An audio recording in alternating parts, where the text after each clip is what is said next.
Let's go, guys. Welcome into another episode of Blockchain Brew Show. We are your hosts today, which you don't even know who they are because I'm going to stay anonymous. This could be Trent. This could be Tyler. You guys will have to find out in just a short couple minutes. I guess, is there such a thing as a short minute? I have no idea. I've always heard that terminology. Never really quite clicked. Oh, we don't have any music. We got to turn some music on. Trent loves music. He likes this one the most. I kind of like this one. And then nobody can hear this one because it's too quiet because it just saved wrong. And then we got this one right here, which is not too bad. I kind of like this one. It sounds a little hokey pokey. Da, da, da, da, tink, tink, da, da, da, tink, tink, da, da, da, da. There we go, guys. I'm pretty excited, man. So I was working on fixing the TV. That's why we're running a little late. Then my dryer broke, and we'll work on fixing that. And then somebody asked me if I need to do laundry. I said, absolutely, I do. Nope. I forgot to hit the wrong button. I hit the music, guys. Here we go now. In crypto, speed matters, but trust matters more. At Caleb & Brown, you're never on your own. We connect you with your own personal broker and a 24/7 team, ready to help you buy, sell, or swap over 250 digital assets with one flat, transparent fee. No spreads, no slippage, no hidden costs. Get the best market prices through deep, aggregated liquidity executed by our professional trading desk. Your funds are secured with institutional-grade cold storage for total peace of mind. Track every move in real time with our intuitive client portal. Anywhere, anytime. Whether you're trading as an individual, trust, or business, we give you speed, security, and peace of mind. Thousands of clients in over 100 countries already trust Caleb & Brown. Visit calebandbrown.com and start your personalized crypto journey today.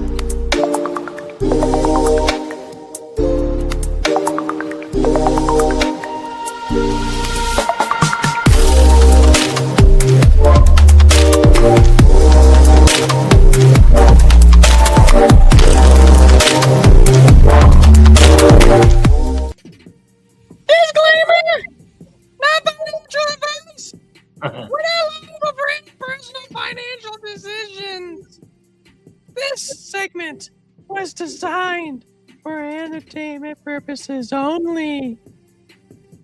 The second voice is Trent. Guys, welcome into another episode of Blockchain Brew Show. I'm tripping over my own lips. Guys, T-Square and Trentinator are in the house. If you haven't already and you want to help support, hey, look, it came up today. Usually it only comes up on YouTube. Please go ahead and like the golden like button to get them likes up in the channel. So we got this. You smash that golden like button, man. You get it good. We want it raging. In fact, if it doesn't make the camera jiggle and the mic wiggle, then it's not the right type of smash. So we got the subscribe bell right here. You ding a ding ding and you ring a ring ding over there in that corner. And that corner. That corner is for Kick and Rumble. That one over there was for YouTube. I was just testing to see if you guys were catching the off-script, not scripted stuff. But we'll see, We'll test you guys. You guys are pretty witty out there. But on that note, I and Trent have a special hydration beverage today. And Trent's going to challenge it. So I'm going to pull it up. Oh, also, guys, check it out. I got my Hedera hoodie on, guys. You guys know the Hedera Con. Let's go, Hedera Summit.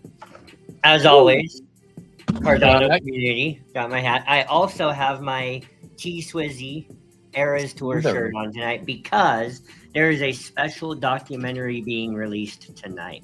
So, you know what? I just thought it would be a great hat for you. Huh? Because you got the hat off Etsy, right? Yeah.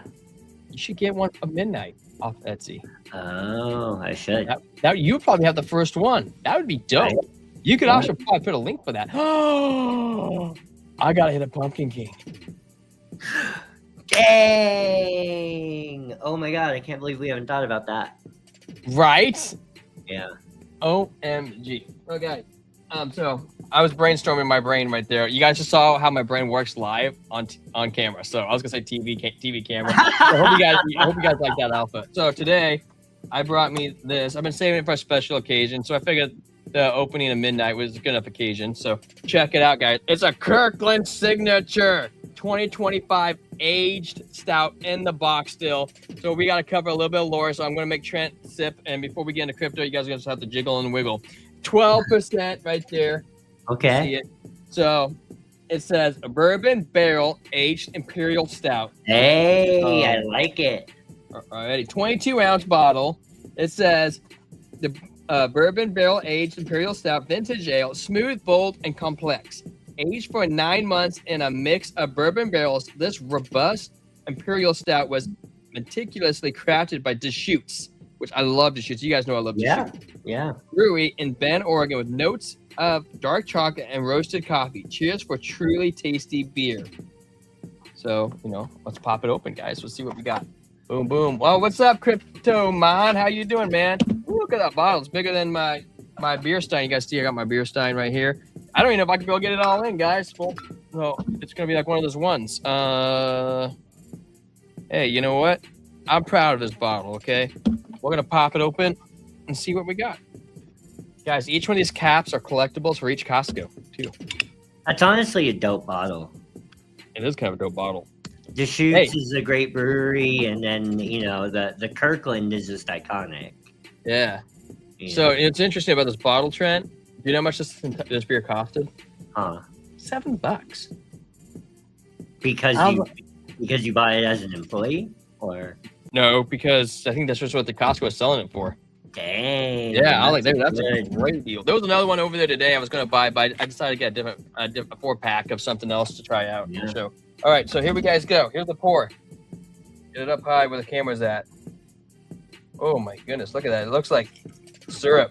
Sounds like syrup. Even like a little bit of brew. Dark, rich, velvety. I like it. Yeah. So I can't quite get the full bottle in there. If I do any more, it's going to overfill. But you guys can kind of see it right here at the camera. Oh, still going. I might have to take a little sip. Hey, this is looking good for a beer stock. Look at that. Well, today I've got Hazley Cave Complex from Bottle Logic Brewing Company. People have said this is their best stout that they've ever done. I have a Bottle Logic logo back there in my background. You can see the little logo right there. Cool. I love it, Trent. This is a 2025, so I didn't bring out anything that's old because, this is not that much of a celebratory moment. Midnight did launch and Christmas is coming up, but prices are down, so I didn't bring anything old out of the old cellar. But this is 2025 and it's coming in. Well, I'll read the description first. Bourbon barrel aged imperial blueberry s'mores stout and s'mores stout. Blueberry s'mores stout. That sounds delicious, Trent. Here's the director's notes.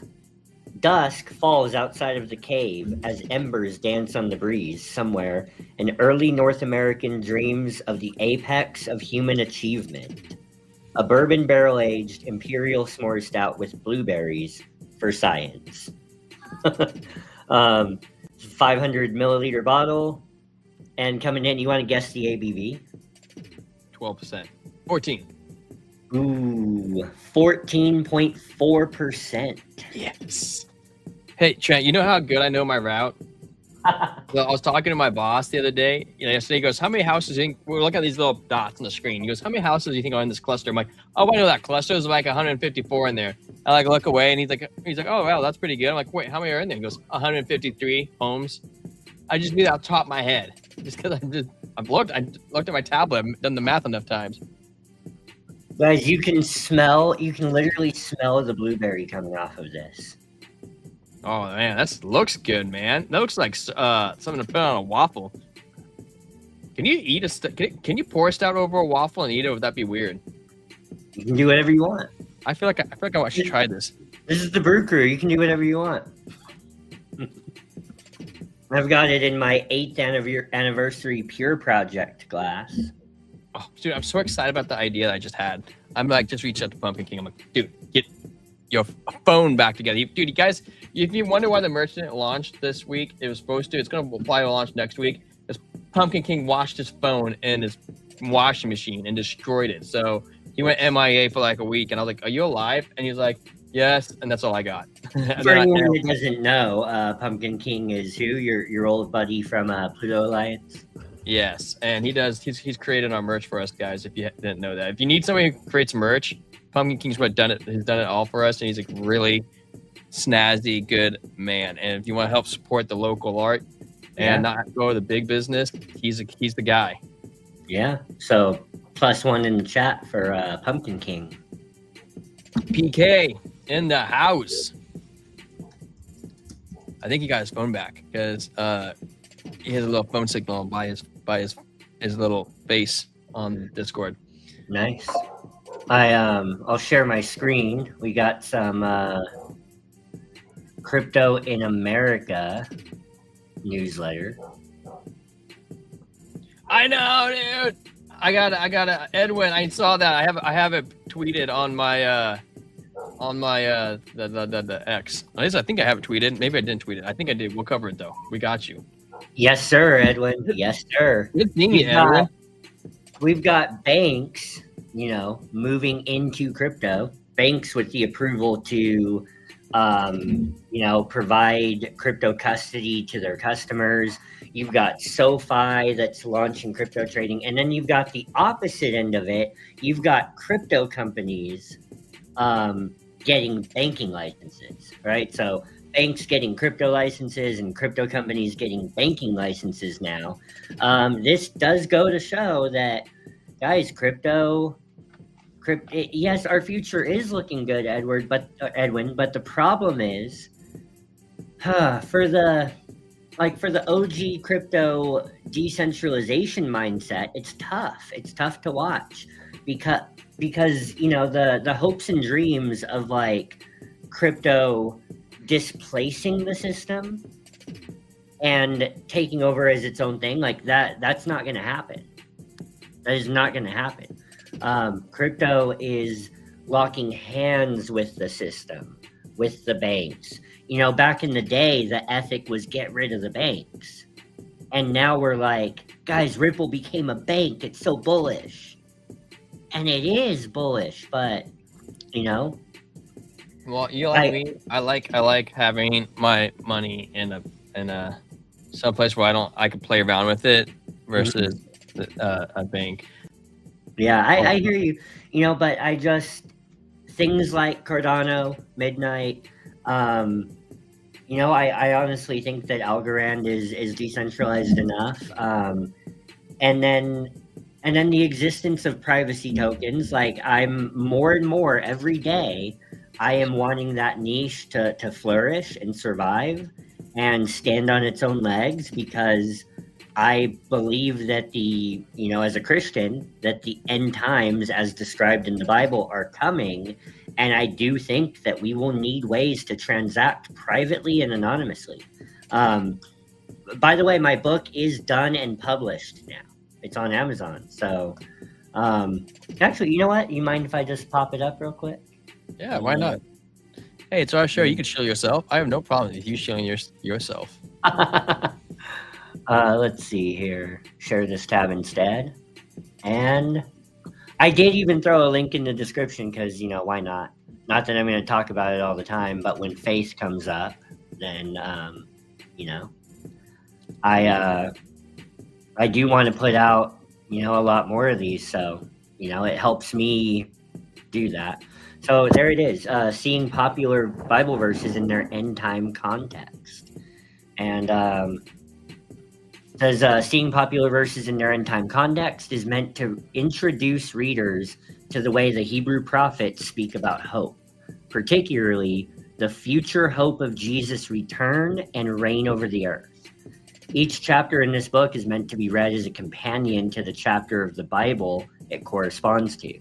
So this book is intentionally kept short in an effort for readers to actively have their Bibles open next to each chapter. There is a hope that's better than what you want God to do for you right now.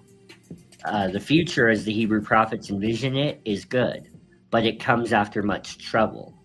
The future is so good, though, that it outshines the memory of trouble. In that, it is that future I hope readers glean from, a future hope to stand in present trouble. So, guys, my premise, and this relates to crypto, my premise is that things are going to get bad. My premise is that things are going to get bad in the earth. Way. I don't believe in a pre-trib rapture. I'm not dispensational, but I am futurist. I do think that the Great Tribulation is future. I think that Christians will become more and more persecuted in the earth. I think that anything that is not the... Did you go to your book? Because you're still on the Crypto in America. Oh, I think I went to it for a little bit. I think that anything... any opinions that are not, we see it right now. Any opinions that are not like extreme left are censored more and more. Not right now under Trump, really. Yes, today in Ukraine, tomorrow in America, exactly. And Trump, praise God for some of the things that he's done, but I think that Trump and the MAGA movement can only stay those things off for so long. Anyways, things are gonna get bad, and in crypto, it makes me want to go harder and harder into the privacy niche and into Cardano and Midnight, because guys, we need decentralized private ways to transact. Look what they did to the truckers in Canada a couple of years ago. You remember that? I probably remember better than most people. Just because of what I do for a living. Guys. Tell us about that. What were you thinking when that was going on? Well, it's a good thing I'm in crypto. At that time, I think it's just really messed up, to be honest with you. I think Canada's gone through a lot of abuse, and just the truckers are a backbone of America. I'm assuming the backbone of almost any country, because we literally move everything. Everything you see inside a supermarket was in a truck. Mm-hmm. Everything you see at 7-Eleven was in a truck. And for you to think that you can get away with messing with truckers, I think you're wrong. And I think that we look out for each other too. You see one broken down side of the road, we don't mind give a helping hand. And so, all said and done, really, I think it's really left a bad taste in my mouth, and I'm glad I'm not Canadian. But yeah. I have a friend who's Canadian. I give him a lot of crap, and that just shows too that you can't have all your money in one bank. I have another story too with the banks. It's not really related to truckers. Mm-hmm. That my parents set some money aside for her for when she goes to college, and after a few years, I think she might have been 16 or something like that. And it's been in there since she was a kid. It wasn't a large amount of money. It was maybe like $1,000, but it was gone. And the bank's like, well, it wasn't active, and we didn't see anybody touch it, so they just took the money, and we didn't know at what point they did it, and we couldn't get it back. So it's pretty interesting. Yeah, it just makes me want to go harder and harder into privacy tokens, Cardano, Midnight. Yes, Bitcoin. For sure, Bitcoin. Although Bitcoin is tough because it's very much not private. You can see everything that happens. It is decentralized-ish. I never thought I'd say that a couple years ago, but the more and more institutional activity that comes in, guys, the holding of Bitcoin, the top wallets, more and more Bitcoin every day is moving away from little guys and into the hands of BlackRock, into the hands of Grayscale, into the hands of Vanguard, into the hands of Michael Saylor, even though I think he's a good actor. But this is happening. And this is why you need some Bitcoin, because it is a store of value. But it's also why I don't know if Bitcoin ends up being the answer to global Antichrist empire. Because it's just too institutional tentacles are around it too much. Nations are going to be buying it. And pretty soon here, more and more Bitcoin is going to be moving out of the hands of you and I and into the hands of the United States government. So this is why, you need some Bitcoin because it's a store of value, but this is why, privacy tokens to transact with, we really want to see a good privacy stable coin out there. I don't know if that's Midnight. Something. Right. But Night is not a stable coin. However, is Cardano still developing a relationship with Africa? Oh yeah. I feel like I don't hear anything about that. Oh yeah. Yeah, absolutely. Palm Economy is a great project on Cardano. And you know what? Maybe I should just look at their X real quick.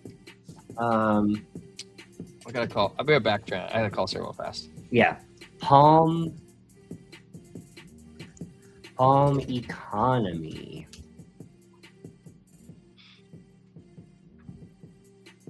So, guys, this is a project on Cardano. I talked to them when I was at Rare Evo. Hey, what's up, John 316? I talked to them while I was at Rare Evo, and they're a project on Cardano, and they're doing some incredible things in Africa.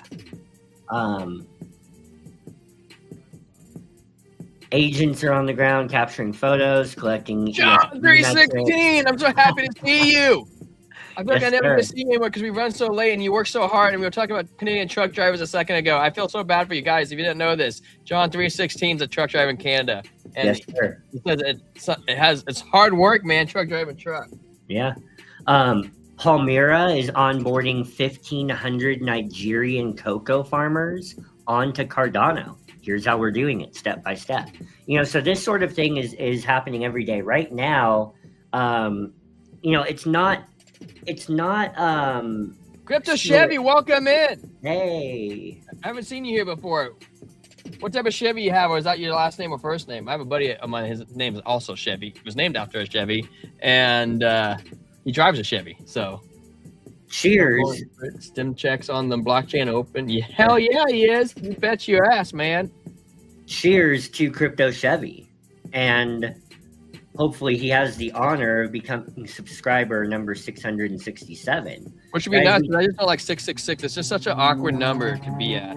Guys, we can't be a faith-based channel and then have our subs hanging out at 666. Right? Zoom juice, John. Zoom juice. We need 667 to come in and break us out of prison over here. Also, when you sub to this channel, you may not be subbing to the biggest, the brightest, or the best crypto community on YouTube, but you are subscribing to the most hydrated crypto community on YouTube. Right now, drinking a 14% stout. And and you touch T-Square right in his banana zone. The goodness is, just happens to be in his heart. It's a good thing that nobody knows my name and everybody thinks you're T-Square. No, you are T-Square. Well, really? Prove it. Oh, PK just messaged me, Trent. Nice. So just talk. So Palm Economy, farmers. When a farmer signs up, they get a ticket for inputs they can redeem once their farm is fully verified. Fertilizer, pesticides, and vaccines provided by the Boki LGA in partnership with Palmyra are used to boost productivity and support farmers for the upcoming season. So, what this makes possible, there's also a honey farmer that they've helped, and this is all on Cardano.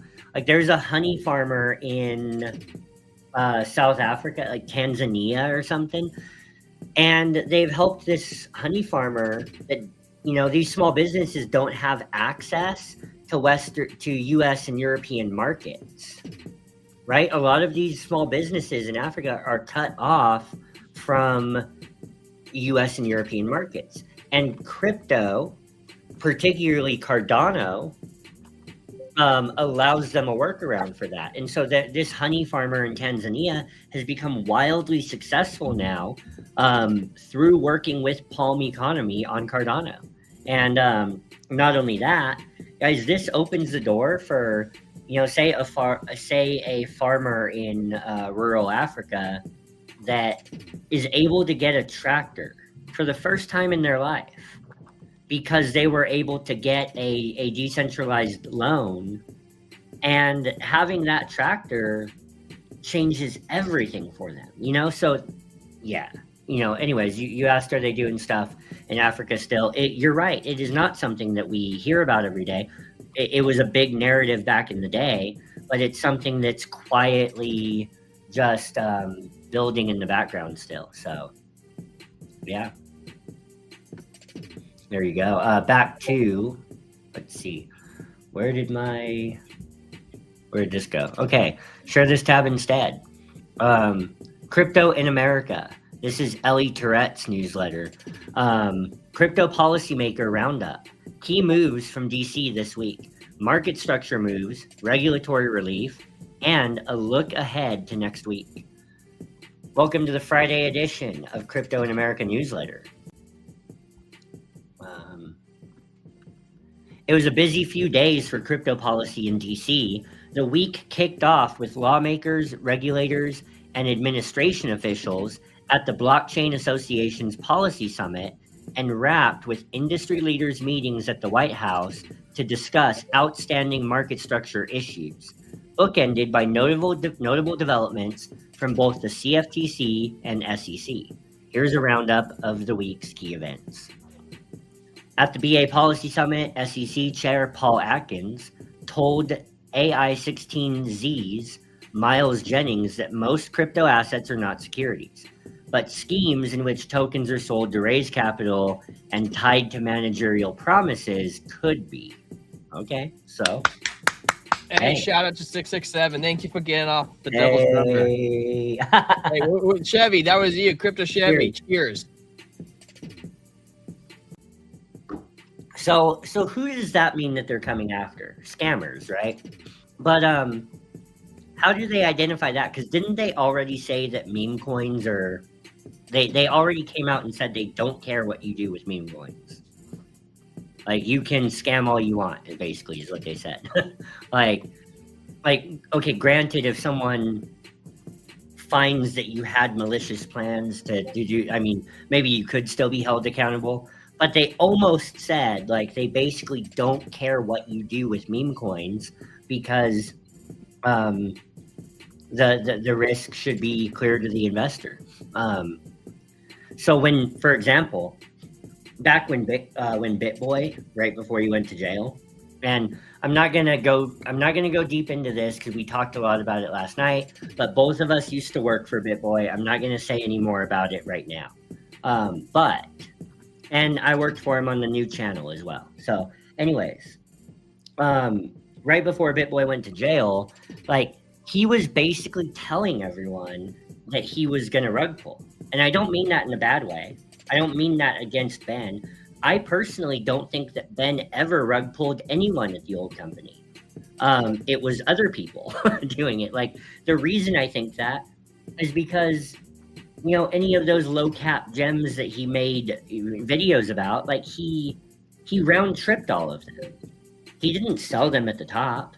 Like, he never sold the pump on those. So I don't think he ever rug pulled anyone back in the day.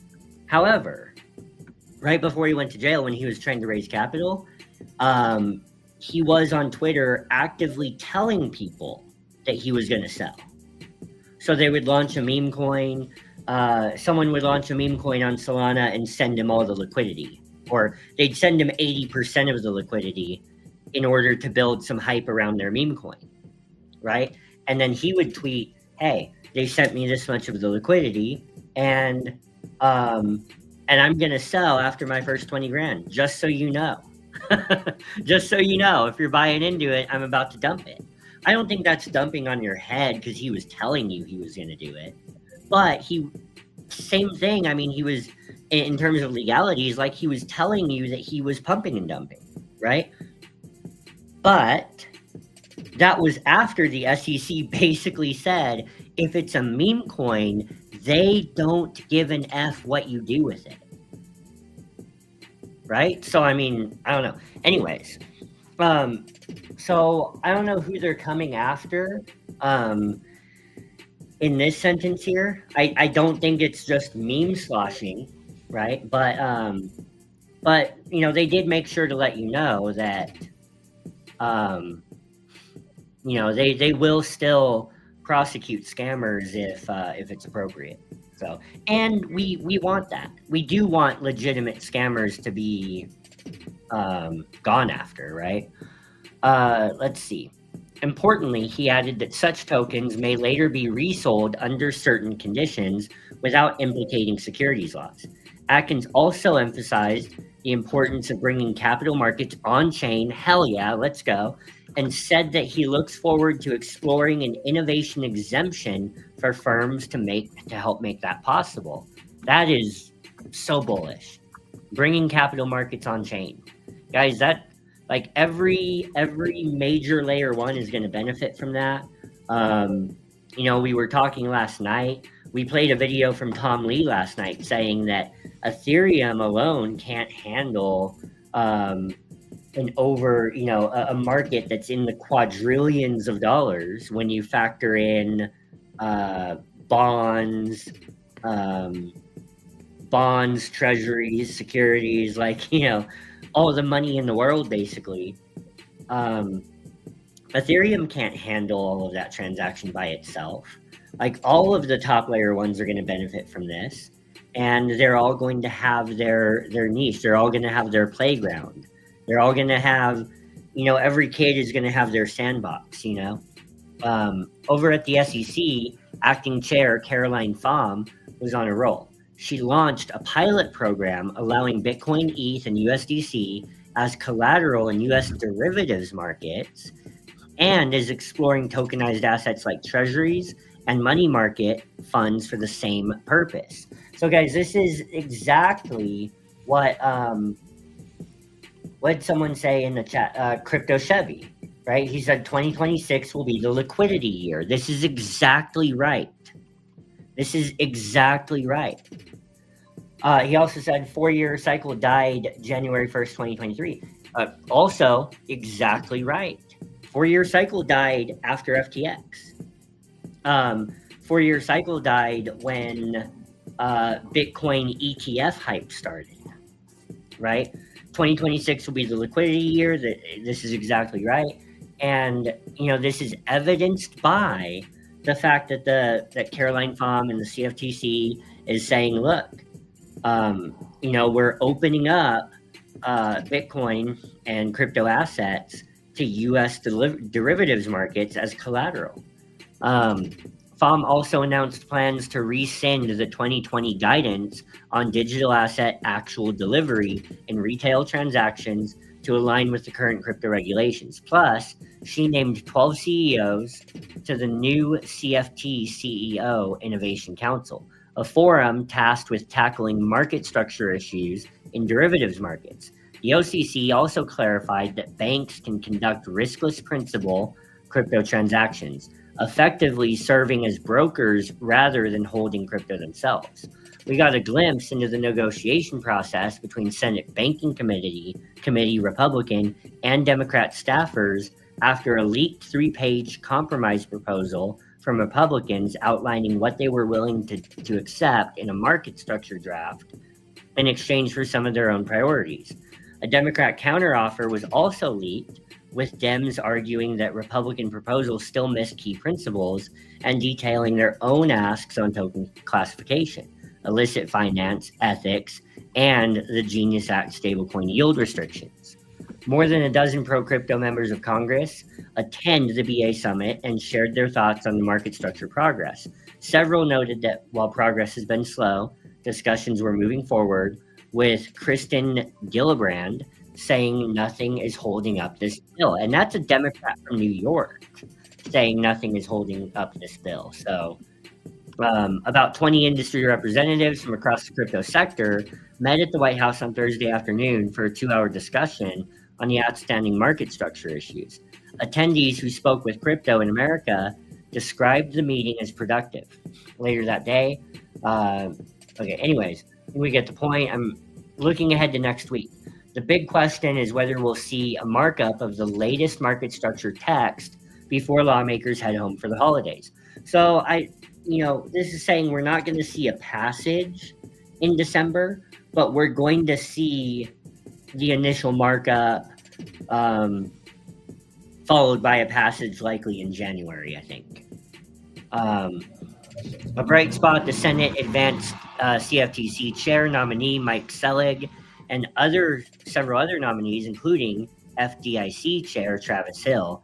If it all goes smoothly, both could be confirmed next week. Hey, look at this. Gemini is paying Crypto in America for a spot on their newsletter. Nice. Gemini, if you want to pay us for a spot on our channel, if the price is right. I'm not a big fan of the Winklevoss twins, but if the price is right, T-Square? Absolutely. And then let's see.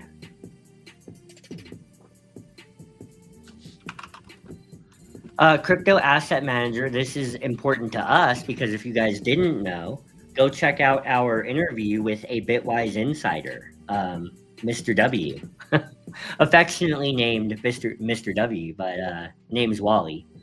And go check out that interview, and it was insightful.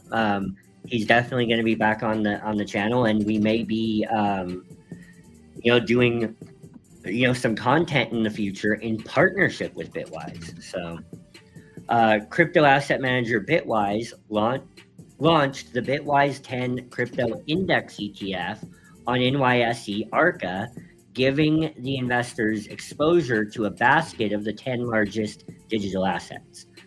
Bitcoin treasury firm 21 Capital began trading. Anyways, there you go. So, hey, that one was a pretty packed newsletter. Hey, what is up, Julie? Julie, have you seen this newsletter before? It's pretty good stuff for your channel. It's Ellie Tourette's newsletter, right? It's called Crypto in America. Wait, Julie's here? Yeah. And we just got done reading this one, and man, it was packed to the brim with some good stuff. Everyone, if you don't know Julie Kennis Crypto, I just sent you a link, Julie, if you want to jump on the StreamYard with us. No pressure. T-Square does that to a lot of people. Don't feel the pressure. But we're in the middle of at least 2-hour live stream, I think. We're drinking a stout on the stream today. Yeah, we're just shooting the shit and chilling. If you want to come on and chill with us and you don't have to drink some water, love God and talk crypto and NFTs and stuff, let's do it. Fat Nectaron said Tourette. I got some Starbucks. He said Tourette syndrome. No, it's spelled differently. It's like TERR, whatever. She said, but I can in a couple hours if you guys are still on. We may or may not be. I don't know if we'll last that long. I don't know if we got the stamina. No pun intended. But but we should figure something out. Maybe I don't know. I'll DM you about it, but tell us maybe how next Tuesday looks or something. Anyways, let's see here. I get you, Fat Nectaron. Well, anyways, yeah, guys, if you don't know Julie Kennis Crypto, she's a great content creator. And it's good to see. I don't mean to sound a certain way, but it's good to see female content in crypto because it's it's a change of pace. It's a change of vibe. You know what I mean? And I like that personally. I think we need more of it in the space. And she's got a good vibe. Go check her out. Subscribe to her. Anyway. Absolutely. Support all the local crypto influencers because going on YouTube every day is a grind. It's hard, man. Absolutely. Yeah. What do you got for us? Me? Oh, I was talking to Pumpkin King about some of the merch stuff still. Oh yeah, I can run into. Why don't you? I post a bunch of stuff on X. Are you able to go through there and just read like some of the posts? Yeah, absolutely. Spend some time. Yep. Oh, we already love them too, Julie. If they love us already, we love them. Oh, hey, look, Julie T Square. Hey, you're not on X. Oh. T Square shouted you out over here on X. Hey, I like your Maybe they have Star Wars. Yeah. I like your Oh wait, is that on were you on Discover Crypto today? Yeah. Dang, hey, congratulations. Good stuff. Kelly Kellum and Druid. Last few years, the emotions were high all the way through. When we did have that carry trade situation, Julie, were you covering crypto or involved with crypto at that point? I was. Yes. What was running through your mind when you saw us drop? Good stuff. Hey, and I know we told you a little bit about our background, whatever. I don't have, I want. We have a couple comments. We ran behind real quick. Oh yeah. I don't want to roll them over because I do that all the time. We have Fat goes in there. What are your thoughts about yesterday? The SA crypto wallet and Discovery app going to pre-install on Exami smartphones along with the PayPal Say partnership. And then we have another comment coming in from Crypto Chevy. What's our top projects you two like?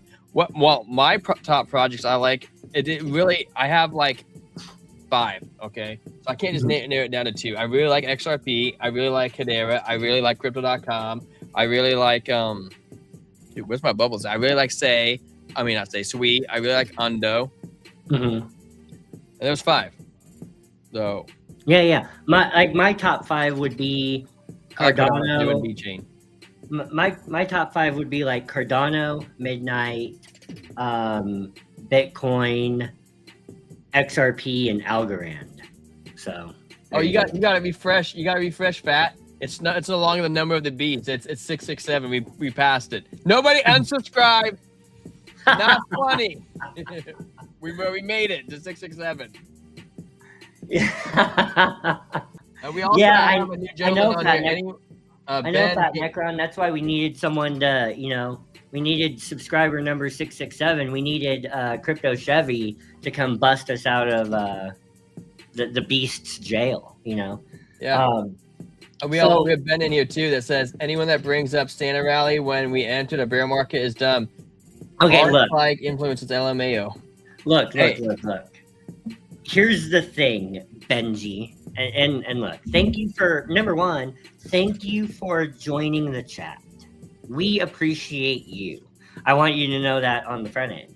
However, what was like literally the title of the video is Bitcoin Santa Rally in Jeopardy. Can crypto recover? So look, number one, it is not an uncommon view in the space right now that we are going to relief rally to 100K. That we're going to relief rally to the 50-week moving average. So that is a Santa rally. Look, even if from these prices, if everything gets a nice little 10 to 20% pump and allows you to cash out if your conviction is a bear market, that's a Santa rally. Look, we did nothing wrong here, and clickbait is not wrong either. Everyone does it. That's how that's how the YouTube game works. Also, in my opinion, you're only clickbaiting if the content that you're producing does not adequately address what you wrote in the title. right?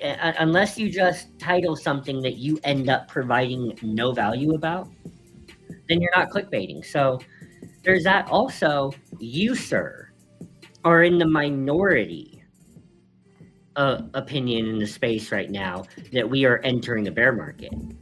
Like you're giving that as a foregone conclusion, and it's not. It's just simply not. Tom Lee does not think that we are going into a bear market. And you can say that he wants to dump on your head, whatever, but he's also buying these prices aggressively. His positions are public. We know what he's buying, right? Like, so Tom Lee does not think that we're going into a bear market. Raoul Pal does not think that we're going into a bear market. Bitwise does not think we're going into a bear market. At least the representative that we talked to the other week. You can see the interview on our channel. Wally said he thinks that the Bitcoin 4-year cycle is dead, and he said we can put that to bed. Those were his words. So, I don't know, man. I don't know. You're saying that's a foregone conclusion, and you might want to check your presuppositions on that. So that's all I'll say. And what else? Is XRP going to be the USA financial system? I've been holding it since I've got it. Crypto Chevy, you're going to have no problems with XRP. Look, as a Cardano guy, buying XRP was the single best thing that I did for my bottom line in this last cycle. My average entry was like 40 cents or something like that. And I sold a lot of XRP over $3. So look, XRP Army. Let's go. Let's go, baby. XRP on the hat. You know it. The thing is, like, is it going to be the USA financial system? I think there's just some trouble with the wording there and some trouble with our expectations. Nothing is going to be the USA financial system. A lot of things are going to have their place, right? Bitcoin is going to have its place as strategic reserve. Ethereum is going to have its place in tokenized assets. So will, I believe, AVAX and HBAR, but XRP will have its place in cross-border banking liquidity. It's not going to be the financial system, but it's going to be a very critical part of the banking infrastructure behind the scenes. And when I say banking infrastructure, I don't even mean Chase, Bank of America, US Bank. I mean the IMF, the International Monetary Fund. I mean the banks that no one knows the names of that are behind the liquidity of nations. So, XRP is going to be huge. You say that you can't sell, you have to hold, presumably because you're down from your entry price, I guess. I love this comment, man. Look at Chevy. This is the start of the super cycle, but not what people think it will be. The U.S. government is slow, not a bear market. Chevy, yes. I'm 100% in agreement. And I think there's two versions of a super cycle. I've just heard me talk about this before. You have the super cycle that's extended, and you also have a super cycle that's this. It's straight up or elongated. And I think we might be an elongated one. I don't think it was necessarily straight up. We could be straight up, and I'll take that too. But I think we're an elongated 5-year cycle. I really wanted to be a 4-year cycle. But I think what happened was when Trump got into president or became president, what he did is he rapidly changed the SEC, the CFTC, the AI czar, what everybody in there is. Government moves slow, but they're moving quick in the same sense. Like it's been a year, and it's like this click, click, click, click, click, click. And what's happening is the market is maturing so rapidly. It's becoming a macro maturity. Like it's becoming like essentially like a stock market. It's maturing so quickly. It's really jumping to puberty. It's going through puberty right now. So puberty is not the most beautiful thing on the planet, but you need it to grow up. Basically, you know what I mean. So we're maturing right now, and it's gonna be amazing. It's gonna be absolutely amazing.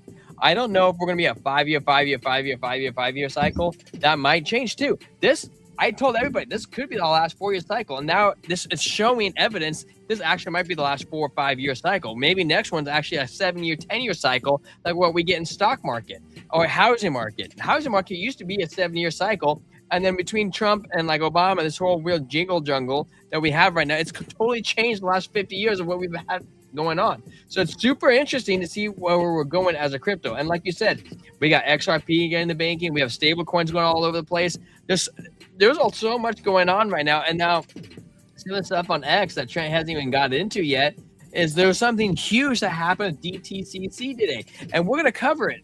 And and even Jack Mahler, we're going to go over that too. He says Bitcoin's a $200 trillion asset. We got 200 trillion over here with the other commodities are going to be tokenized. It's $400 trillion, guys. It's going to be absolutely phenomenal. We're so early to this market.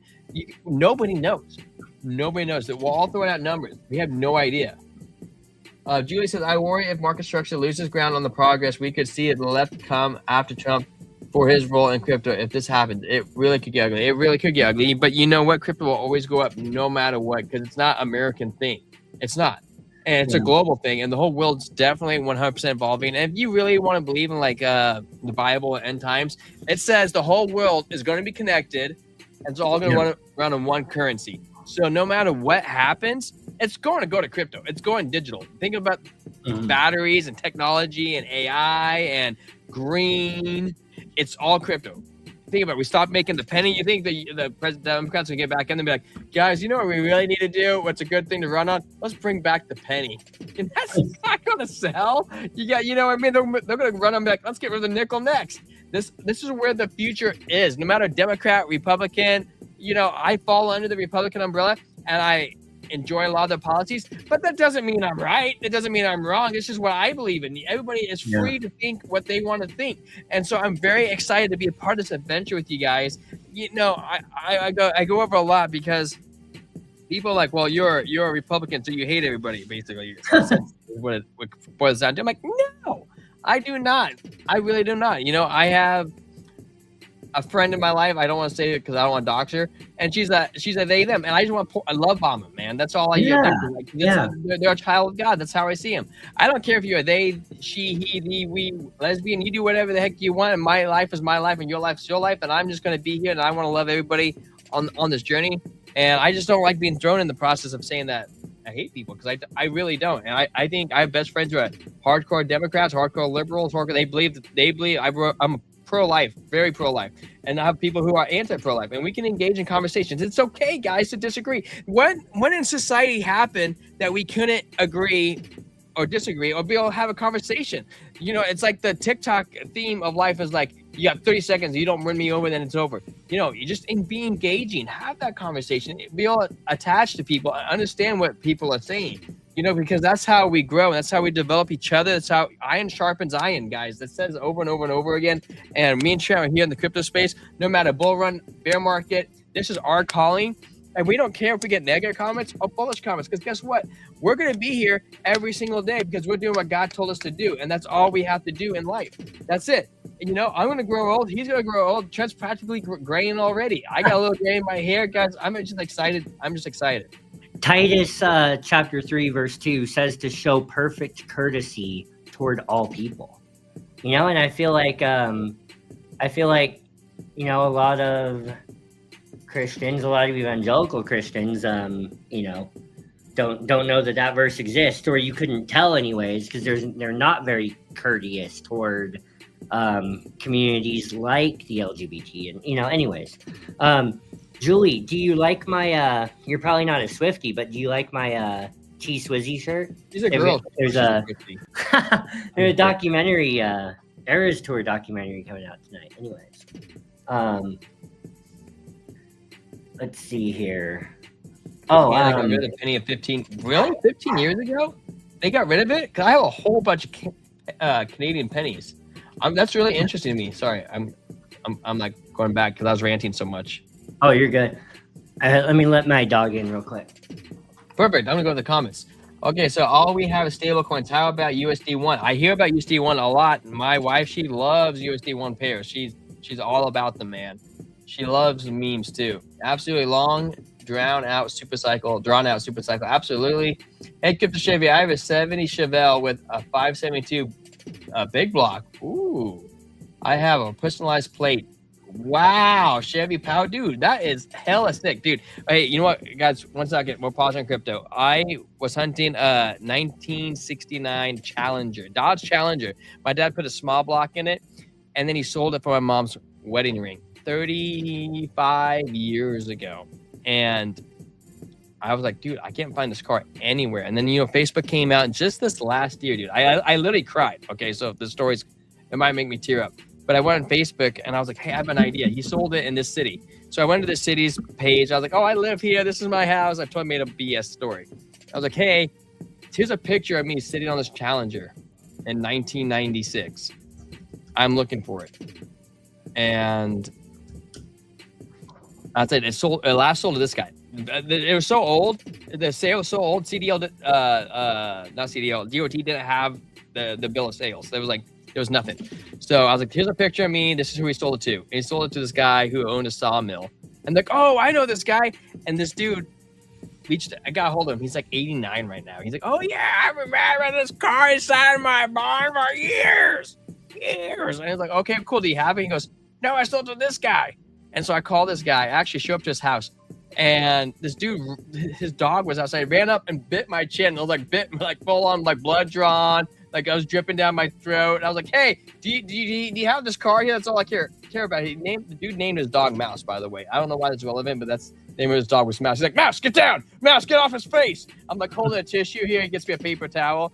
Do you have this car? Dude, he has it's his baby. He rebuilt it. He did paint it. I like the ugly banana thing because that's the picture I'm on. But he painted a nice pearl blue.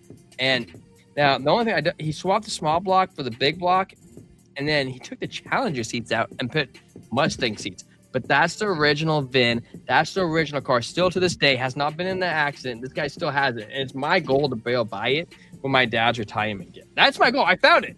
He wants an outrageous number for, because he's like, I love your sympathy story, kid. But he's like, if I'm selling this to you, I want a replacement and a nicer replacement. So I'm like, dude, it's gonna happen. But anyways, that's my story, guys, and it is phenomenal. All right, Chad. There might be some more stuff over on X. I can go over there and share it if you don't want to. Oh no, I got you. Yeah. So the DTCC is gonna be a huge one. You gotta play the video. Yeah. Here we go.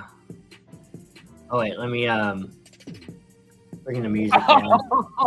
Yes, that I love it, dude. Sick. Let's see here. Oh, you know what we need to do? Hold on, I gotta add the Christmas backgrounds in here. It's not Christmas, Trent. Well, no.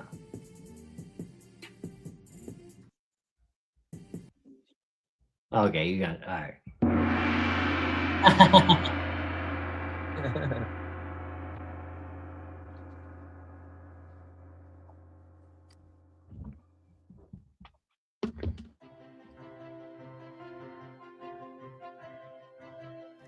I'm very happy to share with you that today marks a pivotal moment for our industry and the future of digital markets. After years of industry experimentation with digital technology, I'm excited to let you know that DTCC has received a no action letter from the SEC. Woo! This letter authorizes us to develop and operate a new and voluntary service to tokenize assets held at DTC. This is a significant milestone for several reasons. First, our new tokenization service will serve as the bridge between TradFi and DeFi. Upon launch in the second half of 2026, we will support the tokenization of liquid assets, including the Russell 1000, ETFs tracking major indices, and other assets. Second, and importantly, we will offer the same investor protections and ownership rights as traditional book entry securities currently held in custody by DTC. In other words, we will provide digital assets the same care as we do traditional ones. And third, our new service will yield transformational benefits for industry participants and their underlying investors. These include greater collateral mobility, new trading modalities, and 24/7 access. We're excited to help innovate for the industry and to empower our participants and their clients to tokenize. In doing so, we will work collaboratively with the industry to create a safe, sound, and efficient market infrastructure for digital securities. Collaboration has been a cornerstone of DTCC since our founding more than 50 years ago, and I'm very proud to say that today's announcement will build upon our legacy of innovating for the global markets. It's one more example of how we serve our industry and how we will continue to do so for the next 50 years. While the new tokenization service is an important step forward to drive digital asset adoption, in many ways, it represents just the beginning of a larger transformation that we will help drive as a strategic partner to the industry. We look forward to continuing to provide leadership to support our members and their clients on their digital asset journey. I want to take a moment to thank all of you who have worked so hard to make this possible. Thank you.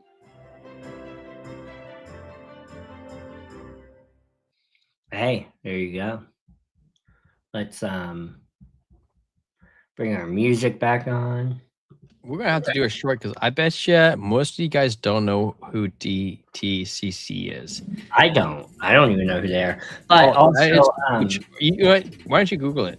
Crypto Chevy, did you yeah, I dropped our times into the chat. There is a method to the madness.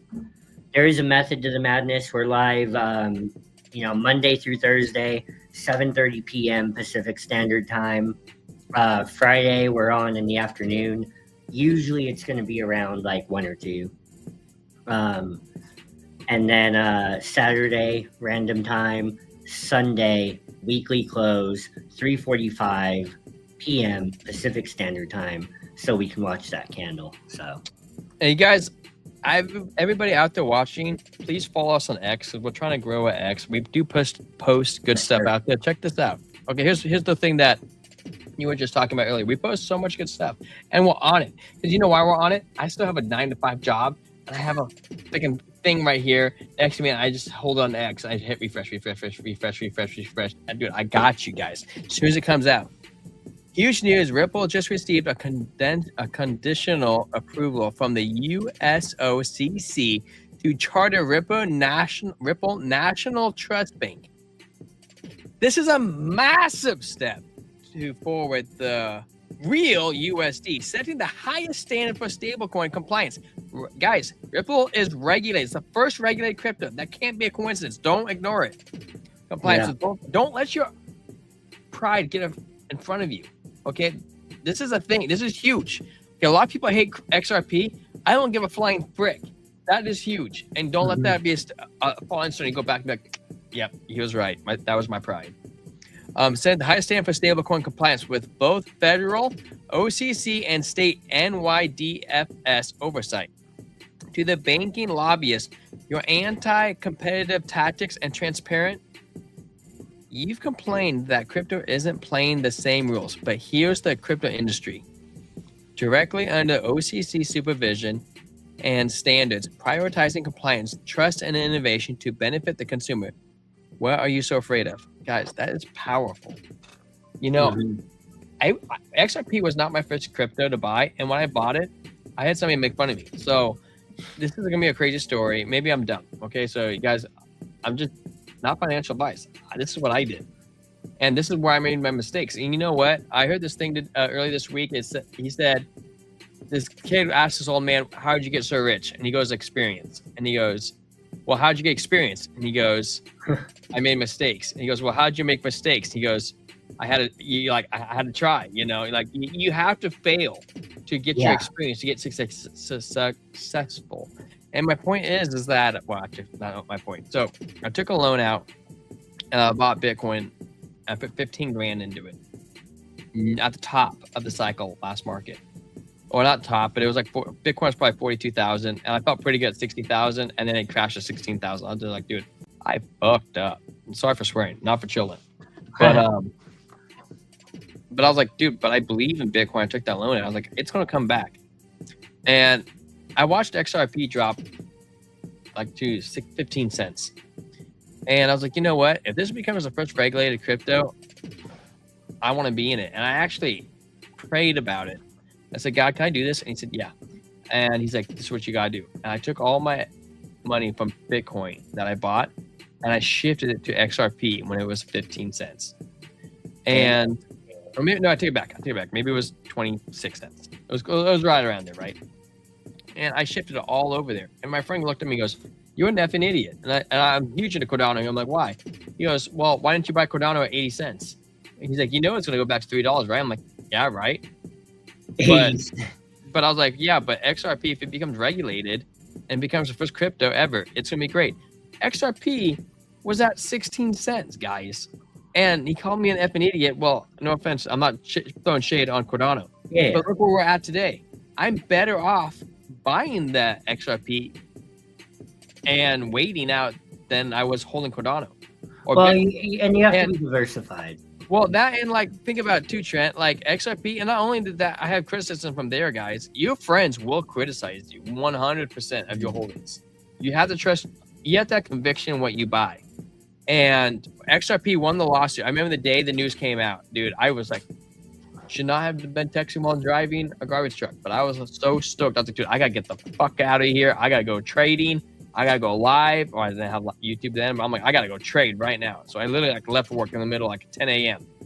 And I was like, I gotta go to XRP and go trade it.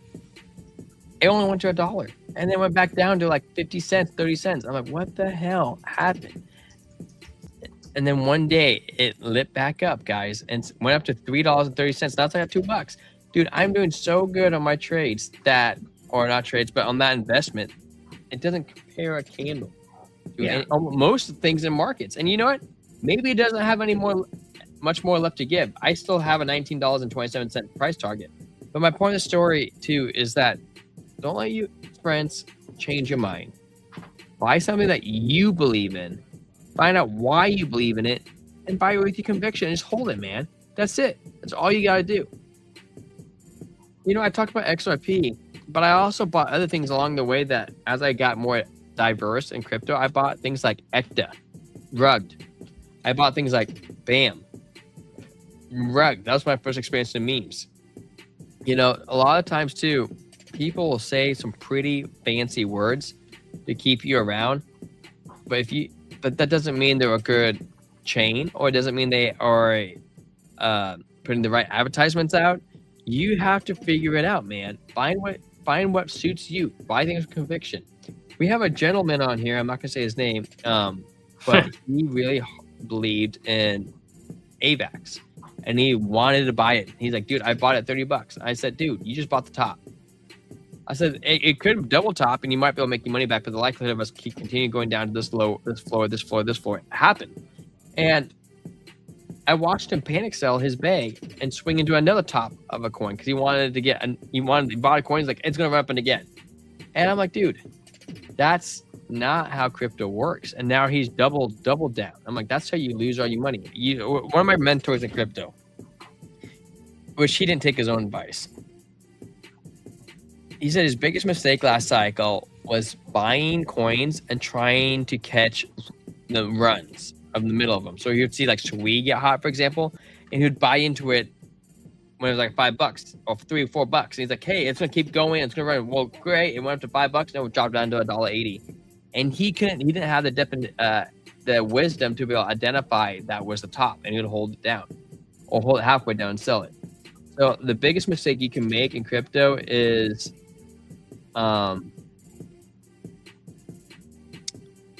don't buy what you have conviction in. Don't try to catch things, buy and sell tops. That's dangerous, man. What are we getting here? We have a new gentleman in here I have never seen before on YouTube. Ayaz. Welcome in, man. I think you said Hedera NASDAQ. Yeah, dude, you got it, man. Hedera right here. You guys, have you seen me? Hedera. I'm a huge Hedera holder. And guess what else? No shade on Lifer, okay? Because I actually like the gentleman, and we all make mistakes. Yeah. But he said he didn't see a point to buy Hedera. Dude, Hedera is up, bro. Is absolutely doing phenomenally well. They have ETFs coming. They got all sorts of good stuff coming down the works. And I love the guy. He's my brother, man. He doesn't know it, but we're brothers. And brothers don't always get along.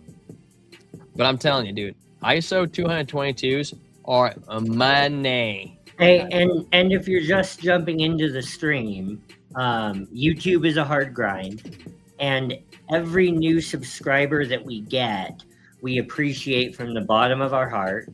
You might not be subscribing to the biggest, the brightest, or the best crypto community on YouTube, but you're definitely subscribing to the most hydrated crypto community on YouTube. Today, that comes in the form of a 14% blueberry stout. And I'm feeling it too, Trent. Bourbon barrel aged. Is yours bourbon barrel too? Yep. Oh, nice. All of the Bottle Logic stuff is. I don't drink stouts that aren't PBA. PBA. I've never heard that. Bourbon barrel aged. Yes, sir. Yes, sir. That's Nice. the only kind of stout I drink. Hey, we got a new gentleman in here too. Mert. Gross. Mert, what do you guys drink? What do you drink though? Seriously, we're the most hydrated crew. I'll try anything. I've even tried kombucha. By the way, we get drug tested randomly all the time at work, and kombucha, if you drink it, does make you blow bad. It's a fact. It's a fact. So, like Trent said, please subscribe to us, brother. Ted, what's up, Ted? Mr. Ted. I have a friend called Myrtle, so it threw me off. Craft beer, absolutely. Chevy, you drink? What's your favorite beer? Ted, what do you like? Guys, XRP coming to Solana. Now this is huge. And this is coming from Solana. Look who posted this. We reposted, but Solana posted XRP is coming to Solana. Dude, XRP and all the other cryptocurrencies, you know what? I throw a lot of shit at Solana because it's not my thing. They're going to be here forever. Oh yeah, forever, but maybe not for forever. It's not the right term, right? But they're going to be here for the long term. As long as crypto's around, Solana is going to be around. And the fact that they're integrating and work with each other, it shows that they're maturing too. You know, maybe they were super centralized, super effed up, early stages, and maybe they'll be the ugly stepchild. I have no idea, but they are maturing. They are maturing in the space, whether we like it or not. I'm drinking a Kona. Hey, I just drank it the other day with a burger. Yeah, brother. One of my best. I'm not gonna lie. If it's not he's my brother, bro. I call him my Hawaiian brother. His name is Marshall. He's Hawaiian. And when I first met him, he has a tattoo like this. It's a dog chain all the way up his chin from ear to ear. And I was like, this guy is not a gentleman that I normally hang out with. And we got stuck in a garbage truck together for 12 hours back-to-back days. And at that time, I had a mullet. And there was another gentleman at work that has a mullet, and we happened to be neighbors. Total coincidence. And he's like, "Oh, this is this guy's little brother." I can already tell. And we got along so good, dude. We're like best friends now. But no, I love my Hawaiian brother, bro. Yeah. You know, Day Lee, one of our most faithful members in the brew crew here, maybe our most faithful. He often comments and says that beer is like liquid bread, and we're breaking bread here with our brothers and talking crypto. Oh, I've never heard that before. Hey, you know, 2 new people came in here. We're still looking for subscriber 668. Yes, sir. So if that wants to be you, we will shout you at the end of the stream. It will happen. We do it every single time.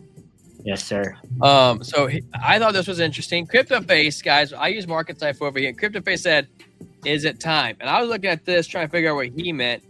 Spider-Man. He says, I was thinking a high or low. But we had a lower high, but now we're getting a high or low. Higher low, and spider line is what I'm getting. Oh yeah. Oh, you're right. Oh, I didn't even see that earlier. Yeah. If you guys don't know about hey, we like our whiskey too on the channel, Crypto Chevy. Got a couple bottles back there behind me. E.H. Taylor single barrel and Woodinville whiskey. Blanton's. If you see Woodinville whiskey, it's made. That's literally like my neighbor, and I usually get a couple bottles a year. And I also have American First, and I also what was the other one I was drinking the other day, Trent? I was drinking Muff. I was drinking Muff whiskey from Muff, Ireland. Muff Head whiskey. Yeah, if Crown Royal is the king, well, you know, hey, you like what you like. Crown Royal is a really good mixer. He's right. I like doing the Crown Apple, and I mix it with all sorts of stuff. Yeah. Yeah, if you guys don't know, Crypto Face spider lines, if you want to go back to that real quick. He drew those spider lines himself, and Look at the top, too. Pink. right. Pink. If those aren't one of the best, some of the best support resistance lines that have ever been created, I don't know what is. Like, I don't know how it does it, but the thing about it is those lines are extended well into the future. So it's not just drawing lines based on He drew them like existing years price ago. action. Yeah, like, the future price action always seems to respect these lines very well. So, yeah. I mean, of course they're going to have breaks. Like, that's the point. But, it usually taps off of those levels several times before it has a break. Yeah. So we're going to scroll down. So this is why we dropped today. If anybody wanted to know why we dropped, this is why we dropped. Breaking. Japan will hike interest rates to 75 bips on December 18th. Last time they hiked rates, Bitcoin dumped 20% in 12 hours. Well, we haven't dropped 20% yet. Okay. But it did drop, but it's kind of one of those things like the first time you take poison, it's going to give you diarrhea. The second time you take poison, it's just going to give you cramps. Yeah. Precisely. My thoughts exactly. So just then, the OCC grants conditional approval to Ripple, BitGo, Fidelity, Digital Assets, and Paxos to become the national trust banks. Guys, it wasn't just Ripple. There's several of these companies coming out with new crypto-friendly banks. And what's interesting about this is a lot of the crypto-friendly banks were unbanked. So the fact that, we're not getting unbanked, dude, and more people become crypto-friendly banks is huge. Yeah. Okay, I had to comment on this one because I was wondering what the hell Luna was ripping, this last week. I got to take a look at it today. We haven't gotten to the gems yet. We're just enjoying the show, guys, shooting the shit. If you love it, hit the like, hit the subscribe. But we have Bitwise over here. I think they're commenting on the Luna Dao Quan officially sentenced to 15 years in prison, which that was yesterday. So that's probably why it was ripping. So let's take a look at this. It's 23 seconds long. Trent is going to pause the music, and we're going to dive in. Thank you, Trent. Matt Hogan.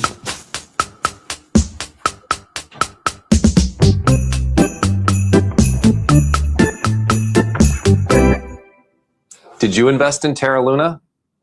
We didn't.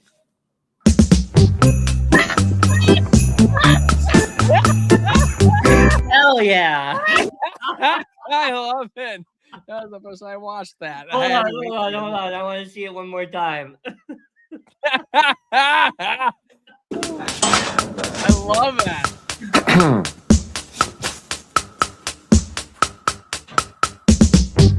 That's the humor.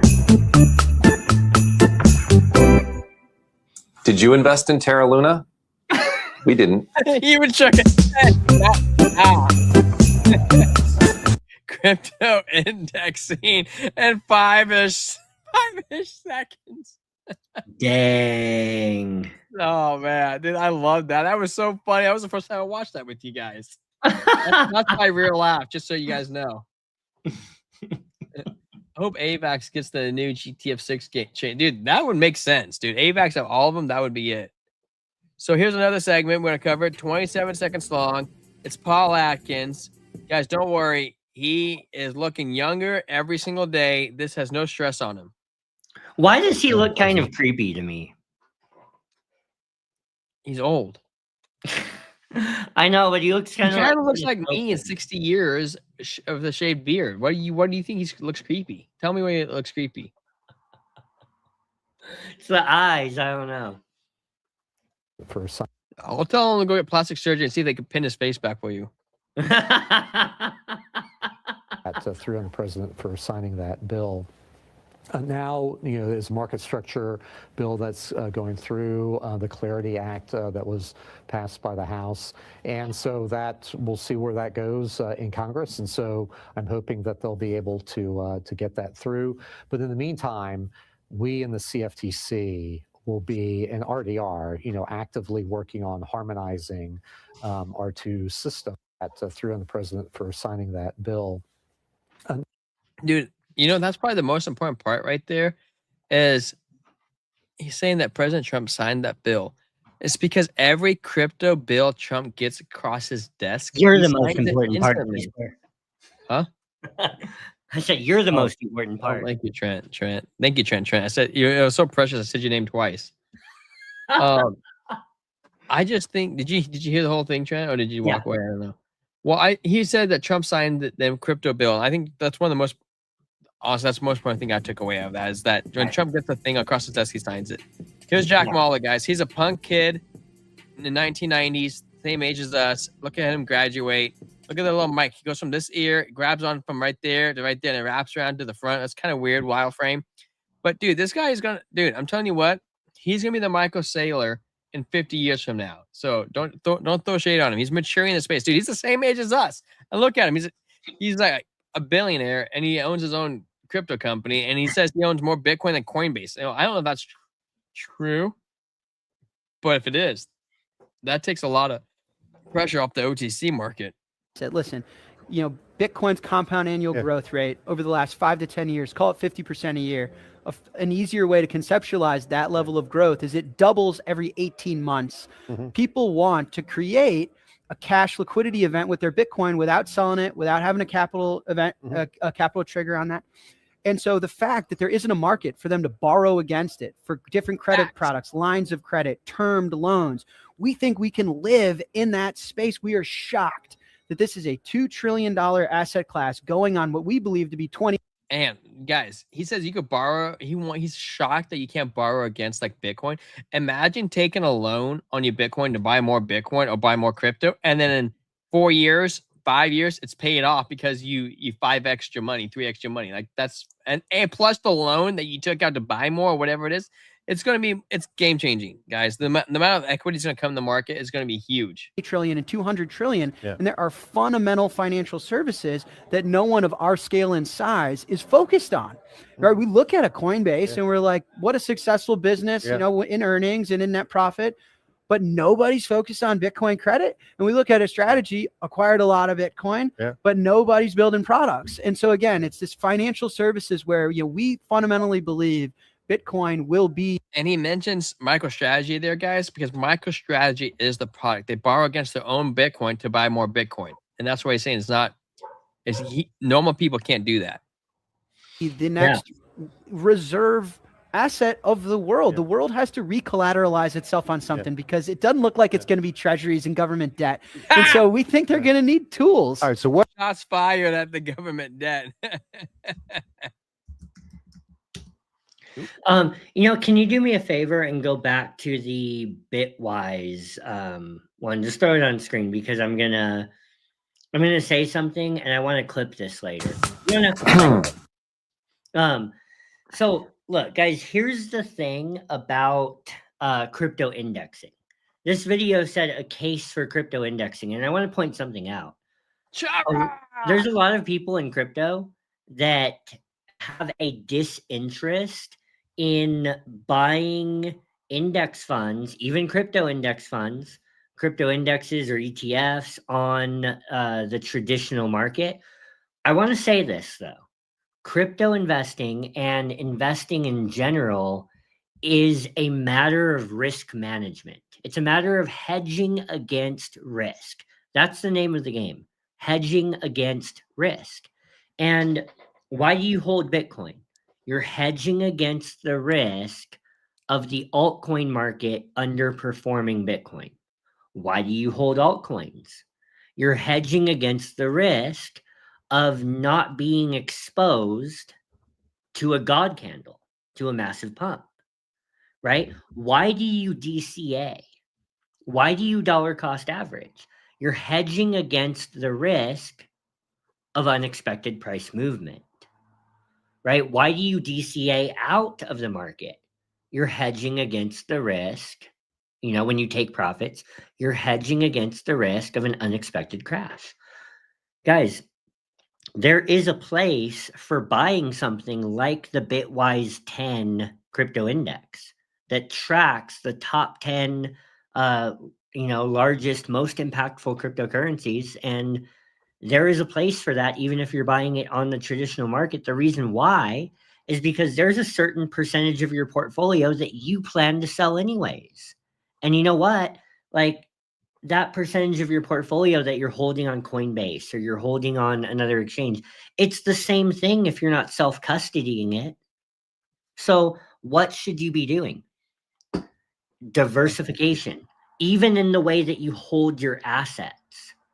Hold some things on Coinbase that you can only get there. Hold some things on crypto.com that you can only get there. Have a certain percentage of your Bitcoin that you hold in cold storage no matter what. Have a certain percentage of your Cardano that you or Midnight that you hold in self-custody and you stake in a decentralized fashion on chain. But also have a certain percentage of your funds on an exchange like BYDFi that you trade with, but also have take advantage of traditional tools that allow you to sometimes be tax advantaged, that allow you to, have a traditional method of custody and holding.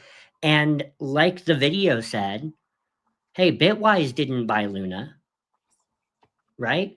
Bitwise didn't buy Luna at all. So hedge your risk against the latest nonsense by doing something reputable, and there's absolutely a place for buying something like the Bitwise 10 index and getting that exposure. Don't do it with your whole portfolio, but there's a place for it. So, yeah, that's what I wanted to say. Let me get the music back on. You're right. I thought you were going to press play. We don't want music. Oh, we already watched it. I thought you were going to clip it. You told me to come back here to clip it. I am, but I'm going to clip the earlier part. I'm going to kick your butt. No, I just wanted it to be the same frame on the screen from when we play it to when I'm talking. So yeah. So we did Paul Atkins, we did Jack, we did DTCC. I did want to talk about this because, guys, I said one of my biggest holdings is crypto.com, and I love them, man. Check out the Kayoko Spot Exchange ranking is out, and we're #1. A huge thank you to our community and partners for trusting us as we continue to elevating our industry standards in security, liquidity, and product excellence. Next year, we raise the bar. We set again. Absolutely. Look at it. Crypto.com. Here we go.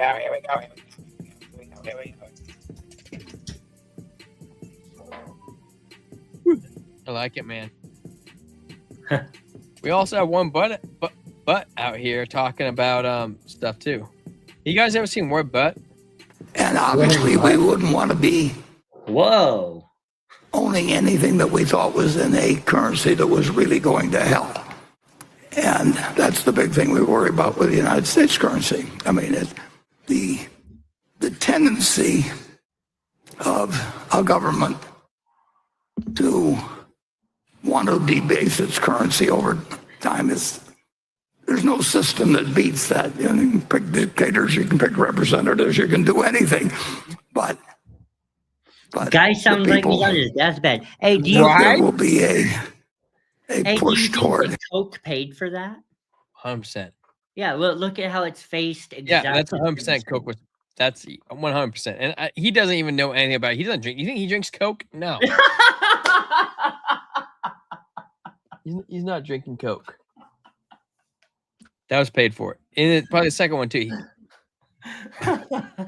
Weaker currencies. And, of course, that is, I mentioned very briefly in the annual report that the fiscal policy is what scares me in the United States because it's made the way it is. And look at his hand, all Trent. the motivations scares me. are doing a lot of things. Like he looks like he's wearing makeup compared to his hand. Can cause trouble with money, but that's not limited to the United States. It's all over the world, and some places it gets out of control regularly. As they know,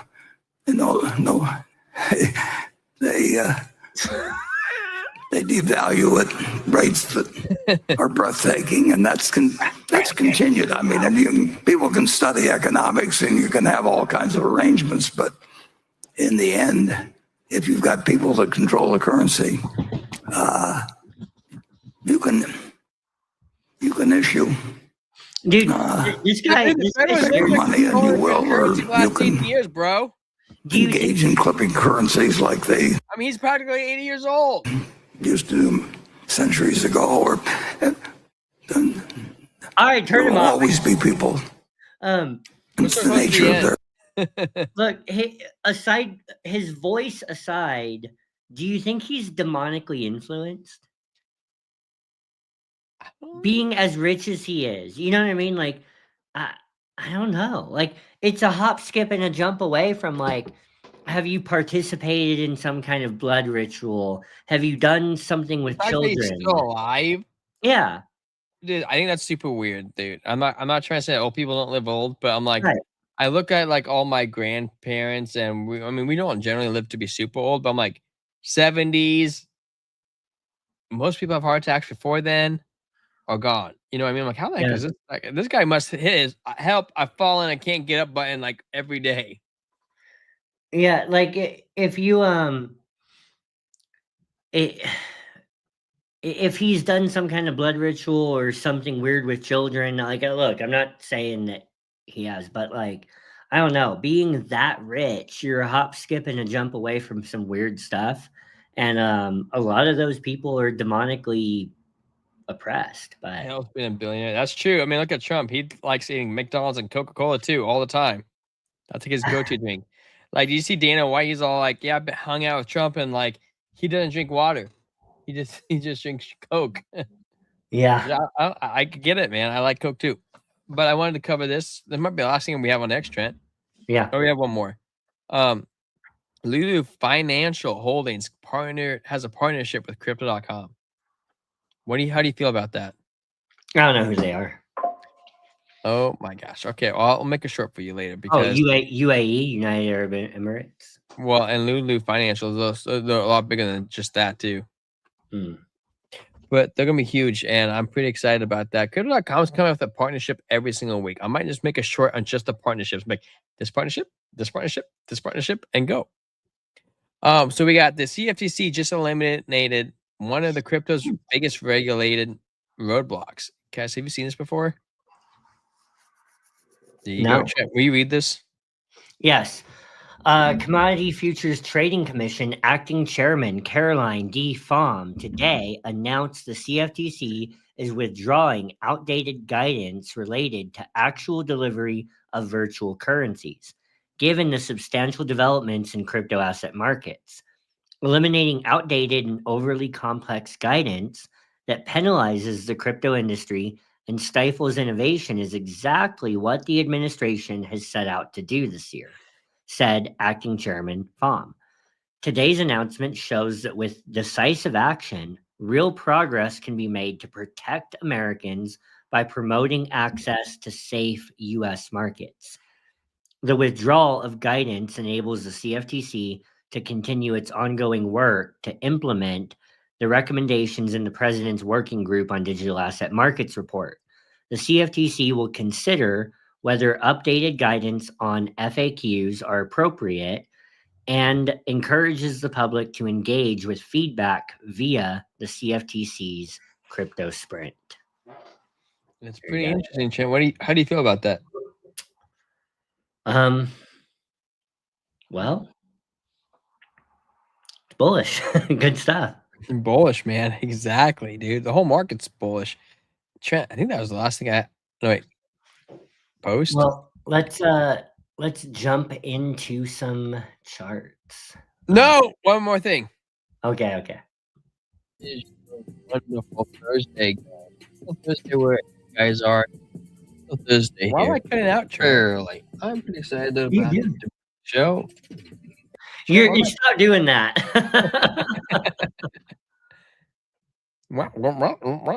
Okay, Chad's gonna go into charts while I go pee. I'll throw them up on the screen. Guys, you get the Lux Algo look.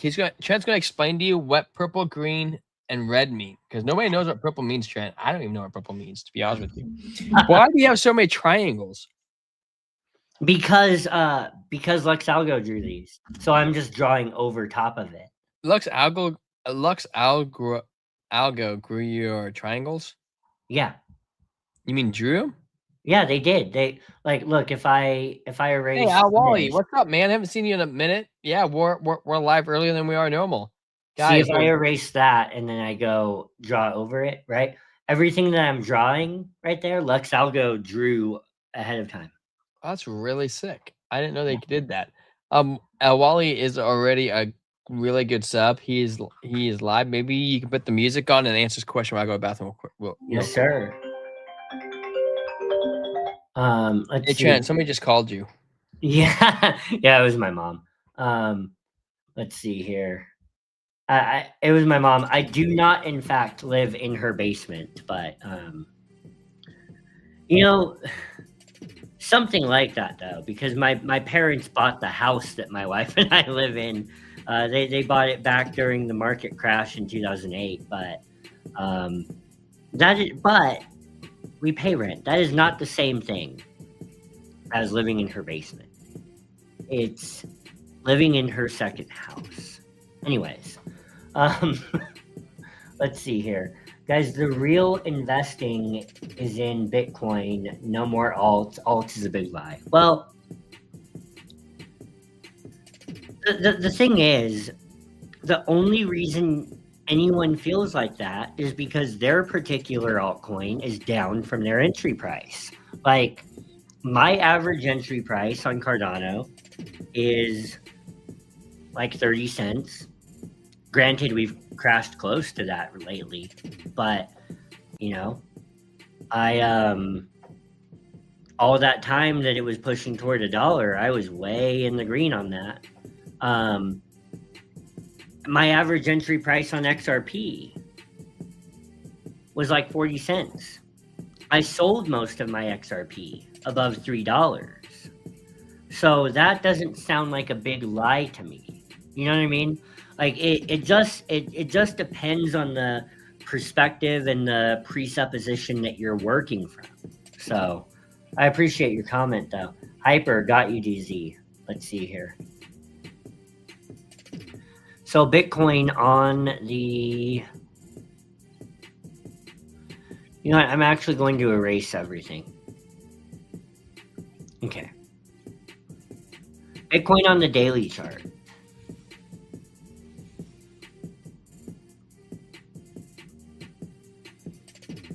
We still are in this situation where we have a buy signal, okay? And we have a green trend catcher. The trend catcher is this line that comes, this is on Lux Algo, okay? A paid indicator. And the trend catcher is the line that goes, the red and green line that cuts right through the price action. And we're still above a buy signal, above a green trend catcher. We have take profit number 1 up here at $98,600. Take profit number 2 at $106,700. And, you know, the money flow does still need to come up, okay? It does. That is a situation. However, if you look closely, like money flow is coming up. You just have to look to see it, right? We had a divergence there. An uneven booty cheek pattern, like Jason Casper likes to say, where the right booty cheek is deeper than the left booty cheek. And, you know, that signals divergence. Money flow came down. You know, there was a swing down on money flow with a swing up on price. And that tells you have a continuation of an uptrend. Okay, so not to mention these nifty little lines. That's only if dominance doesn't crash all week. Because if dominance crashes too, well, Bitcoin will crash down, but it'll also rise like a mother mofo. Yeah, I definitely told him what I thought about that too. You know, but so you know, again, when you look at these lines, this is not a terrible place for a long. The reason why is because you're closer to this uptrending line of resistance, right? 2.8%. You're closer to that than you are the uptrending line of support versus the descending line of resistance. You're like a 13% move away from that. So you're at like a 4-to-1 risk reward ratio right there. Hey, Trent. Yeah. The missus would like to cover some meme coins before she goes back to the boys. Are you okay if she covers that? Absolutely. Let's do it. All right. We have some alpha coming from Miss Mercury Queen, and she is going to tell you what to buy, why not to buy. Okay, here she comes in. She's not super comfortable on screen. Babe, give them a hand so they know you're real. Give her a hand. This is the Blockchain Brew meme coin segment. Hi guys, we are going to talk about the Wait, who are you? Mercury Queen on Twitter. That is who I am. I'll get her Twitter up real quick. So we're going to talk about the USD1 coins. The Bonk hasn't really had its season yet, and so Bonk eventually will have its season. So there's a meme coin within a meme coin. The Launchpad Bonk. So the Launchpad Bonk. Explain to me. So World Liberty Fi partnered with Bonk. That's like. Whoa! Why is your Twitter handle so scary? There was Hey a meme guys, coin called. you can kind of see her face. That's a meme coin called Tough, and I changed my profile picture because I liked it. I thought it was cool. Anyways, Are you still in it? no, I'm not. I'm not in it currently, but I still like the profile pic. Do you still support it? Yes, Did you sell it on a high or a low? I sold it in profit. Profit. Double? No, but profit. Profit is profit. Anyways, so World Liberty Fi is partnering with Bonk, and they're coming out with an app next month in January. And in order for World Liberty Fi, Pay attention, DD. the USD1 pairs to do well, they need a catalyst. They need a meme coin to go to 100 million market cap. And we have a couple of ones in the running that could possibly stop it. No, this sells. Could possibly hit 100 million market cap. And they're currently sitting at 10 million, 5 million, and 6 million market cap. And if you're in the Discord, I can post my watch list of the USD1 pairs into the Discord if you're in there. Hey, so one of those has to go to 100 million. Guys, get in there. Right now, you can only get in there by, we don't have the link up because scammers will come in.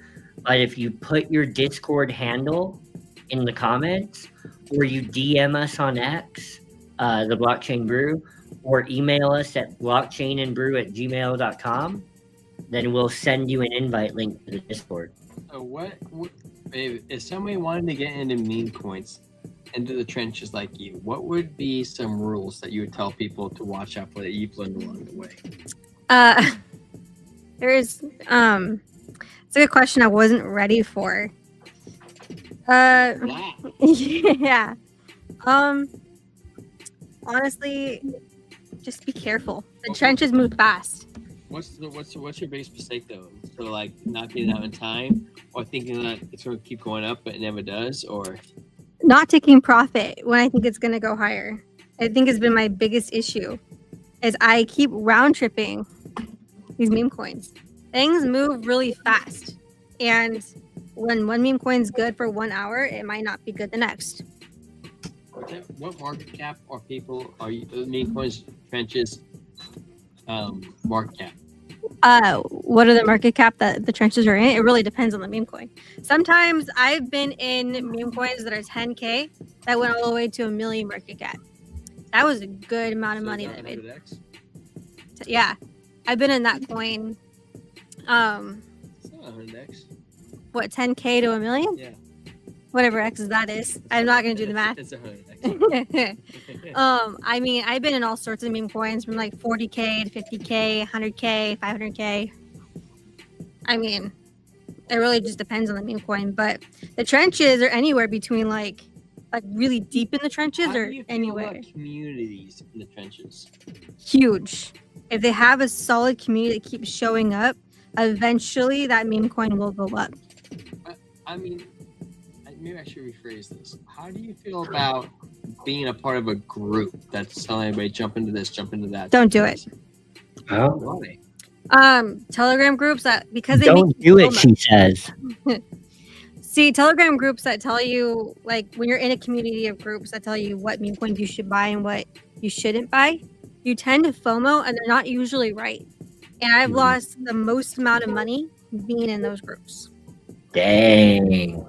That is where I lose my money because, you know, you FOMO. All these people are buying the same meme coin, and you think it's going to go great because they're all saying it's going to do good. Can I put you on the spot? What? Can I put you on the spot? Yeah. Absolutely.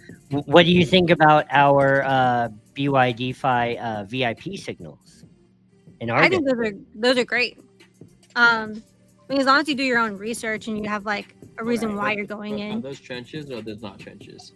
The BidFi, those are not considered the trenches because those are bigger coins. Right. At what point are they no longer a trench? Well, That's a good question. Hey, they are aggregated from top ROI traders. So sometimes you get, you know, it gave signals on TA, which was number 1,000 something down on the list. But, you know, it just depends. There's a lot of variety in what you're getting. To me, the difference is you're seeing someone's TA and then deciding for yourself whether you want to, whether that jives with your analysis or not. Yeah, I mean, I wouldn't consider those coins like you can't really see what I'm doing with the quotations. I wouldn't really consider those the trenches. You know what I mean? Because the trenches are like 1 million market cap or 5 million market cap and down. Well, at what point? So is it 5 million? Even under that sometimes under 1 million, right? Yeah, anywhere between like 10 million and down, I think would be considered the trenches. Got you. So what's the very beginning of why do meme coins start at 10K and some meme coins start at 100K? They usually start at like 3K. And the group 344 guy, I disagree. I think Troll is going to do really, really well. I think Troll is going to have a big catalyst, and once that moves to like back to 100 million and 200 million, I think that the meme coins will start going back up again. So I mean, I don't know if you answered my question. What was your question? Why? What did I ask, Trent? Did I say like? I was answering this meme guy. coins start at like 10K and some meme coins start at 30K. Because sometimes the dev, hold on, it's when the dev puts that amount of money into the meme coin. So it's dev based? It can be dev based. They usually start at 3K. So but do they hold more percent when they print like a 30K versus 10K? Does that mean the dev holds more coins? The dev bot. So a dev can put in like 10 SOL or 20 SOL, 30 SOL and blast it way through bonding without anybody even getting the bonding curve. So on Pump Fund, every meme coin goes through a bonding curve. And it's like usually starts at 3K and it goes to like, depends on the SOL. It could go anywhere between like 50K and 60K is when it like bonds. When someone hears the word term bond, does that mean that they should more likely buy it or not? I don't recommend it. Don't recommend buying the pre-bond or bond? I don't recommend buying pre-bond because a lot of times they'll start to bond and then just completely crash. You either buy pre-bond and get out before the bond. When somebody buys a bonded coin, how does somebody bond a coin? What is bonding? Well, every Pump Fund coin is a bonded coin. Yeah, but how do they get there? What's bonded? What's the meaning of it? I don't really know. Is that a Pump Fund thing? Or yeah, that's a Pump Fund. So is there like a check mark that somebody's like, oh, look, it's bonded? Yeah, you'll see it when you go on Pump Fund. You'll look at the meme coins. You'll see there's like a bar that shows you when it's bonding and how far it is until it's bonding. What do you mean by how far? So when it bonds, it gets onto like other it can get onto like Meteora and Jupiter, and more people see it after it's bonded. So is it worth for people to bond it then? I mean, yes. In the true system, which is a blockchain. Is that what you say, baby? It helps people learn about crypto than the true system, which is the blockchain. Yeah. That's true. He's talking about you learning what bonding means. Like, you're literally throwing out data for everybody in the world who's never been in the trenches, babe. So, I mean, bonding is basically when you go on Pump Fund and a meme coin like burst comes out, it is going to start going up in bonding. After bonding, you'll get to see it on Jupiter and Meteorola and other places that you can buy it. It just gets more eyes on the project. So if somebody doesn't have the money to bond it, is that a bearish or bullish coin? It neither. It depends on if you can make a community, because if a community can all start buying the coin, it can still bond. How big does the community be for it to be impactful? I've seen communities going with like 3 people to like 100 people, and sometimes 100 people, guys. I mean, we have 6 times that. So what we need to do is make our own meme coin and bond it. Hey, what would it be a good idea or a bad idea? And I'm talking to Mrs. Meme Coin here. Would it be a good idea or a bad idea for us to make like a brew token on Solana and send 80% of the supply to BitBoy just for for notoriety? He won't know about it for like 2 years, so it's probably at least good for 2 years. My recommendation, if you're gonna make a meme coin, is to buy like 10, 15 SOL, 30 SOL into the meme coin and just blast it through bonding. Just What completely. happens when it blasts? So what do you mean blast? Is that something that somebody has to pay for though? Because if you blast it, Yeah, you have to put in like 30 SOL, 20 SOL, depending on so how you much. don't have to pay somebody. It's just No. put it in You can, you can put the coin through bonding yourself if you want to. I've seen people do that too. And burn all your dev coins or lock them. Yeah. It seems to me like the threshold we're talking about is simply about volume and whether the volume is enough. Ted's saying that. Ted's saying you can just burn the DevTo coins and that will put it through bonding. Is that true? No, you buy a bunch of the supply and then you can burn it and or lock it, and more people are. And it has to be 30 SOL. Or is it like 300,000 or like a specific number? It really just depends on Solana, that amount. It could be 20 SOL, 30 SOL. Mm-hmm. Well, how do you determine that? I have to look at the price exact is amount. Pump will have it on its website of how much it costs to just bond the token or how much SOL you need. I don't know the exact number off the top of my head, but it's like anywhere between 20 and 30. And I've seen a guy who just bought his like token and blasted it through bonding and blasted it all the way to 1 million market cap. How much money did he have when he did that? Like, probably 50, 60K.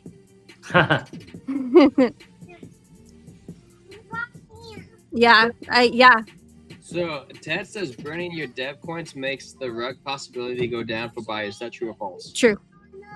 You can burn them or you can lock them, but yeah, it's so true. Why should devs give themselves coins? I mean, because you can make money too when you buy into your own project. And you can make money off the fees, and you can make money when you buy into it. But I mean, for the community's sake, and more people are. Guys, do we have a pick? Oh my gosh, he tracked her down. Why? Trey. Well, it's on your page, like. Why'd you put it on there? Because I like that photo. It is a good photo. Everyone can admit it is a good photo. Put a plus. I like that photo. That picture is a meme coin master. Meme coin master. But yeah, I would just look into the USD 1 pairs. I'll post my watch list, but one of them is bound to hit 100 million market cap. Otherwise, the World Liberty Fi, Eric Trump, who is like co-owner of that whole company, that will fail if one of those coins doesn't hit 100 million market cap and make a catalyst for the other USD 1 pairs. Maybe he's stalking you. Maybe it's a picture. Yeah. Actually had on her Tinder. We also have that hurt, by the way. That was really scary. It was total ledge. A shadowy pick. You know, BitBoy had Mr. X. We have Mrs. Q. Mrs. Q, babe. How you like that? Well, some people call me MQ. MQ. There you go. Yeah, but that hurt. That was on the ledge. It was very scary. But I mean, yeah, that's basically just USD1 pairs or the alpha, and just hold it for a while. And who's that guy who wanted to know about that coconut coin? No, it's DZ. DZ would have 2x'd his money. We don't know if DZ's a guy or a girl. The queen speaks the truth. Yeah, he would have 2x'd his money if he put in what I told him to. Oh wait, when did you tell DZ to buy? I don't know. Last week it was at 40K, and then it went Is that when you told DZ to buy? Yeah, it was at 40K, and it went to like 130K. DZ is a guy, but one time I asked him if that was his AI girlfriend. Now, not every. DZ would triple his money. He would have, yeah. Well, he would have 2x'd it, 200%, yeah. And he didn't. It's not even like announced for sure yet. But when it gets announced, you think it will 10x when it gets announced? If that one gets announced 100%, it's going to go to $1 million market cap minimum when Elon Musk announces the name. DZ, I told you this. You had to pay attention. This is your territory. Take advantage of MQ. She's not on here every day. I take advantage of her every night. Not okay. Not every meme coin I post on that is gonna do well. Just so you know. Take your fingers off the screen. Take your little baby fingers off the screen. What? Take your baby fingers off the screen.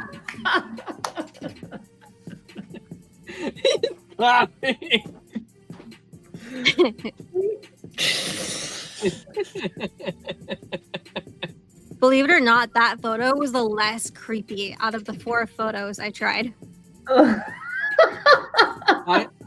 you ever seen the TV show Supernatural, Trent? No. In that show, when they kill a demon, that's what the face they make. Oh, okay. Demon Slayer type thing. Sarah's like, it's a demon slayer. It's a good thing. I'm like, well, I don't know. Your good thing and my good thing are 2 different things. Hey, we're just moving over there on Kick. What's up, dude? How you doing, man? Stream Hub, Porn Shop. So, oh man, all we think we're going to $70, man. I hope we don't go $70 for Solana. Terrible, babe. What?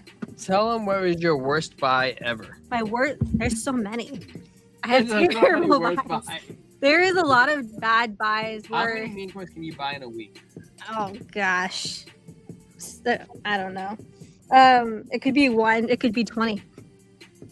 It just depends on the meme coin and what comes out.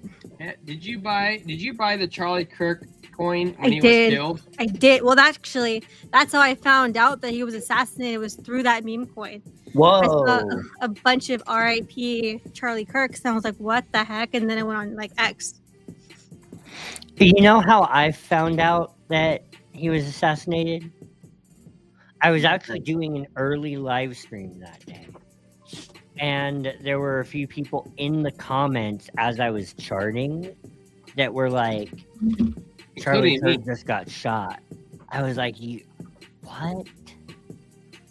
And then so we were like reading articles together, reading Isaiah chapter 59 together in the Bible. And man, it was, I will never forget that live stream for the rest of my life. Yeah.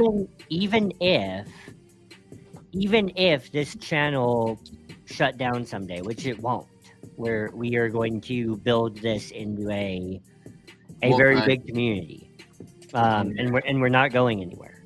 But even if this channel shut down one day, I will never forget that live stream. I won't forget it either. Yeah.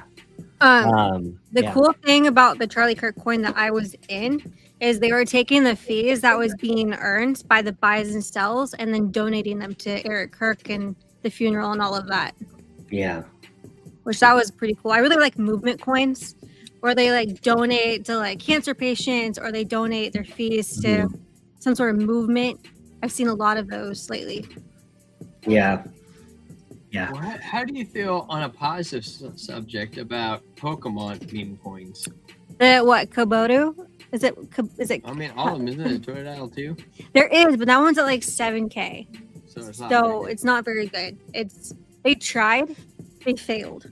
So why did Kabuto King succeed and Tordile fail? It was the first one, and then other people try to copy them. When there's like a first one, usually the copycats don't do as well as the first one.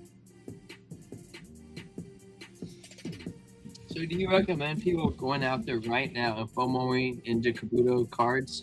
Not financial advice. I would put it on a watch list and see how it does, because it's at like 1 million market cap right now, So is 1.2. Kabuto King still buying Kabuto cards? Yes. So your theory is they're going to keep going up again. It could go back up. I would put it on a watch list. I wouldn't buy it just yet because it might go down lower. But I mean, there's a chance that it could go back to all-time high. Wow. But I mean, it really depends on how. Yes, it got all the cards. There has to be a catalyst for that to actually happen. Otherwise, it's just kind of gonna taper off. Meme coins don't usually last very long, except for maybe troll. What's the longest you should stay in a meme coin in the trenches? And then you're like, I've stayed in this too long. A week. The A week, 2 longest? weeks? Yeah. The longest. Yes. A week is way too long. The week was the Kill Bill one. So what's the shortest you should stay in a meme coin? That depends on the meme coin, but the shortest I've stayed in one was maybe like an hour. An hour? Mm-hmm. What coin was that? Yeah, that one's a good one too. What one? The Man U one. What's Man U? Shaving knows what that is, but I don't know what it It's a is. dog one, I believe. It- I could be wrong, but I think that's a dog one. Dog ones are always the best coins. I love dog ones. Why? Everyone loves dog coins. Oh yeah. Really? Yeah. Isn't that why Doge is the thing? Yeah. Warren Kitty will do something. You think so? He'll make a kitty meme. I've been watching Warren Kitty. He's not very active anymore. Why is that? But I don't know. But I hope one day he will make a meme coin or make a meme coin great again. What meme coin would Roaring Kitty make great? I have no idea. We're just But I will be watching. I miss those days of like GME. Those were like peak meme coin days where things ran to like 100 million market cap. Really? They don't make them like they used to. Does it come back? People need to have money. How did they get money? Do you think Altcoin season. I think it'll come after altcoin season, where people start having money again and they can put it into meme coins. Do you think tax returns will help with that? It could. I don't know if it will, but it could.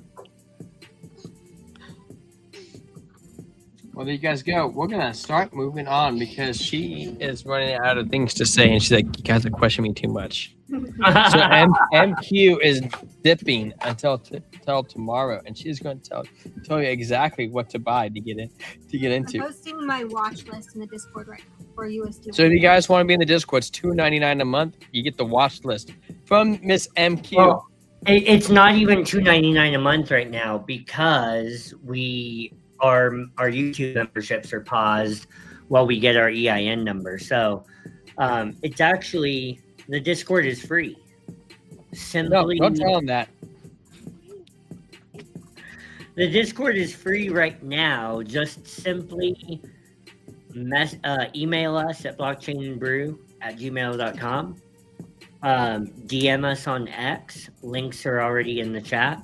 So, and Trent, when do you think we'll have an EIN number? I mean, can't you just provide that to the Discord or to the channel what your SSN is or your birthday or anything? Yeah, when I get them on the phone. I mean, you can provide that to the channel. They could help us try to get that.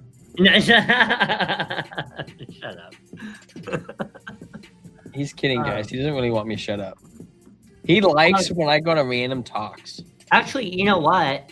The live chat, I don't think we'll get scammers if we don't have it in the description. I think if we just put it in the live chat. Oh, you want to bet? That will. Oh, okay. Never mind. You want to bet on this? Because I'm in Pluto Alliance for a I do not dox myself. there's lots of people who ran Pluto Alliance. And it was not in a lot of live streams. Got you. Kitty will do something at some point. Makes money will go round. It's hard to invest in memes at this time when there's so many good RWAs that I need more bags. LOL. How many RWA coins do you know of, Crypto Chevy? I'm not questioning you because I'm questioning you, but my main RWA is Hedera. Ondo is yours. Really? Ondo. Okay, you have to come up with the third. Yeah. But look, layer ones don't count for the purpose of this for me. Okay. Because, well, actually, let me break this into two categories. I don't know what.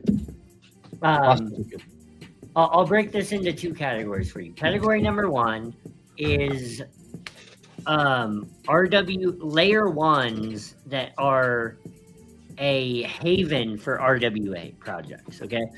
So those are right now Algorand, HBAR, AVAX, and XRP, and Ethereum. Watch me back.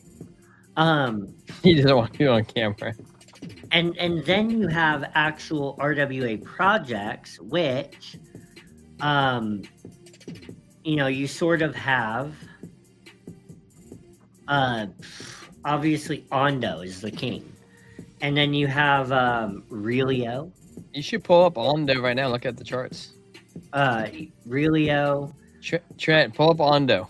Okay. Relio doesn't really count because they had some BS stuff. Because I know I was a part of ECTA, and we celebrated when Relio started collapsing on its RWA play and doesn't really have RWA like how you think it has. So you have green money flow right now on Ondo. Wait, is that the green candles? Huh? What's the green money flow? The money flow is down here on the oscillator. Out the biggest bag, haha. ETH does not do RWA, does it? It does, yeah. Really? Is that why Tom Lee always pushing it? Yeah. Is that the biggest thing that ETH has going for it? Because I thought ETH died.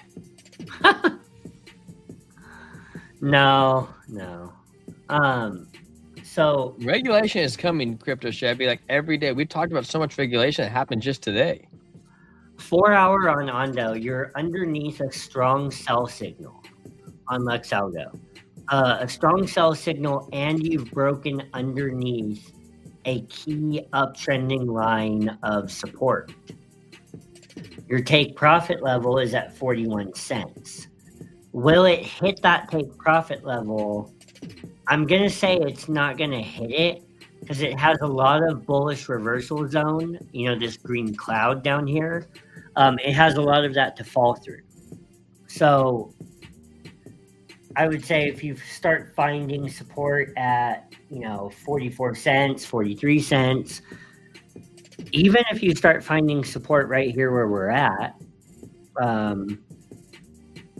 it's a mixed bag because you have a strong sell signal with a red trend catcher, and that is a recipe for a short. So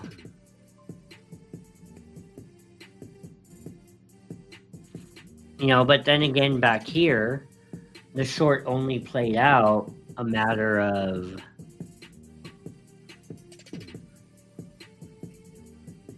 4%. So I don't know. Like we could be in a place where if this candle starts coming up, you end up with tweezer bottoms. Let's see here on the daily.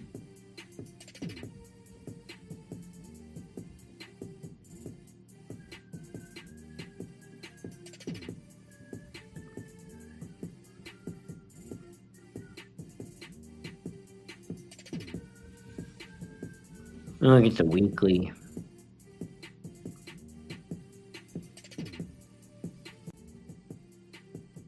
I mean, look at the hyper wave on the weekly, so low down here. This takes into consideration like RSI, MACD, stochastic. generally telling you how oversold the asset is.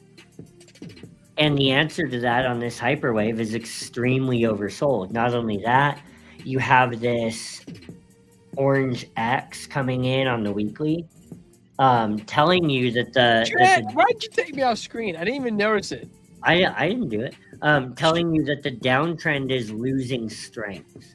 Okay, so for the first time in this weekly downtrend for Ondo, you have this orange X telling you that the downtrend is losing its strength. Ooh. Hey, So, shout out to subscriber 669. Hey. He's our 669th subscriber. He's our 669.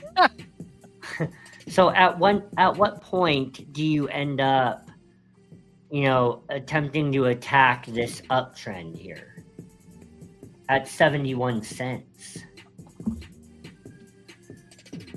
We've been this downtrend. I mean, we've had 1, 2, 3 touch points, 4 touch points on this so far, and we have not revisited that line since. That's telling me that you're due for an attempt at attacking that line, even if you don't break it. Right? If you do break it, then in my opinion, you actually end up attacking. Look at that uptrend. $1, right? $1.88. So interesting stuff. Like, this orange X is telling me that we're nearing the end of this downtrend. This red confluence bar has been bright red for a while now, and the hyperwave is extremely oversold. Anything under 20 is oversold, and the hyperwave is at 8 right now. So I don't hate a long right here. You need to take a drink. Oh, I finished. You finished too? Yeah. I finished too. Jim said we need to take a drink for each new subscriber. Oh, man. Yeah. That's for the whiskey nights, man. I should bring out the bottles of whiskey and be like, hey, every new subscriber we get, we take a shot. Man, can you imagine getting like 7 subscribers? You'd be wasted in like 6 hours. Dude, I know. Good thing I have some water handy. Can I borrow? I have coffee. Does that help work the same? Probably. Hey, we have testimony over there in X asking you a question. What happened? A testimonial over there on Kick, I mean. Oh, on Kick. There's more in the fridge. Crypto Chip. You're right. There is more in the fridge. Should I get some more or no? Hey, homie, I can share your stream in a Kick community. No. No. We had tried going on a scam. Guys, doesn't that look like a scammer on Kick? Guys, just so you know, me and Trent have built this entire channel on just natural people, man. If you look at the amount of people we have, 669 subscribers, which is no small feat, and you go look at other people who have that many subscribers, we outnumber them in views and watch time 10-1. Yeah. Because me and Trent have done this channel organically. We haven't paid for no bots, man. This is straight. We have not paid for a single bot. If you do that, it will ruin your channel. An algorithm, too. This is just for those of you out there who have ever contemplated creating a crypto channel. Like, paying for bots will ruin your channel and it will ruin your algorithm. The reason why is you'll end up with 10, 20, 30,000 subscribers and no views. And which we know people like that. Yeah, what's the point in that case? What is literally the point? How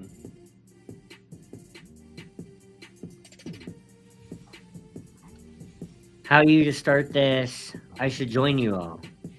Hey, okay, so look, if there is some, I mean, Okay, I'm going to say what I'm going to say very lightly because T-Square and I have not really talked about this. Also, if you ever want to join the live stream, we are open to community members. Oh yeah, we've had come on the live stream. Members. You can come on. We have no problems with that. But that's another thing we're special with. We can have community members come on and just talk with us. Unless it's Daniel Kaufman because he has anger issues. But if you're not him, then we can have you come on. We've had John 316 come on the show before. We've had Kevin Klein come on the show before. We've Kevin had Klein. What, you talking about the underwear? You just did that, dude, on live stream.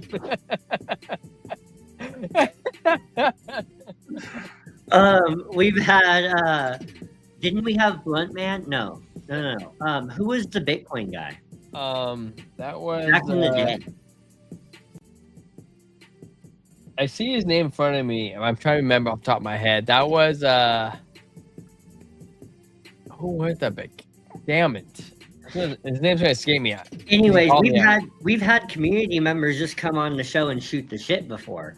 Absolutely. Email us at blockchainandbrew@gmail.com or DM us on X. We would love to do that.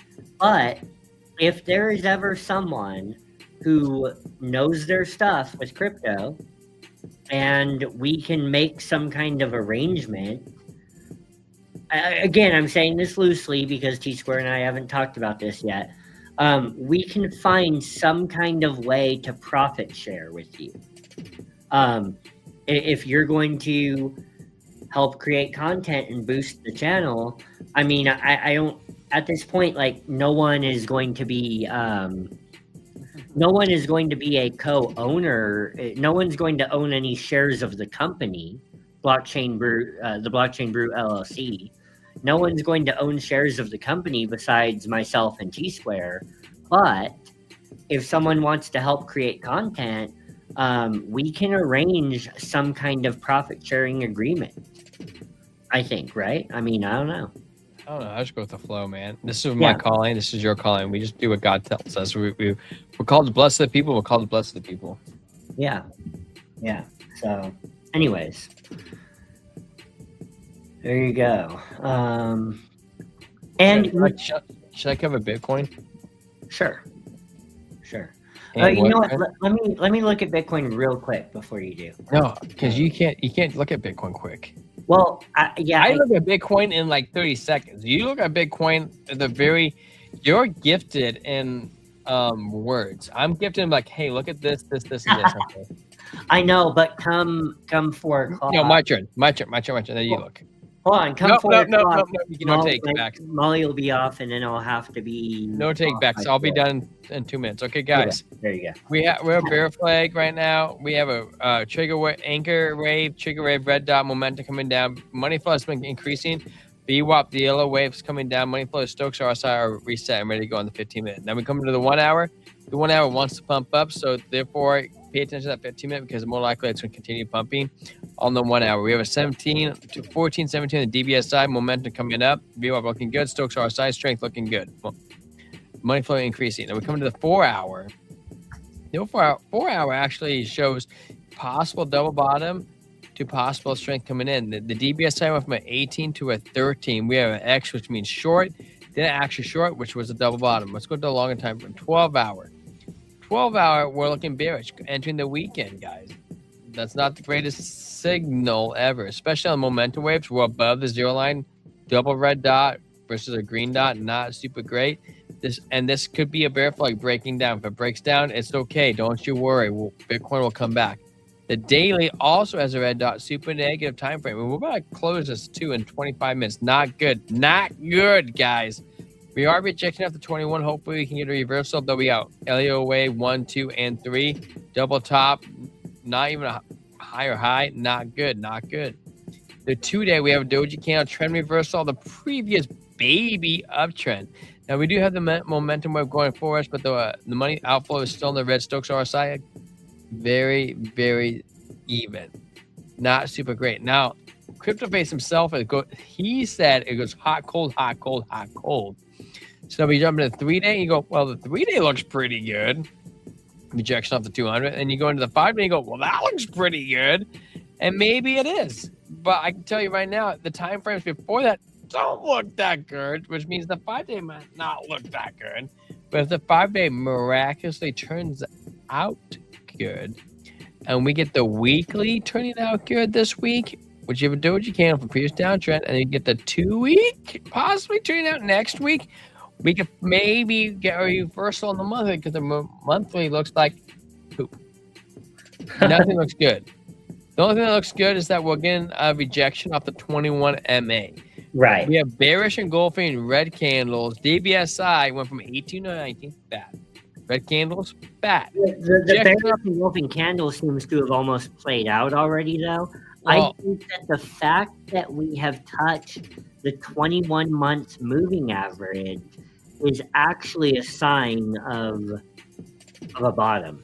Zoom out, Chevy. This is the monthly. We can't zoom out anymore. But on the monthly, we also, Trent could be right. We could be rejecting off the 21. But we have momentum coming down. Red dot still playing out. Stokes RSI and strength are curving down. The strength is actually hidden within inside the red candle. VWAP back. VWAP curving down. Money flow, actually, we went from the previous month to a 38 to a 30, which means money outflow is not great. Now, if you really want me to extend it out, I will extend it out even more. Let's go do like a 3-month. We're going to go do a 3-month, okay? Doji candle, not good, guys. Not good. I'm just saying, I think, in fact, I would say this is bearish divergence we have on the 3. What the frick is my thing? This, to me, is bearish divergence on the 3-month, which is bad. I still think our time frame for the bull run is mid next year. That's bearish. How many green candles in a row is that? A lot. Count them for me. No, count them for me. What, you count them? Well, You asked a guy who wears contacts and glasses and had LASIK done.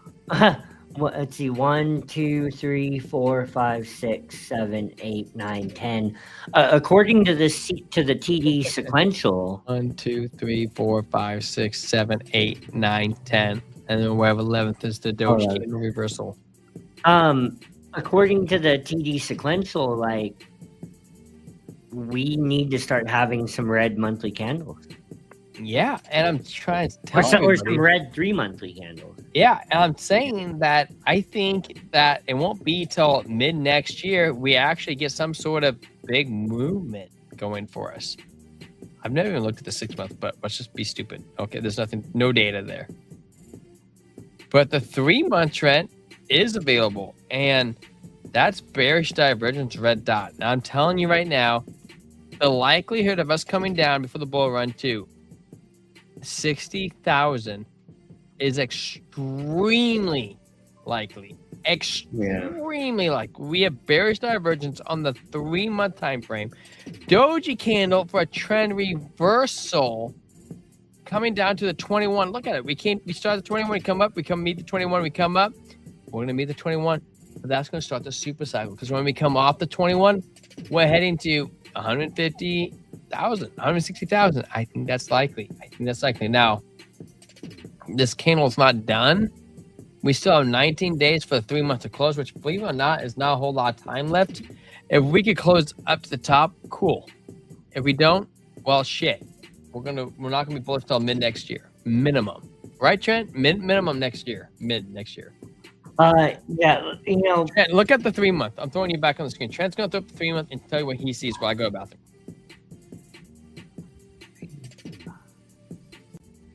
So if we look at the S&P 500 on something like the 3 months,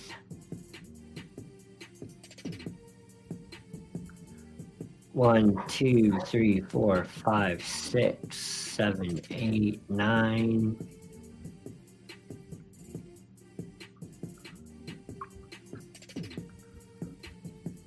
One, 2, 3, 4.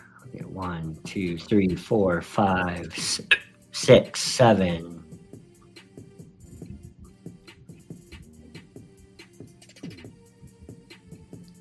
We could be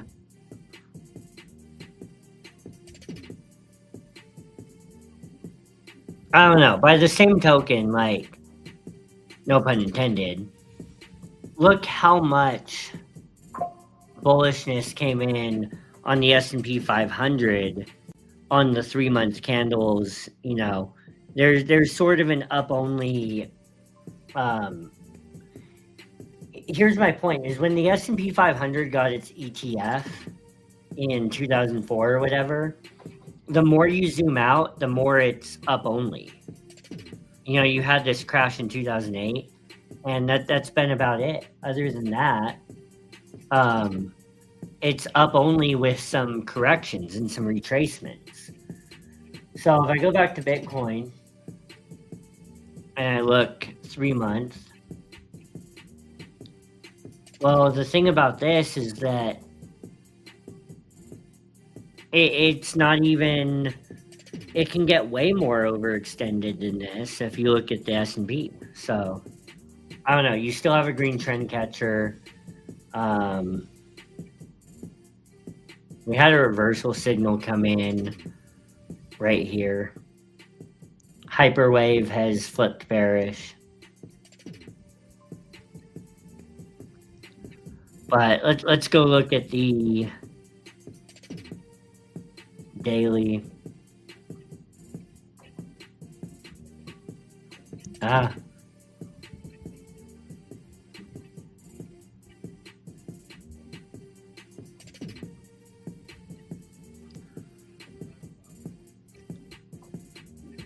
By the way, I used to use LuxAlgo years ago. I took a break from LuxAlgo in order to force myself to learn traditional TA. And I'll tell you this much, I can turn LuxAlgo off. And a few months ago, I was telling you guys, just based off of, by the way, the 21 moving average on the daily is curving up. So that's pretty important. I do see us coming up here to the 50 daily moving average at 97. But I can turn all of that. I can turn LuxAlgo off completely. And, you know, let's just go to the monthly chart. You did turn it off completely. How'd you do that? I just hit it. I was telling you. You're not on the screen. Huh? You're not on the screen. Oh, yeah, I am. No, you're not.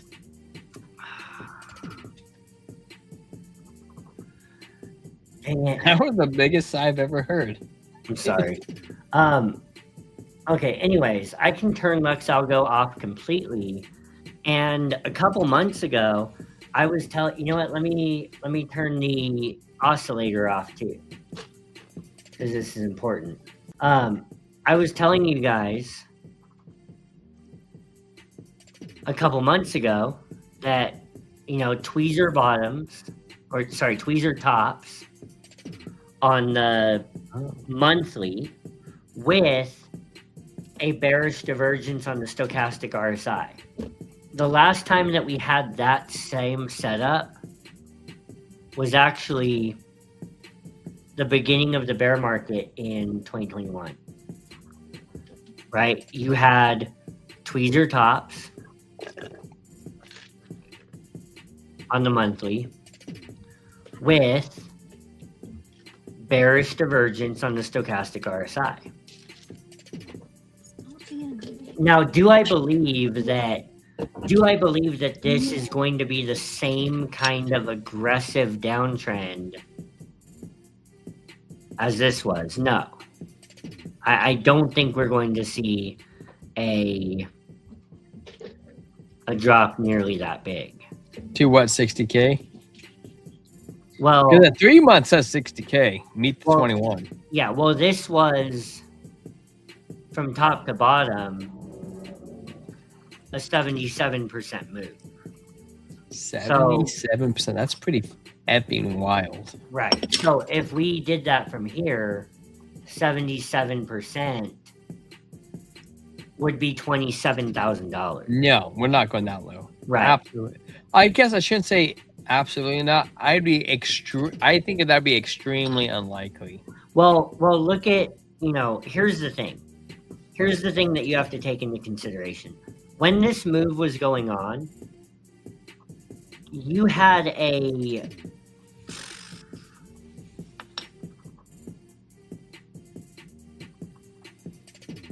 you had a 40% or a 50% move come in.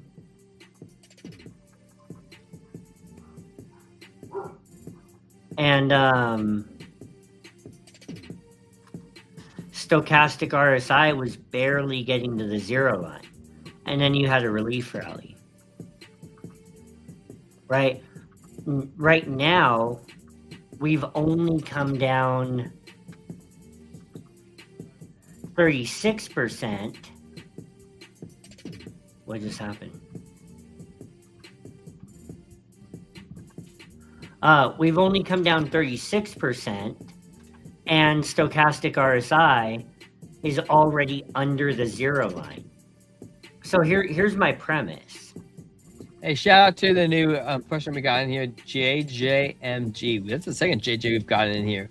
JJ says, hi. I see everyone says to short. Just because BTC is dropping, could it not this be a fake out? Start going up as always. And 100%. In fact, if I was on market side for right now in the 3-month, we had an X when the 3-month candles. We have an X when Bitcoin was at 15,500.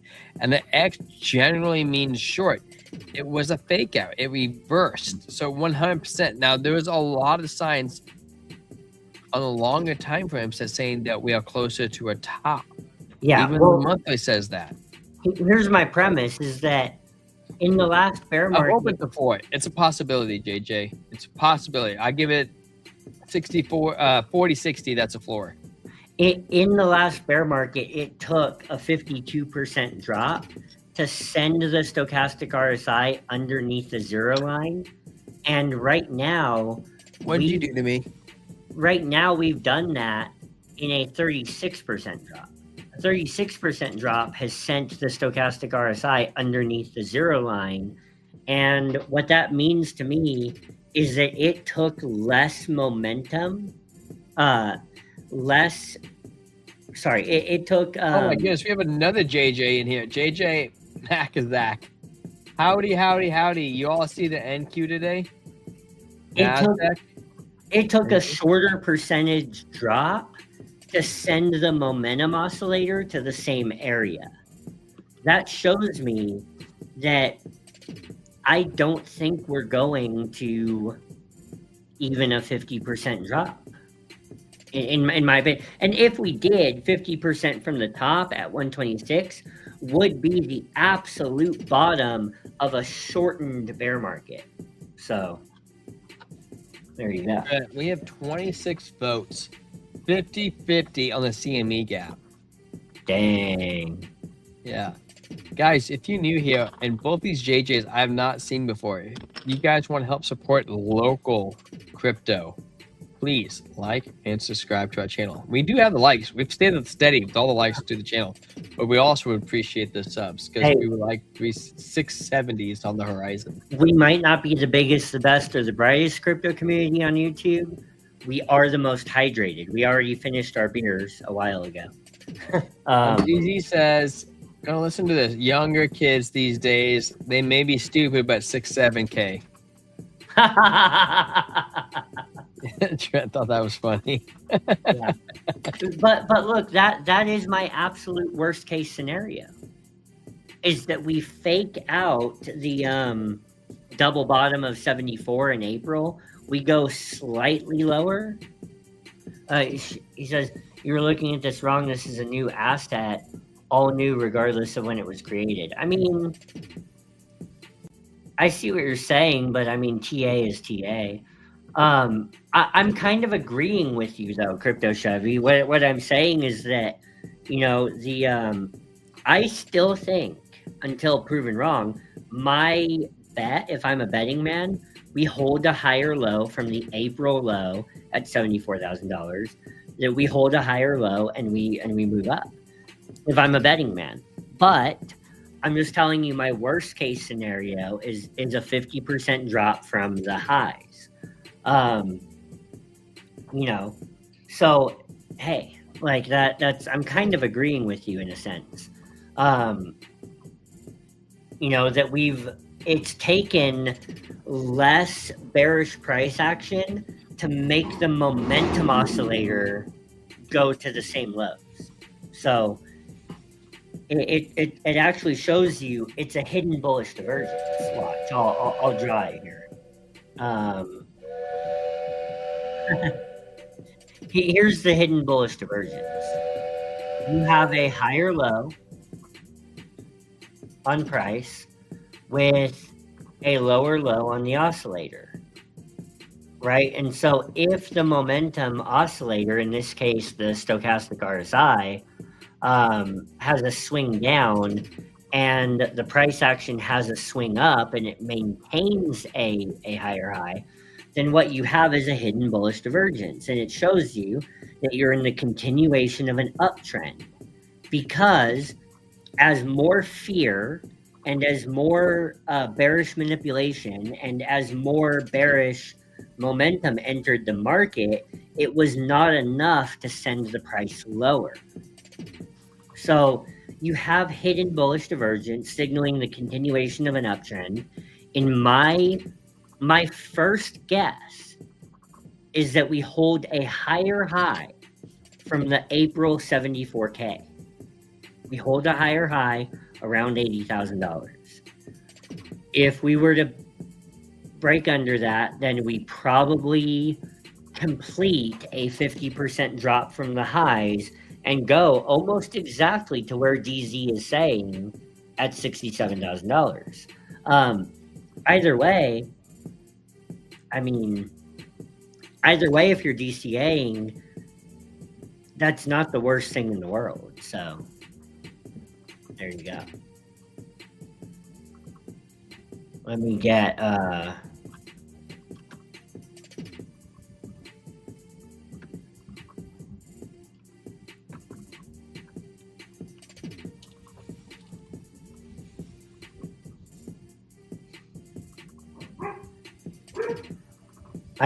can you talk for a minute? Why? I gotta reset my whole chart here. Can you hear me? Testing. Yeah. Chat. What color is my face? What color? Why are you looking at my face? I'm white. What are you doing? Never changed. GGMG. Guys, let's take a break from trends charts, because the trends charts. And I really wanted to cover the ETF today.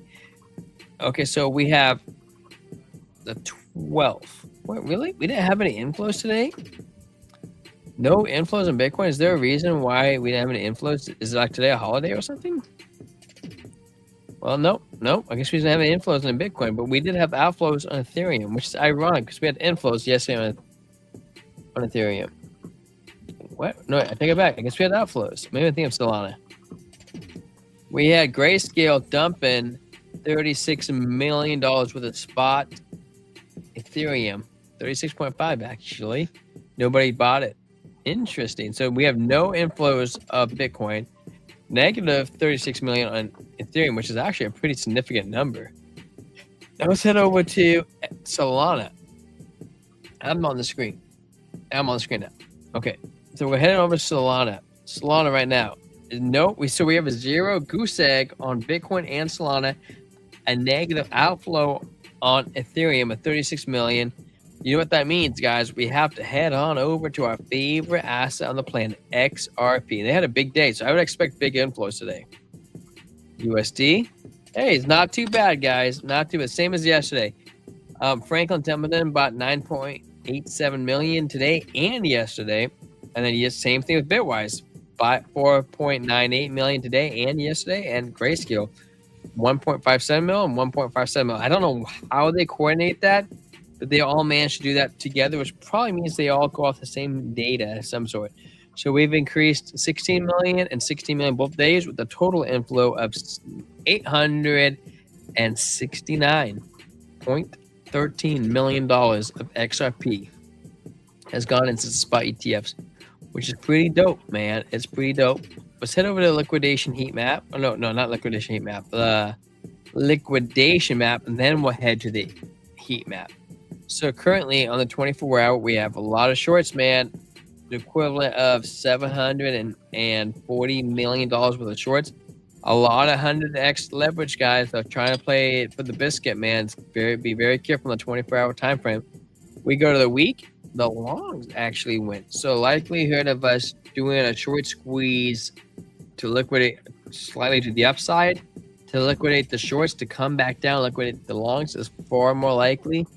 Coming into $105 million of leverage. Look at those 100x leverage guys. So just because this red wave is huge, bigger than this long wave, it's talking about these shorts right here. I mean, look at that. This one trade is equivalent of $86 million on leverage, 100x. Somebody has $86 million on 100x leverage. And it's not saying one person, but several people. What's going on with XRP? I don't know. Well, you tell me what's going on with XRP, DZ. The 30-day, the shorts are cruising for a bruising, man. They are cruising $4 billion, just all this leverage, all up in the DZ, man. So we have to be slightly careful about that. Let's check out the liquidation heat map.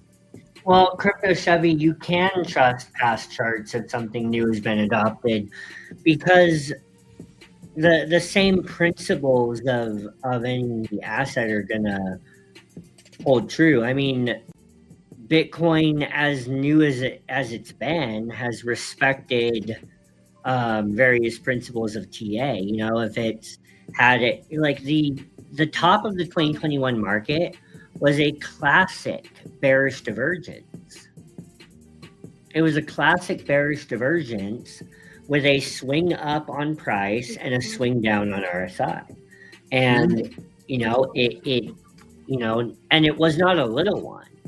It was a very large bearish divergence, and it crashed Bitcoin from $69,000 to $15,000. So, I mean, you can trust the principles of charting even with a new asset class. So, T-Square, I have met my threshold. Time frame. Okay, that's okay. Go. I don't want to look at you anyways. Go. Guys. Yes, Trent?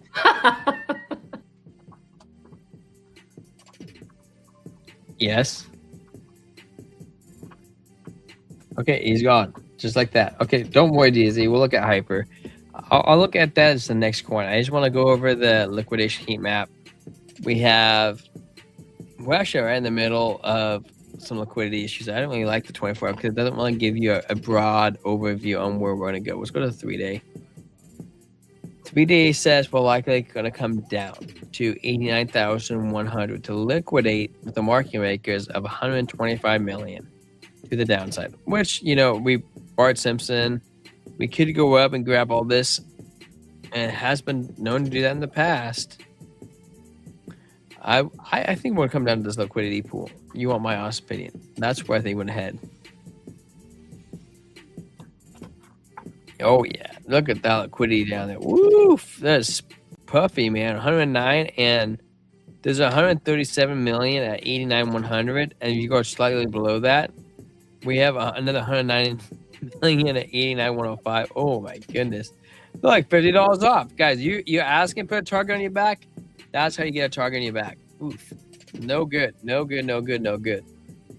Come over to the market. We're gonna look at the biggest gainers and losers. We have SUP, 127%. Nobody's ever heard of that, so no surprise. Jelly My Jelly up 36%. Well, that's actually really good gains. Really good gains. You up 10x leverage. That's 336%. LCR, Loop Ring pumping out of nowhere for almost 10%. We have TA, which is one of the coins we found through BidFi, 7.5%. No other gainers that I recognize, but losers, we have SPX 6900 down 7.1.6%. Jupiter actually down also 7.3%.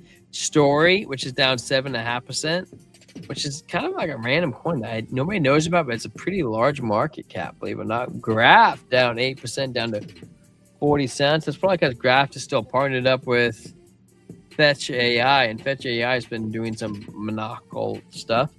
We have Monad down 10%, down at 2.4%. That's because there's so many dang layer ones nobody wants to buy anymore. Nobody has a strategy to hold that many.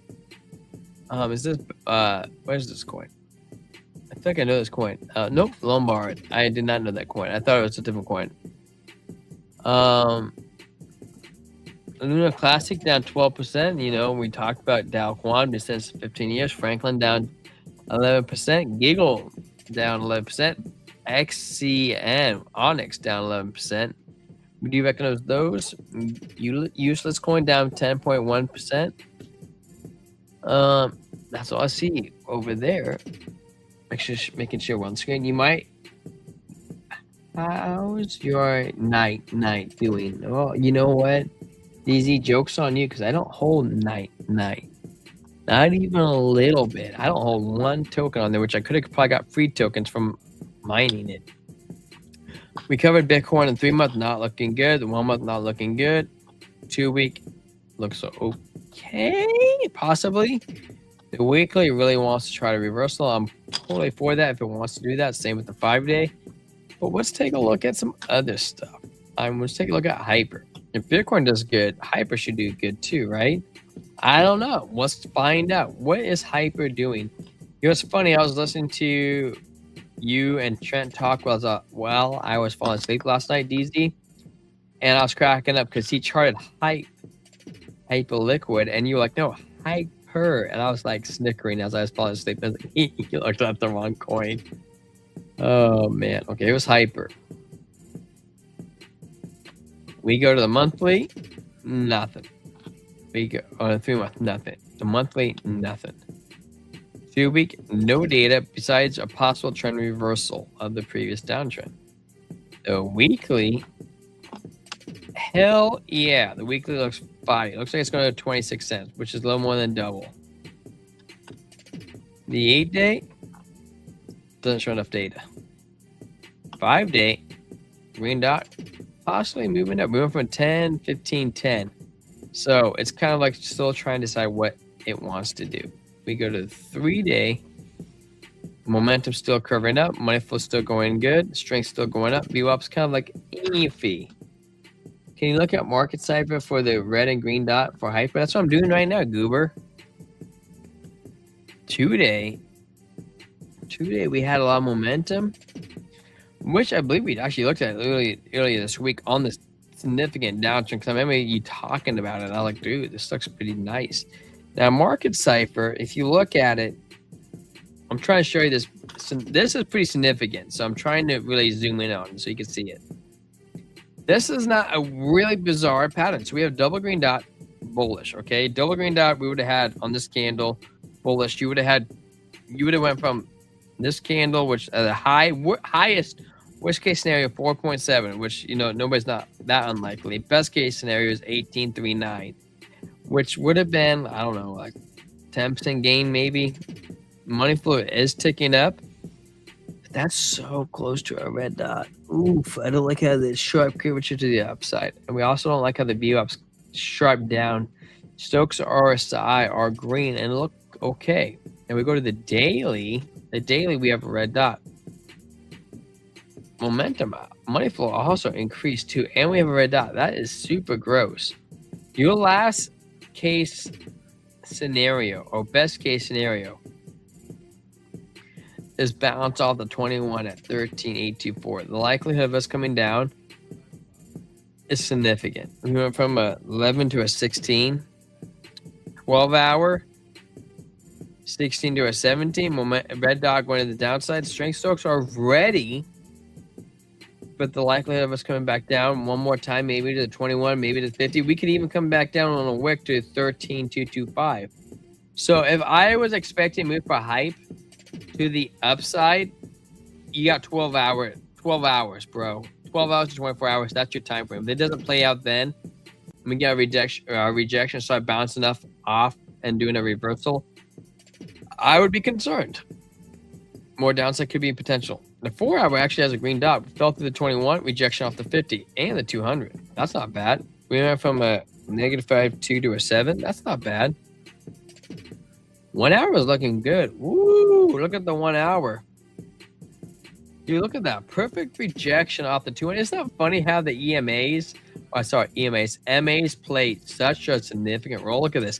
Bounce, bounce, bounce, bounce, bounce. Okay, it was time to reverse. Green, green, green, green. But now what's interesting is this candle and this candle bounced off the 21 MA significantly.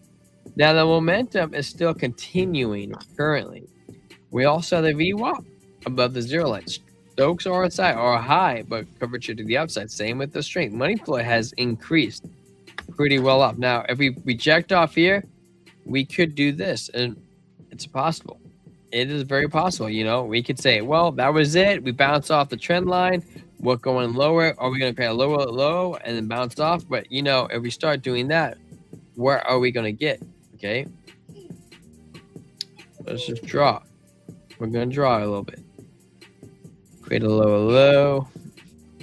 I think a lower low would be bullish. Sign. Give me this little blue square. We're going to go like this. I'm going to bet this way, because why not?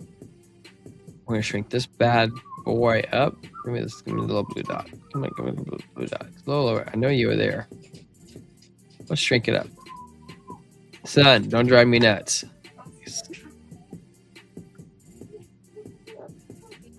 I mean, we could be looking up at this resistance. We come down, we checked off it.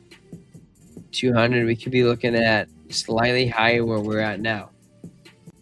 Flight fan, what's up, brother? How you doing? BTC is always good buy regardless. 100%, man. But you can't go wrong with BTC. High, low. You could have bought it at 60K. Peak of the last market at 66K. You could have bought the lower last market at 16K. 15.5 if you're really good. And you'd be up right now. You bought the bottom, you bought the top. Doesn't matter. You'd be up 25%, 30%. Oh, wait. What does the $86 million guy shorting BTC now? How does Toshi look? Who is shorting? I saw somebody name. His name is Jason. I think it was the Trump insider.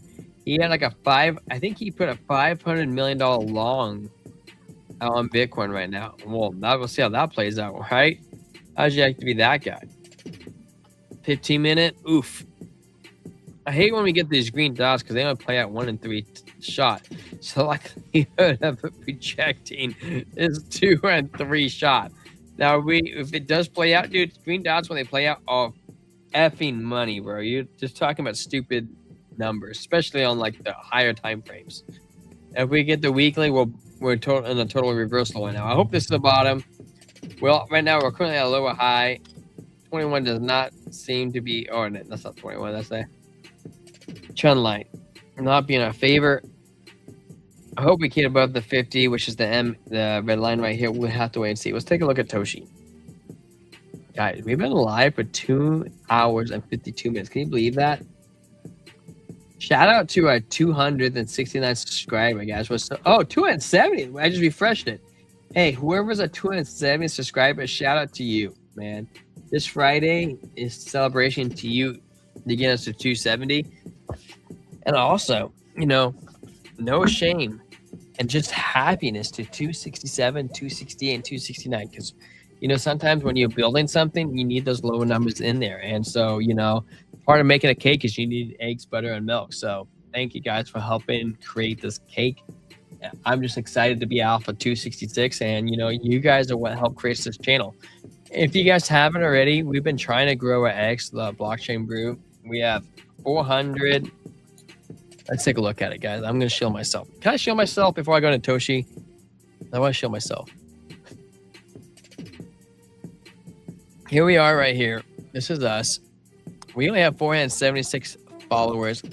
I've been trying to do the grind, trying to do it right, trying to grow this number. If you guys are willing to go over there and follow us on X, that would be superb, which I'm already happy about YouTube. X is going to grow and so on. But if you want to do that, that'd be sick.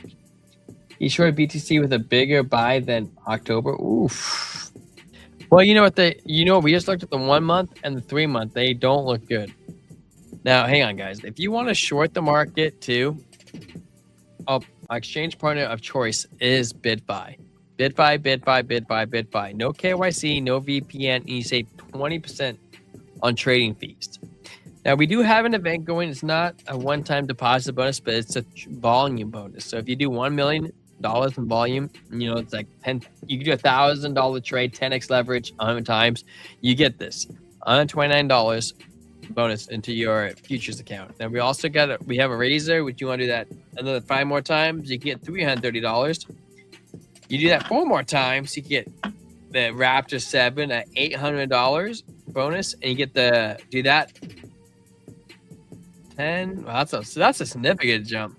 That's 20 million to 50 million. You can get a Razor Pro from $800 to $2,500. And if you get a trading volume of 100 million, you get the equivalent of an ultimate desktop, which is like 3 times the value of a Costco desktop. So I don't know how ultimate this is, but it's the ultimate one.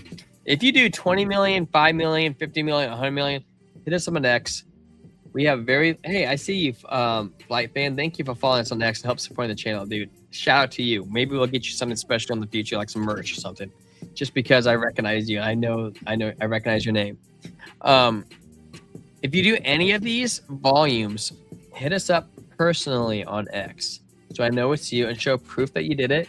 We might be able to get you a larger discount on your fees of like 50%. And if you want to, you could make a side hustle to get some recruit on like people that you recruit. You might be able to get some fees back to you to even get a little bit of a bonus. Now, Bitfire is our exchange partner of choice. We also have another partner on here somewhere. Let me scroll down, guys. Just give me a second, because we've been on for 3 hours and we posted a lot today, because we post a lot of alpha on X, and if you can't see it, you can see it now as I'm scrolling through it. We have Tom Lee and Trump and more Tom Lee. We got ADFW. We have Revolt and Trust Wallet. We have Powell. We have Crypto.com and Undo. We have Elon Musk. I mean, there's a lot of stuff on here. But here's the thing I was trying to scroll to. So we have the volume bonus on Bitfire, but we have the BTCC bonus, which is our second exchange partner. And you can get up to a 10% bonus on your first $500 deposit in BTCC. So you have 2 different exchanges, 2 different bonuses if you're interested. Now, if you're interested, join the Discord. Hit us up on X. Get you in for free, because me and Trent will go over Luxol, go on Market Cypher, because we're enticed to help you win your trades, because we get little bonuses on your fees. So we want you to win. So we're going to be honest with you and give you honest advice on what we see. And not just that, is if you come over, where's my mouse? Oops. You come over, I'm sorry guys, I'm pulling stuff around because I have 4 screens, 4 monitors. I'm just trying to pull things around. Come over to BitFi. I'm in Market Cypher right now. Come over to our Discord. Here it is. This is what it looks like. You can also get me and Trent's charts where we're looking at, but you can also get scalp signals and swing signals. Now, swing signals are actually really dope because they come in regularly and they tell you what you would have got if you played them. Well, let's look at one. So here's one right here on ICP. This is a long setup. You have an entry point between $3.35 0.1 and $3.30 with a take profit $3.39, $3.45, $3.55, $3.65 with a stop loss. This is we're aggravated with the top ROI traders. Here's your setup. You would put your entry point in this little gray area. You would have came down, pop. That would have been your long, which is great. We would love the 3-to-1. So that's what we try to teach. Entry point. And there's also one here for a short for Pippin. Would have played out. We also have an XRP. You know, you trade against the trend. The trend's going down. We're trading against the trend, thinking that it's going to go back up.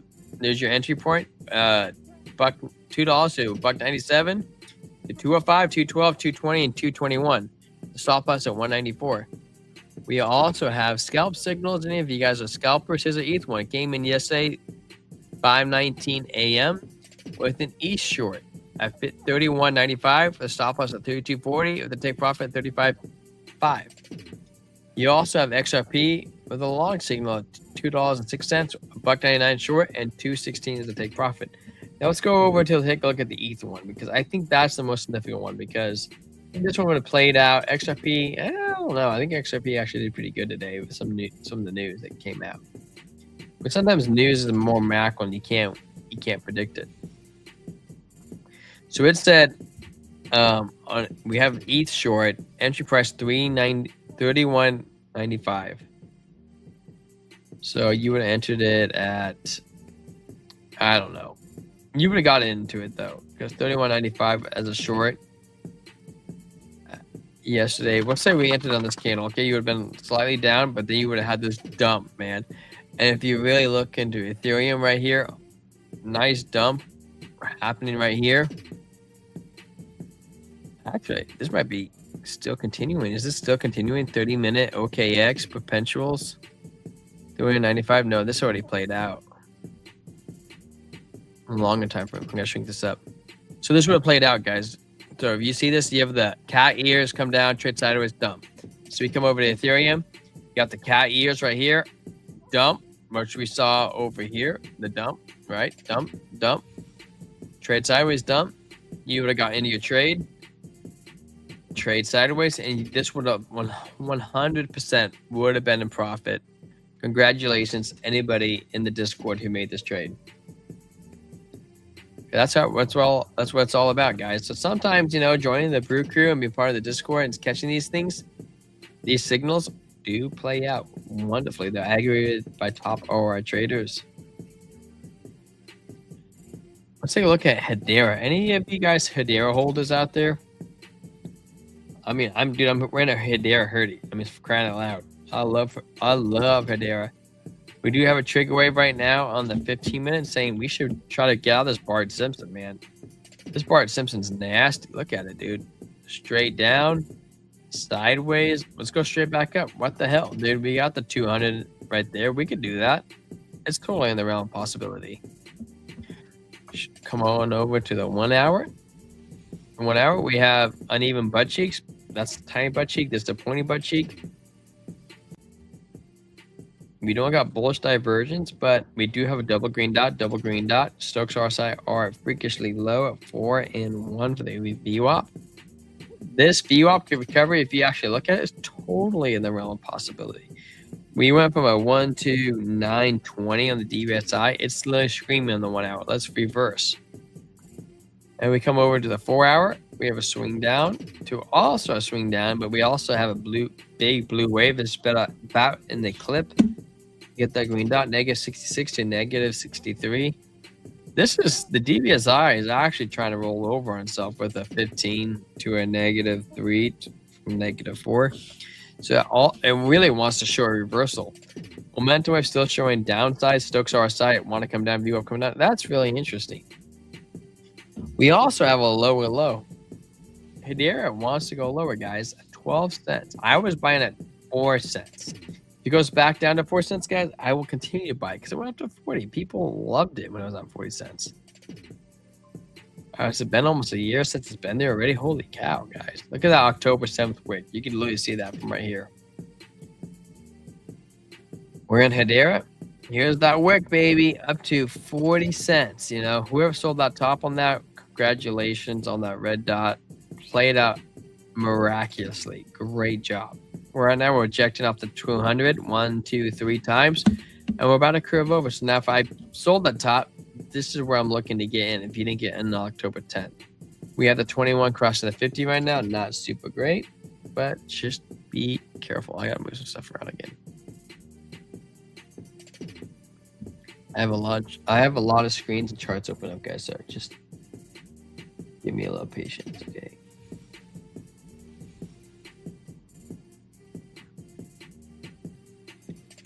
Woo! 18 people watching. Shout out to you guys over there on X. I mean, and YouTube, you know.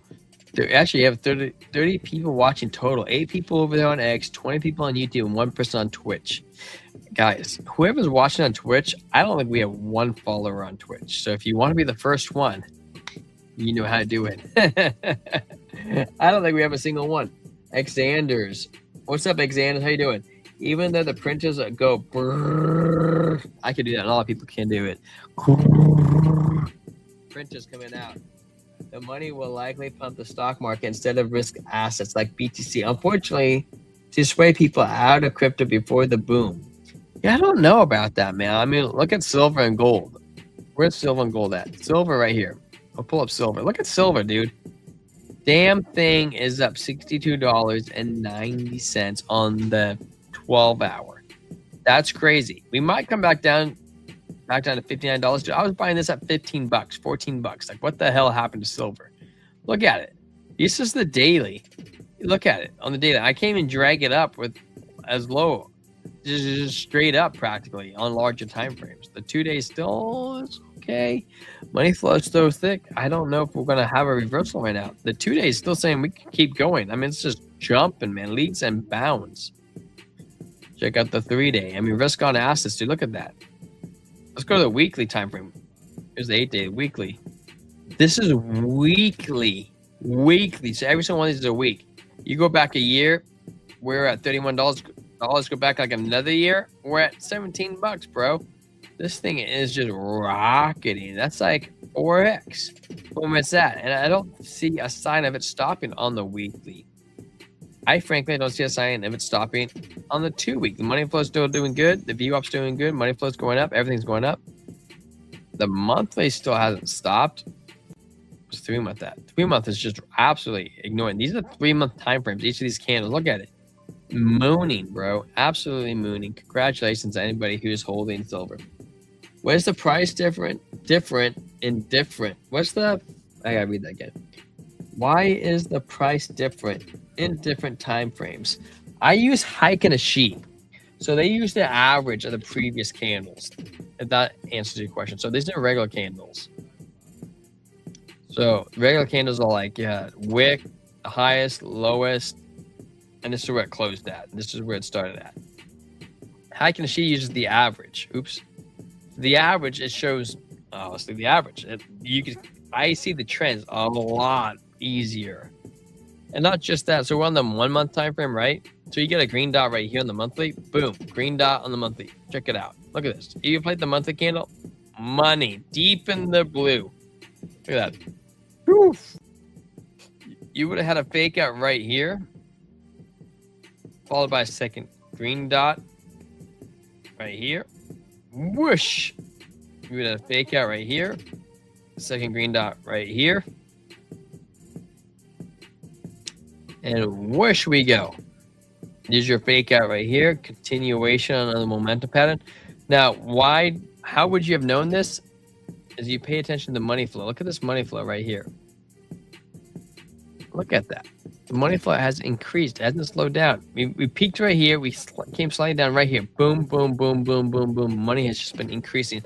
This isn't stopping, guys. Silver's going to $200-300. It's just happening.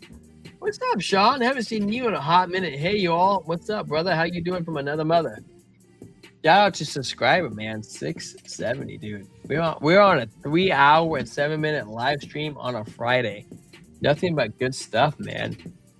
4:22 p.m. where we're currently at. Dude, check out gold too, man. Gold's about a rocket, dude. Daily got the green dot money flow increasing the VWAP going up on the daily. 2 days shows I got a green dot, dude. Gold's about to rip again. It's not stopping, man. Why is it not stopping? I can tell you why right now. Because Scott Fetsit and Trump are working on getting gold to $10,000 and $300 per ounce for silver. Why do they want to do that? They want to get rid of the Federal Reserve as we know today. Now, what do I mean by that? Well, if they can get gold to $10,000 and silver to $300 per ounce, they can do a reevaluation. Like, hey, let's go back and see how much gold to silver do we have to the US dollar and reevaluate it. They can literally erase the US debt probably by 50% overnight. And with the tariffs, they could erase the other 50%. Well, all of a sudden, we can give the Federal Reserve the boot out the door, and we can start backing the U.S. dollar, what it used to be, by gold and silver. That would be crazy for the cycle. It would be nuts, man. I couldn't even imagine when everything will be at. It'd be stupid because this is all based off the Federal Reserve. So if we can get rid of the Federal Reserve and go back to the US dollar, absolutely maniacal numbers. It's just nuts. Guys, give me a second. We've been online 3 hours. Julie Kenneth said that she might be able to come on. I want to see if she's still available. Looks like she's MIA at the second. Okay.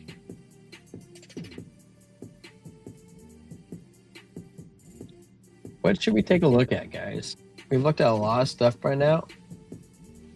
And I would like to look at more things, but I need help. I need help. What should we look at?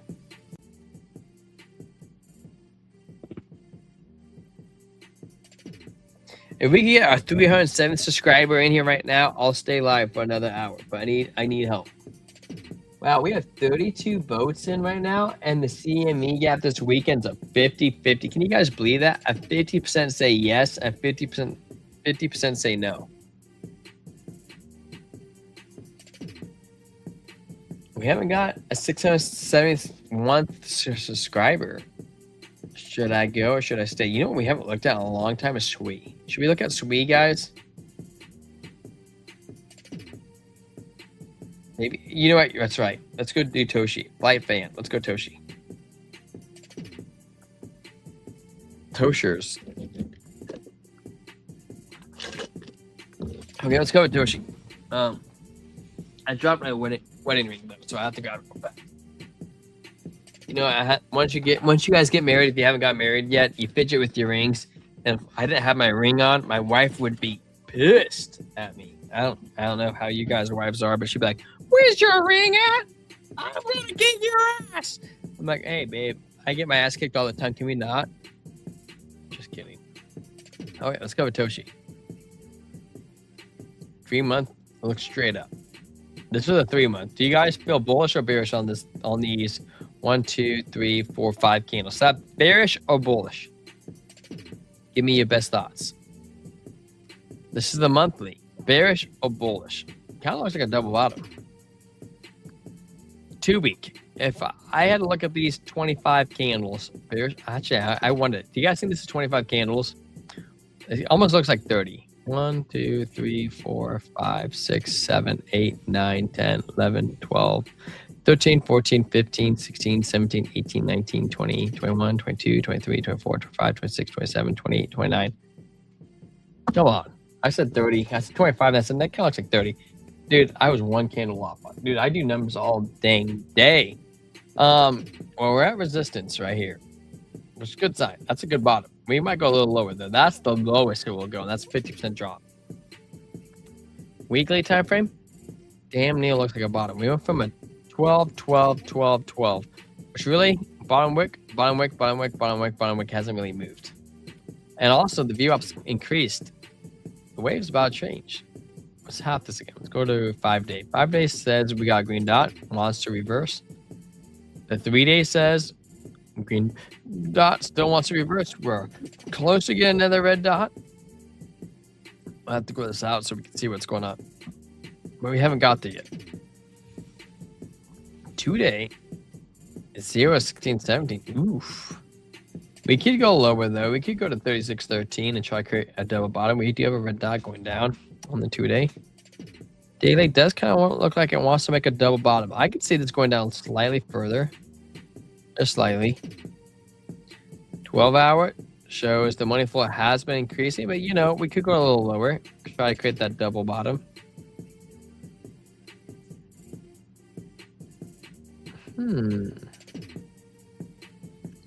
Toshi, man. Brian Armstrong's cat.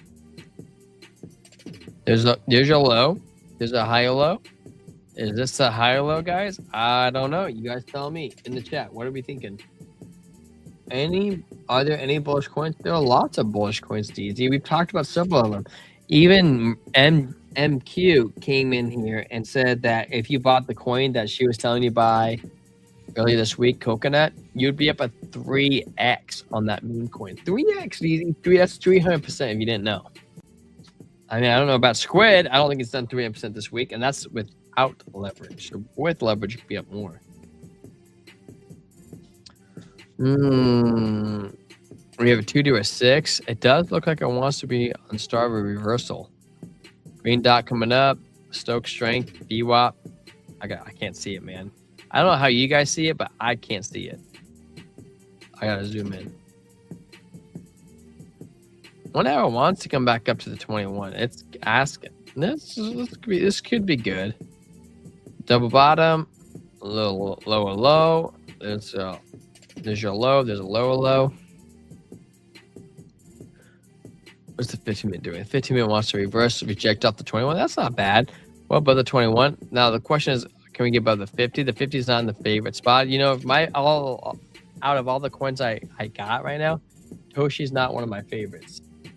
Just yen, find me uptrend coin trade. Dude, that was an uptrend. That was an uptrend.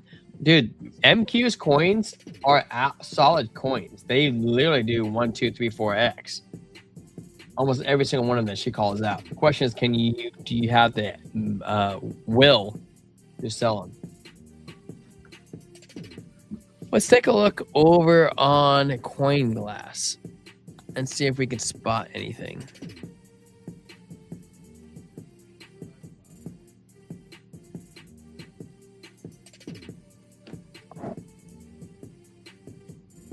I'm thinking about looking at SPX. What do you think? SPX? Kabuto. Kabuto is down so much. Let's take a look at SPX.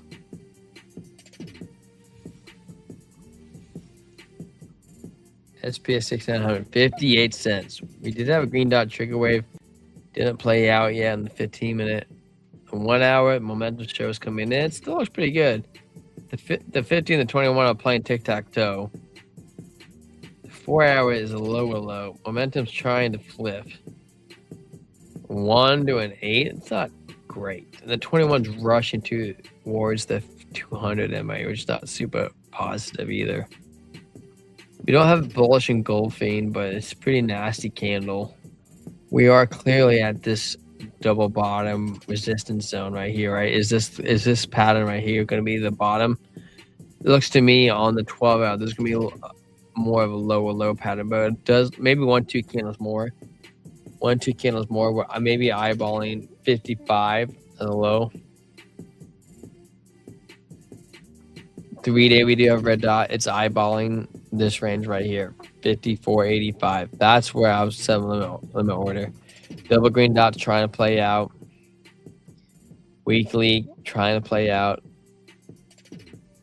This zone right here is definitely what I'd be eyeballing. Which best case scenario 51. It's trying to reverse 13.16. It wants to reverse. I think it's just going to go a little lower before we get there. Weekly hasn't quite got it yet. I hate to ask, but what's a better ticker at this point, Toshi or Jasmine? Dude, you want my realistic opinion? I'd probably think Toshi will outperform Jasmine. Tell me one thing bullish about Jasmine. I keep hearing the Apple thing a year ago.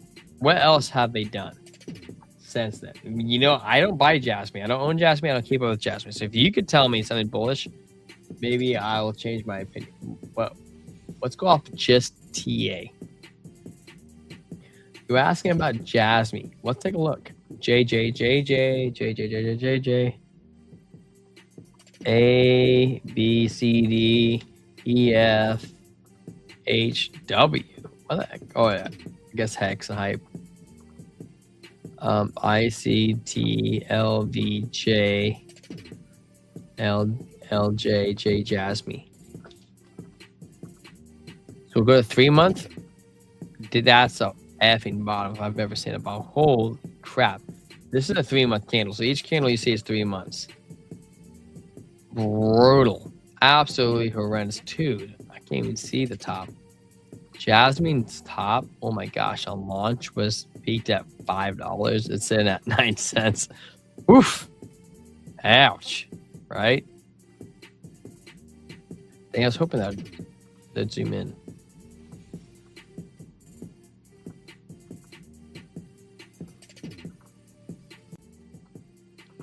I remember this candle because that was off of the Apple partnership thing that they had going on. We haven't bought in, or we probably bought in one of these wicks. October 10th would have been a bottom of a wick, 100%. So damn close.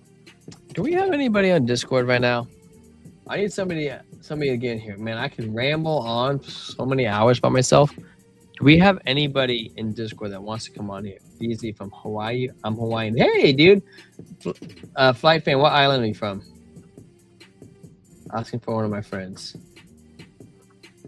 I'm also looking around to see if we have anybody online that wants to jump on the stream.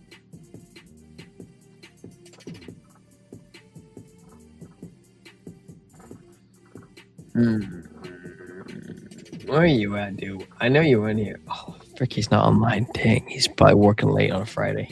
Suck. You're not supposed to work late on Fridays. Everybody knows that. Aloha.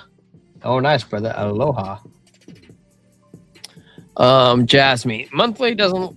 It looks close to a bottom, but I haven't quite got there yet on the 2 week. The weekly, we have a double green dot. Could be a bottom. We have a 10 on the bottom. It's the first time that DBSI has shown positive strength. 3, -5, -4, to a 1 to a 10. Sure that there's possible reversal coming in. Coming out of the 5-day, 10, 11, 12. This looks good. We'll probably get a pump up to 30%. I think we can get a 30% pump on Jasmine in the next month, which also plays out with Bitcoin, because if Bitcoin goes to 100K, because I think that's on the horizon. Bigger, nice, man. Good for you. Were you raised there? You said you were drinking a Kona, right?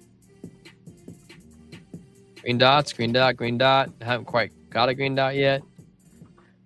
You know, up 30% on Jasmine for the month, but that really depends on Bitcoin too.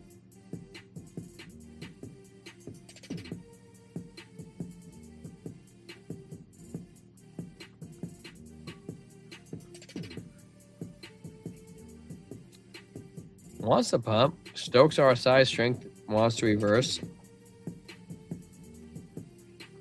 Momentum wants to reverse. No bullish divergence though in Jasmine. What would I buy more, Jasmine or Toshi? I'd still probably choose Toshi's because I feel like meme coins will probably be the next minute to pop off.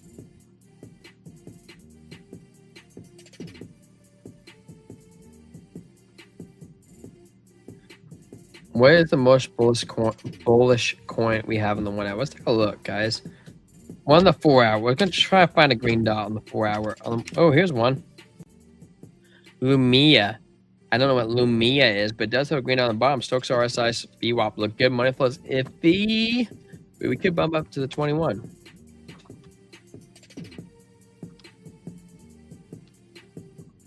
And here's Jasmine. We're just kind of looking around. Oh, this looks like a short.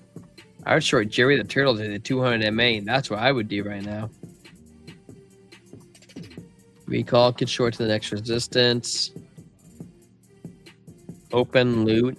I don't know what this is, but we pulled it up one point in time. Looks like it might be ready for a pump. We're really close to our double green dot. Redstone looks like it could be ready for a pump. We haven't got the green dot yet. Here's a green dot on SHIB. And you guys holding Shiba Inu? Shiba Inu looks like it's pumping. We don't got bullish divergence, but we could pump to the 2150. That is very, very likely.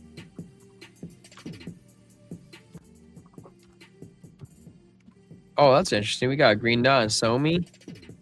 This looks bullish. Dude, if we could break above that 200, that green candles will come out in the 4 hour. Somi, keep an eye out, guys. If it breaks above the 200, which we're already halfway through, money. Shitcoin again. Yeah, absolutely, man. That's how we're going. That's how we're going to close up. We got Squid right here. Squid's getting manipulated again, DZ. Oof. Go to the weekly. Look at that, DZ. Squid's been manipulated to the downside like a mofo. Even that wick to the 21. Oof. Yeah, more downside coming for Squiddy. Squid. Let's go to the 4 hour time frame. That's what we wanted. Whoever's told Shiba's getting farmed didn't even pump these last couple of years. Oh my gosh, that's so funny. Gosh, DZ, you're so funny. Monkey coin, please. Monkey coin's not real. You're just saying that. Stop trying to troll, man. I'm onto that. Okay, you can troll if you want. We got synthetics right here. Don't got a green dot. Don't got a green dot. More downside on Sapien. Tassinian. TA actually looks pretty good. That could be a pump. We're all bounced off the 50, but if we could break above it, we had 200 MA on the table. 100% green dot right here on tectonic, guys. That might be a play. There's another play in Telcoin, guys. Talking about Telcoin, looks freaking fire. I would say there's a short on Troll coin, possibly below the 200 MA. Not looking good. Trump coin is at Trump coin. Oh, this is Telcoin. Toshi Trump is at $5.61. Oof. I remember selling this at like 50s or 30s. Olin Sheba is like dating a hot chick for a past couple of years, waiting for her to give you sex. Giving you sex. I don't know, man. I told you, dude. I met the guy at the Trump dinner. He had $2 million of Shiba, and he told me at the dinner it was worth 200K. It was some German guy. I was like, oof, that and ouch. This actually looks pretty. Guys, excuse my French for children. If you're watching, plug your ears. This looks pretty fucking good, dude. Double green dot on momentum. Money flow is thick in the red, so it's high risk, high reward. But we're bouncing off the 200, dude, on a double green dot. Looks pretty good. We could totally pump up to the 21 to even to the 50. We could even break above the 50. You know, a thing like this. We could be like, bounce off, come up, bounce off, come up, and boom. Now we're above the resistance, and we could do this, come back down. Look at that, dude. We could be a bottom of this on Turbo. You know, dude. I hope Turbo goes up to. Back up to 260. That is sick, man. We could go up that high. Let's go Turbo, man. Well, if I had 2 million crypto, I'd be out. I'd buy $1 million house and retire my other 1 million and get chill job to cover my basic. Yeah, you go work at Starbucks, dude. That'd be so funny, dude. I would love. Is it silly to say that? I would love that. Like, that'd be so chill life. Go buy a $1 million house, let's say in the middle of the country, like say Indiana, and then you retire off the dividends off your $1 million, and you go work at Starbucks for like basic whatever you livings, and whenever you want to be like tell your boss fuck you, you could say fuck you and go get a new job. Dude, that would be dope, man. I'm sorry, that would be dope. That'd be a chill ass thing. I do dream about that sometimes. I'm like, even if I retire off of crypto, you guys know I work like 10 hours a day. It'd be fun to be like have FU money back. I'm gonna go get a job just so I could say FU to our boss. I would love to do that one time. You know, like, should I risk that when I retire from my job? Because that would not look good. I would not be able to get another job again. And I make good money. Like, I know some guys that I work with as a truck driver make $250K a year driving a truck. You know, so I'm not shitting on a garbage man, because that's what I do, and you can make good money. I'm not that high. I'm not a slave to work. My dad taught me when I was a kid, work to live, not live to work. And some people live to work, and that's not me, man. I do it to live. But I would love to tell my boss, F you one time, and just be able to go get a new job. Hey, shout out to 6 subscribers, 671. I don't know who you are because you're not in the chat, but if you are here and I see you, I would love to shout you out because you're a legend, man. Bringing us up in numbers, man. That's dope, man. Kind of you, too. Very kind. Where were you at? So, Turbo on the 4-hour does look pretty freaking fire. We're coming over to Theta. Does not look great. Wow, Theta is down to 34 cents. Who thinks Theta? I've been told it's going to go to $20, even higher. Who believes that's going to happen this cycle? Let me know, because I would love to get a second opinion on that, because I don't believe it. If you don't believe it, if I don't believe it, and one of you guys believe it, and that's 2 opinions against my one, then I guess I have to go double look myself. Here's a Mavia. How's it going down the 4-hour if we get above the 21? Moondang, guys. You know why Moondang pumped that much? Because Moondang died. It was murdered. And you could say, well, this could be a bull flag. We're all bouncing off the 200. I'm not saying like and then Moondang get murdered, but if there is a chance, you know, that's where you want to get in, as bouncing off the 200. That's looking pretty sexy. Pretty sexy. Don't tell my wife I said that. She's like, I'm the #1 sexiest thing on this planet. I'm like, you are, babe. But Moondang. Meme core, dude. I've not been a fan of meme core. I thought it was going to be rugged a long time ago. Look at the chart pattern, guys. I'm sorry. I just shouted out on our stream, dude, like a month ago, and I said, dude, this looks like a double top if I've ever seen one, and I don't think it's done. I think meme core is heading for 68 cents. So I think if you're in this, you're about to lose 75% of your bag still. You know, this is what's going to happen with meme core. Maybe I'll draw this and leave it here. You think I should draw this and leave it here? We're going to come down. We're going to pump up like this when Bitcoin goes down, okay? And it's going to go down to this zone right here. We'll come back in this to this in like a month time. Watch. I'll forget about it. We'll move on. And I'm going to be so sorry for all you guys out there. Don't say I didn't warn you. So I love each and every single one of you.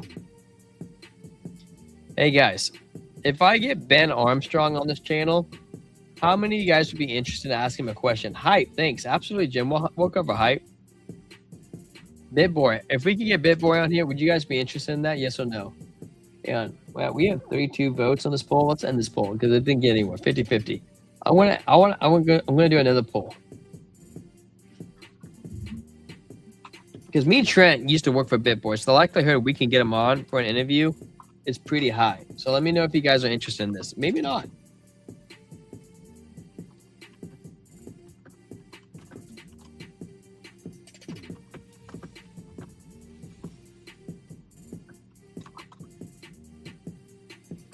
I had to reword that because I didn't word it right.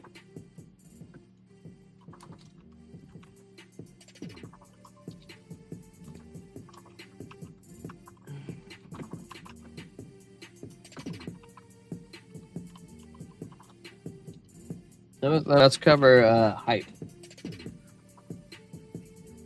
All right, there's a second interview. The CME gap was 50-50, man. 50% said yes, 50% said no. Wild. Let's see if Julie's still on.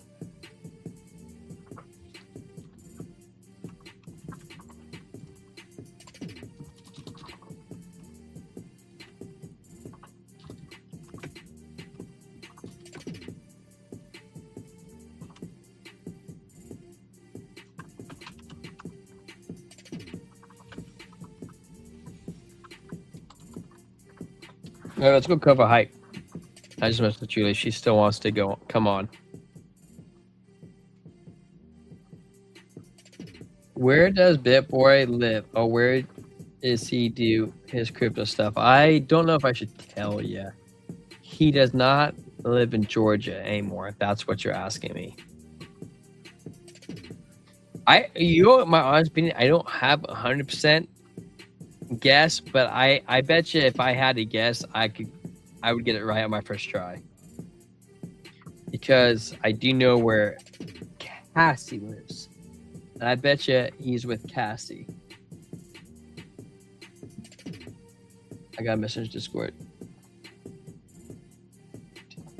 I'll pop in maybe 15 more minutes. Okay, cool. Well, Julie said she might come on in 15 minutes, so we can keep going for 15 minutes, right? Wow, dude, my mouse is so effed up. I can't pull this thing over my little thumb. Really? 40% say no. Oh, 40% say yes, 60% say no. I think having BitBoy on would be an interesting interview. Now, I don't know if we can ask him the deep depth questions, but I think that we can get him to talk about why he thinks the way he does. I think that'd be interesting. If you guys don't think that'd be interesting, then I don't know where the heck you guys are at. He's a smart guy, man.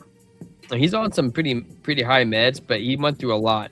If he gets his life turned around, dude, good for him. Because anybody's gone through a billionaire status to nobody status and trying to rebuild, that's not an easy task. Where's hype at? I know I've seen hype in here. Okay, I gotta look. I'm gonna locate it. Let's hype it up.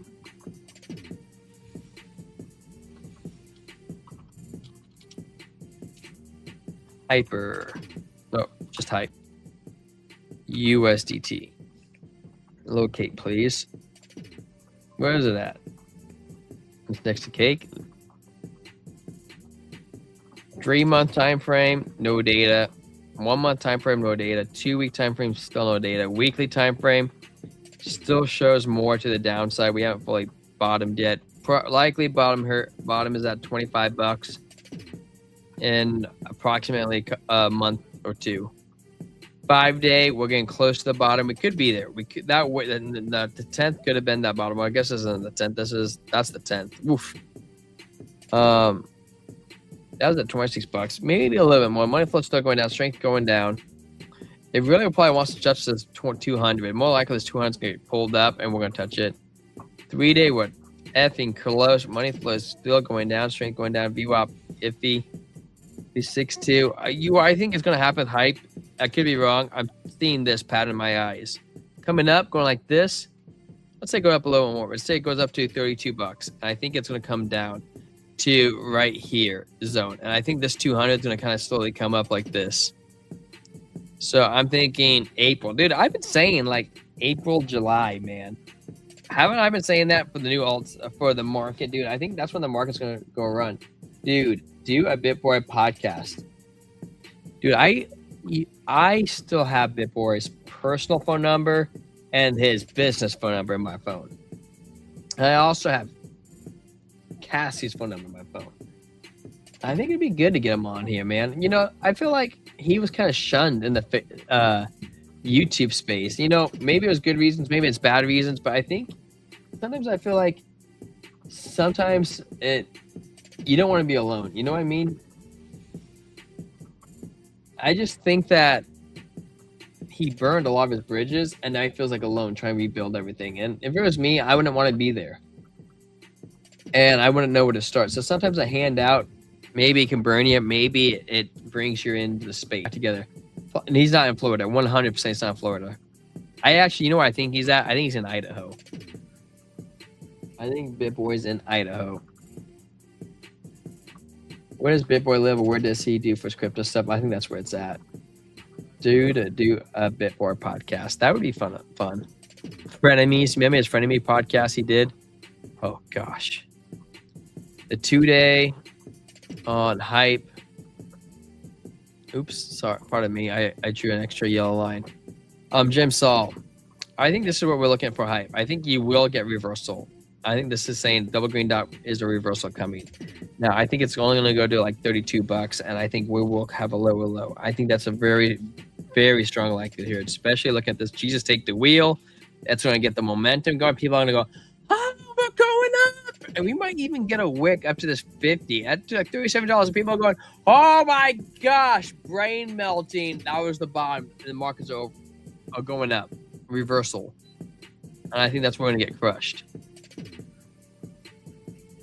That's best case scenario too. Like, I just don't think that Santa Rally is going to be a Santa Rally like we think. You know, we could get a Santa Rally this month. 3 months from now is January, February, March. We get 2 red. Where's the 3 month in Bitcoin? Bitcoin, we go to the 3 month. We get the 3 month close this month, right?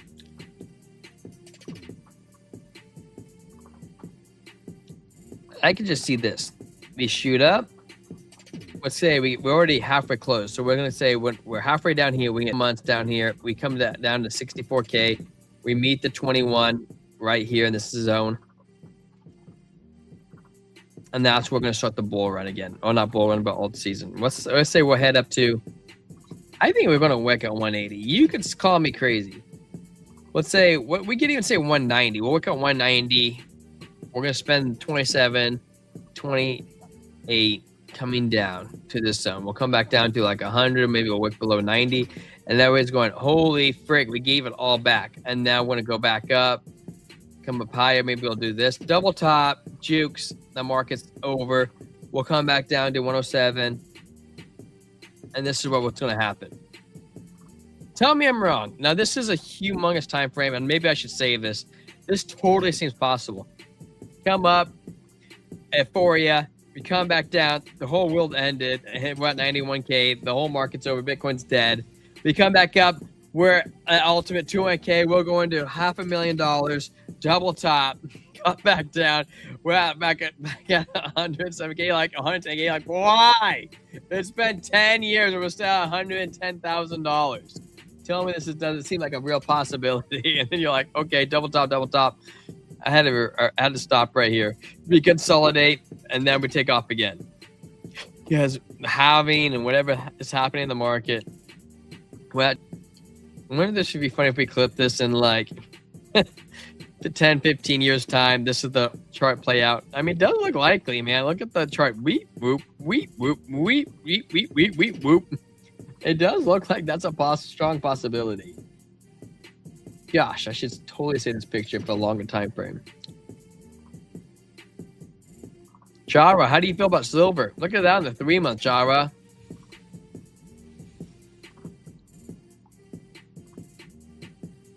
Finish my 14 drawings. Silver's just ripping, man. Look at the 21. Woof. Look at the 21 on the 50-day. Yeah, buddy, man. Make those new highs. 2 week. We got a green dot. It still says it can keep going, dude. All right, I just love it, man. Look at gold closed at $4,300. Oh my goodness. Look at regular candles. Higher high, $4,300 with a green dot. Not an Ikashi. Ikashi, the green dot's not there, but money flow is so thick. So thick. Guys, let's come over to X. If you haven't already, please follow us on X. We're right here. Blockchain. We try to post the latest and greatest data on there. What? This be the next tank the markets? Breaking U.S. senators are pushing to finalize crypto market structure bill before the end of 2025. The bill will reduce market manipulation by at least 70%. Really need it. Dude, I hope that would hit that high.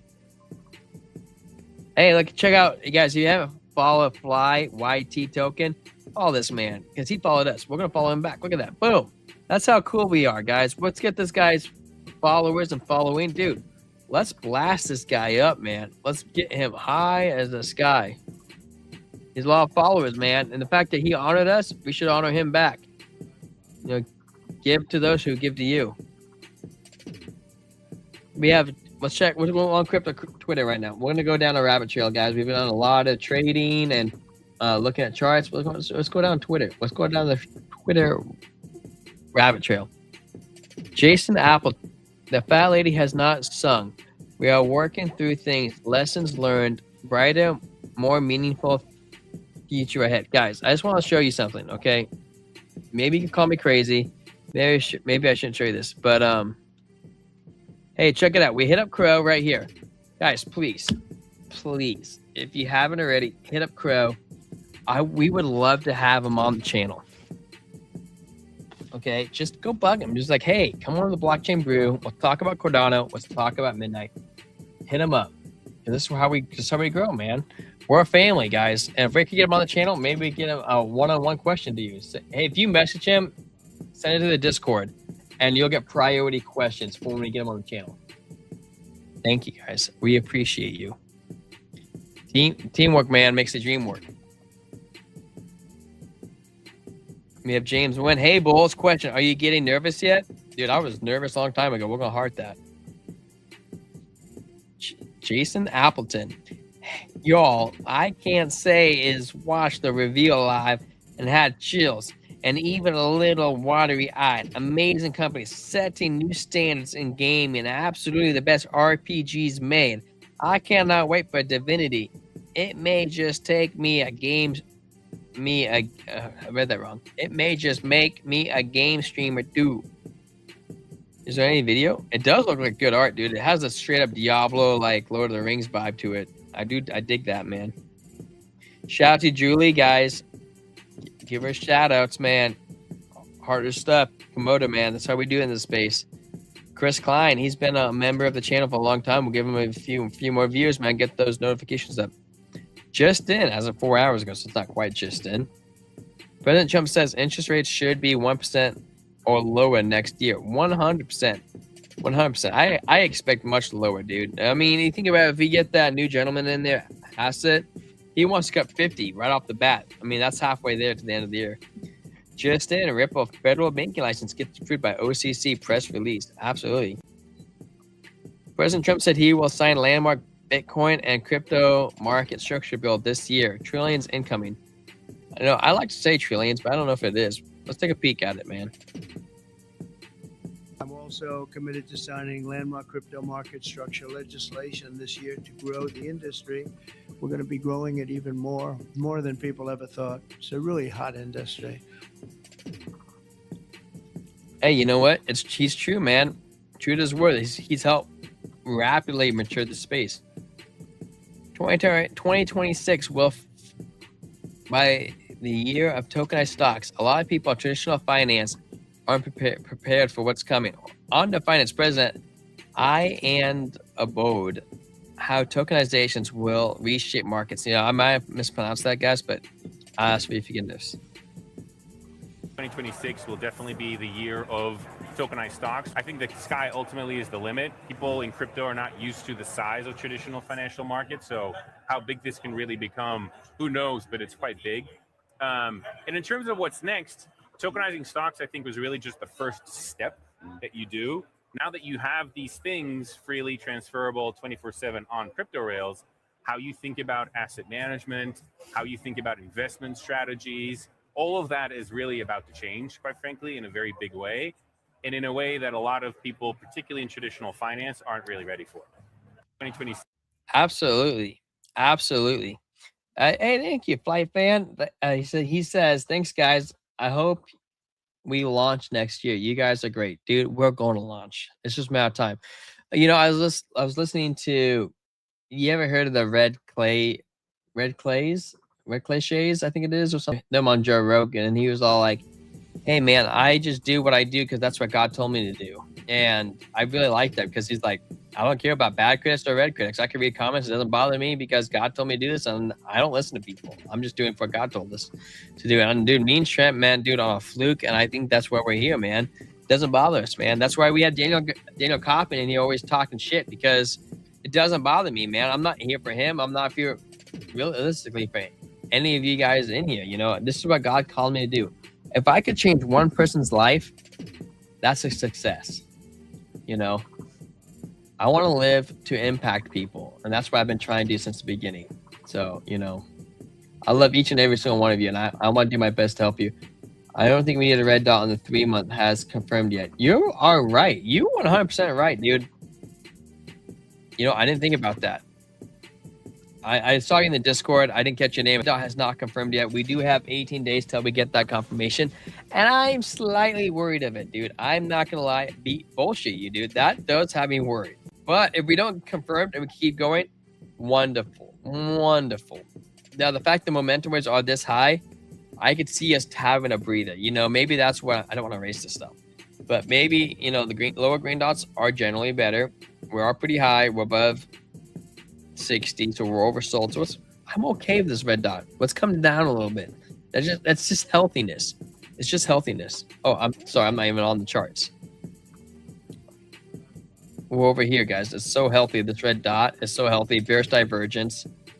Let's let it cool off, man. I'm okay letting it cool off to this double green dot. We can even go lower.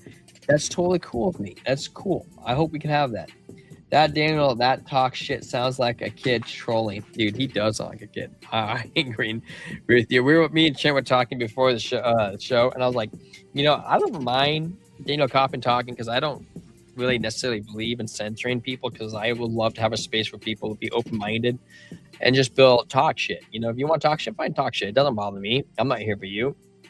I'm here for God. Now, what I like about it is I was cracking up. I was like, well, I really brought GG, DZ, Daily, D.U, Pray, what's his face? I get on top of my head. DCA and Pray. They all brought them together. And we're all like, we have a shared enemy. I'm like, people love villains, man. I'm just saying. People do love villains. And I'm like, it doesn't really bother me, man. Let him talk shit, dude. Let him talk shit. I didn't tell him to sell his AVAX. In fact, I told him not to sell his AVAX. And when he said he sold his AVAX, like, bro, what are you doing, man? We have 50%. What is with people voting 50% on everything? We have 50% bring BitBoy on, 50% bring BitBoy off. Hey, if you guys ever played Risk, the defense always wins on a 50-50. No, let's keep scrolling down. We're on to X right now. That's pretty good. Breaking Congress urges SEC Chair Atkins to act immediately allow crypto 401ks and retirement accounts. We also have to refresh this because there's new stuff. Refresh. I was going to read that. What's this? Oh, I think this is working with XRP. Let's listen to this, guys. Like I said, man, we're up to date on all the news that happens today. Lily Liu? Did I say that right? So I think in terms of Solana's usage, we are already the most used chain. I believe and that's not even by a little bit. Solana throughout 2025 is more used than the entire rest of the industry combined times 2 to 3. So Solana is already the most adopted blockchain. And when you think about value creation for blockchains outside of Bitcoin, when you think about the infrastructure blockchains and how they create value, what it is like any other tech platform. There's usage, which results in fee revenue, which results in, because these networks are user-owned infrastructure, that fee revenue ends up going back to token holders at the end of the day.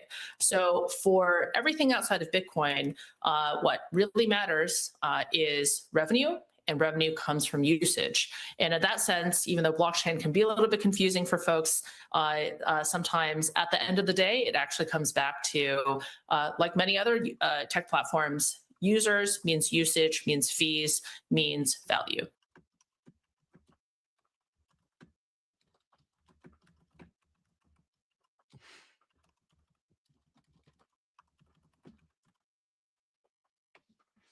So I was replying to Flight Fan. Oh my gosh, that's hilarious. And that's your 9-year-old, and that's so funny. We talked about this. See, we even beat Crypto Mason to this, guys. Crypto Mason, we beat him to it. That's how awesome it is to be part of the Brew Crew, man. Our freaking X, dude, even though it's small, it is fire. Look at this. We beat Jack the Ripper to this. Paul Atkins says the new crypto structure bill ready to pass. Dude, we already did this. We covered it, man. That's what I'm saying, dude. Our shit is so good on X. If you guys just follow this, it'd be dope. According to you, who manipulates Bitcoin at 10 a.m. when the U.S. market opens? Dude, for reals, though. Dude, did you guys see the Bart Simpson? Dude, just on, off, dude, all dang day. Starting.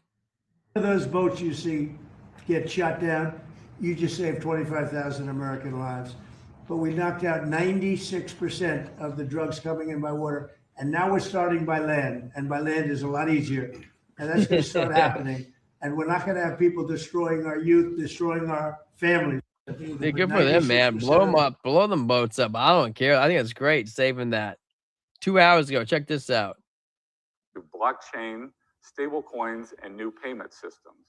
And we will consider reforms to unleash the awesome power of the American capital markets. Americans deserve a financial services industry that works for all Americans, including and especially Main Street. Let's go, man. All Americans, especially mainstream.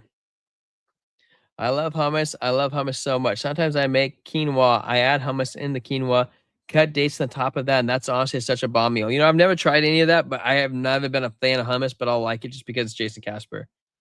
I'm going to tell him hummus is gross. Hummus is... Wow. Whoa. Come on, man. Hummus is gross, but never tried that combo. Maybe I will one day with you. There we go. Apply to Jason Casper. Is Lily Lou. She was talking about Solana USD coin metrics. That's interesting. She's really going on. Who is Lily Lou? Does anybody know that off the top of my head? I don't know that. I'm not trying to be a dick. I really don't know.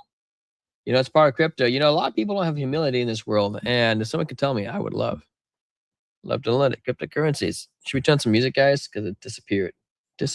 Guys, we're looking for 672 subscriber. I know you're out there.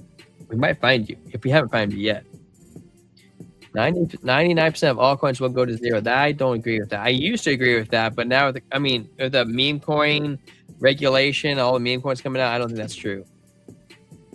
What's this? Potential interest rates. Let's listen to this. I think my role should be at least that of a recommending. They don't have to follow what I say, but we're going to be choosing a new Fed person in the pretty near future. Yes, he will. They went out, they went out with 71 different people, all economists and Trump. I was 71. And of the 71 people, I got it right. And one other person, I think from the Wharton School of Finance, my alma mater, got it right. There were two people that got it right out of 7, but I was one of them. So I think I certainly should have a role in talking to whoever the head of the Fed is, or the Fed. I don't think that, in the old days it used to happen. Nowadays it's sort of, they think it shouldn't happen, but I've done great. I've made a lot of money. I've been very successful. Yeah. I think my voice should be heard, but I'm not going to make the decision based on that. I'll be making a decision over the next few weeks. Thank you all very much. Yeah. I think I'll go back to music. Come back over. There he is. Tom Crown. Bitcoin is about to make a lot of smart people look dumb. A lot of dumb people look smart. Should we heart this? Should we retweet it? I don't know if we should retweet it, but I agree with that. What the heck is this? That is a way long video. That's way too long. I love really good XRP news. It's super funny to see. Dude, XRP's been on fire, dude, for a long time. Chronos, great read, quick dive in Chronos 1 and verified by WolfSwap. Yeah, let's go, WolfSwap. Also, big thank you to all the other ambassadors at CrowFam who have supported the chain and launch of one. Absolutely. P.S. Hi, Don. You stop coming for the interns' jobs now. Thank you. Hi, John. WolfSwap. Should we follow him? Guys, we should follow him. Give him a follow. Good for him, man.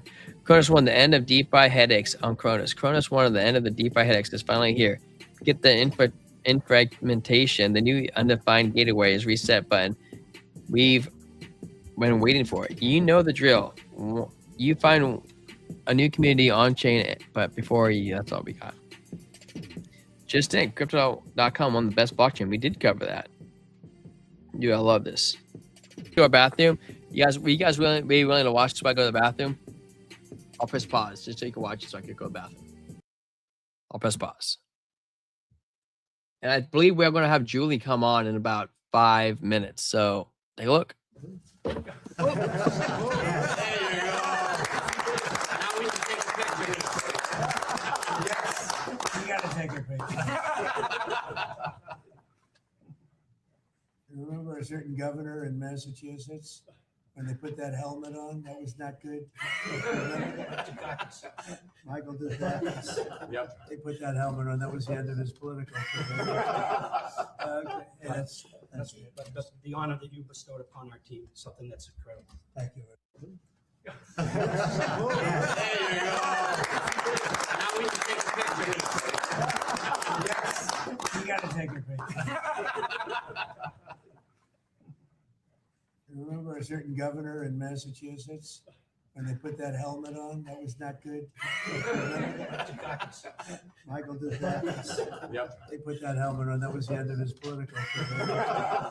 Okay. Yeah, that's good. But the honor that you bestowed upon our team is something that's incredible. Thank you. There you go.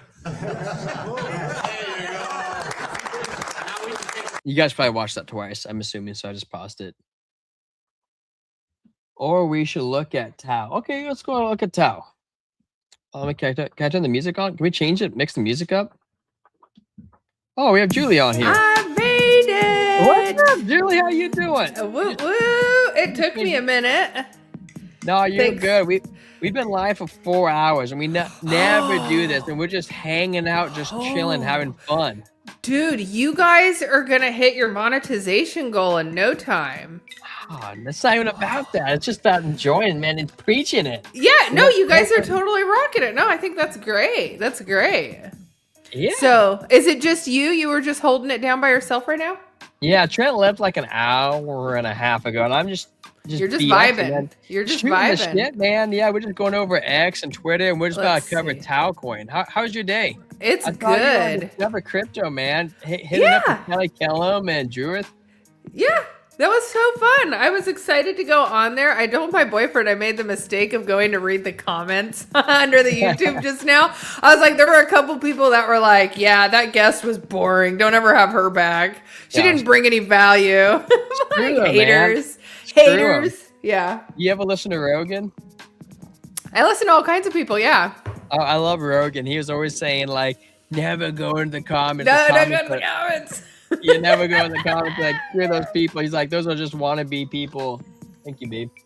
Well, and I was like, but I thought, well, let me go in the comments, say thanks for having me. So when people go watch it, they'll see my name. I'm like, strategy. And then I look and I'm like, oh, some person had something nice to say. I'm like, oh, you made my night. And then I go down further. I'm like, oh, there's some shit talkers in the house. Shit talkers, man. Dude, I know. I love responding to the shit talkers. I mean, what I do for a living right now is I'm a garbage man. So it's like, oh, I can flip some shit, man. Like this is right up my alley. You know. Oh yeah. You know, if you become a garbage man, you don't become a garbage man with like the weak man. The weak don't make it. You know what's so funny though is like pre-crypto. If I heard you were a garbage man, I would have one thought in my head. But now that I'm in crypto, you say you're a garbage man, I'm like, oh, okay, yeah, that's dope. Yeah, right. 'Cause to me, like I have done the corporate thing and like tried to get ahead, and you know, I had a solar career for 12 years, and it's so much work. It's Wait, so did you say much a solar stress. career? I was in solar for 12 years. Yeah. Really? Like you're talking about solar panels or Solar panels, yes. I was in Really? the operations and maintenance. I did like data analytics. Are you able to tell us who you worked for? Yeah. So I worked for the first company I worked for was AC Electric, and they're pretty big in the state of California. I worked on a massive solar project with them for a while. And then when that didn't go through, I just started doing like commercial stuff with them. And then I moved into doing distributed generation, like 1 megawatt for like farmers and stuff like that. So those were like on 6 acres. And so those were some bigger projects. I ran like a 300 site portfolio. I had like a team of technicians, a warehouse with inventory, parts coming in and out, and like, you know, some of these companies had like full on like chief financial officers that wanted to sit down and go over the contract and go over the utility bills and why isn't this matching up and how are we saving money? You got to show me. Like, I'm sweating over here. Okay. But I loved it. But you know, it was a lot of effort and spinning my wheels, and I just felt like I wasn't making a ton of money doing it. And so, I mean, but I was. Now when I look back in hindsight, I was making like 100K doing that. So, but you know, at the same time, I had all these bills and expenses and the whole lifestyle. Now I'm like, I keep my expenses lower. I don't need all the crazy stuff like I did before. Crazy stuff. You like you did changed. before? Yeah, like, you know, just, I don't know, all the clothes and designer stuff and, you know, the car payment. And I just bought a new house, and yeah, it was just a lot of bills. I'm in California. California. I was a single mom with 2 kids trying to run a whole household with a dog and cats, and oh my God. Yeah. It's a lot. It's a lot. But yeah, so I'm not in solar anymore, but I still am like a data analytics geek, which is like, I don't know, you know, this, the crypto side is, you know, it's got all the technology, you know, API, data analytics, all of the stuff I liked in solar, but it's like way more interesting in crypto. Oh yeah. So yeah. I was trying wait. I'm gonna do one more pour real fast. Is that okay, Julie? Yeah, of course. I'm having tea. Having tea, nice. I got a hazy IPA. Nice. It's called the Holiday Haze. I always like to read where it's from because you watch it and we grow the best hops. It says I've never tried this one before, and I was trying a new one to kind of let everybody know the seasonal stuff. It says a seasonal twist on the award-winning Hazelicious IPA, the festive beer combination of soft, cakey body with a pinch of cinnamon, a hint of vanilla, and a generous addition of expressive hops for sweet notes of candied fruit. New Bends brews Named after our co-founder, firstborn child, we brew with gates backwards, unbound constraints because the extra effort is worth it. At our family brewery in Seattle, Ruben's Brews, offering something for everybody. It kind of sounds like a little Chat GPT created It kind of, right? yeah. Isn't it funny how now when we feel like something's Chat GPT, we totally dismiss it? I know, right? It cracks me up. Hey, speaking of Seattle, have you ever been to Seattle?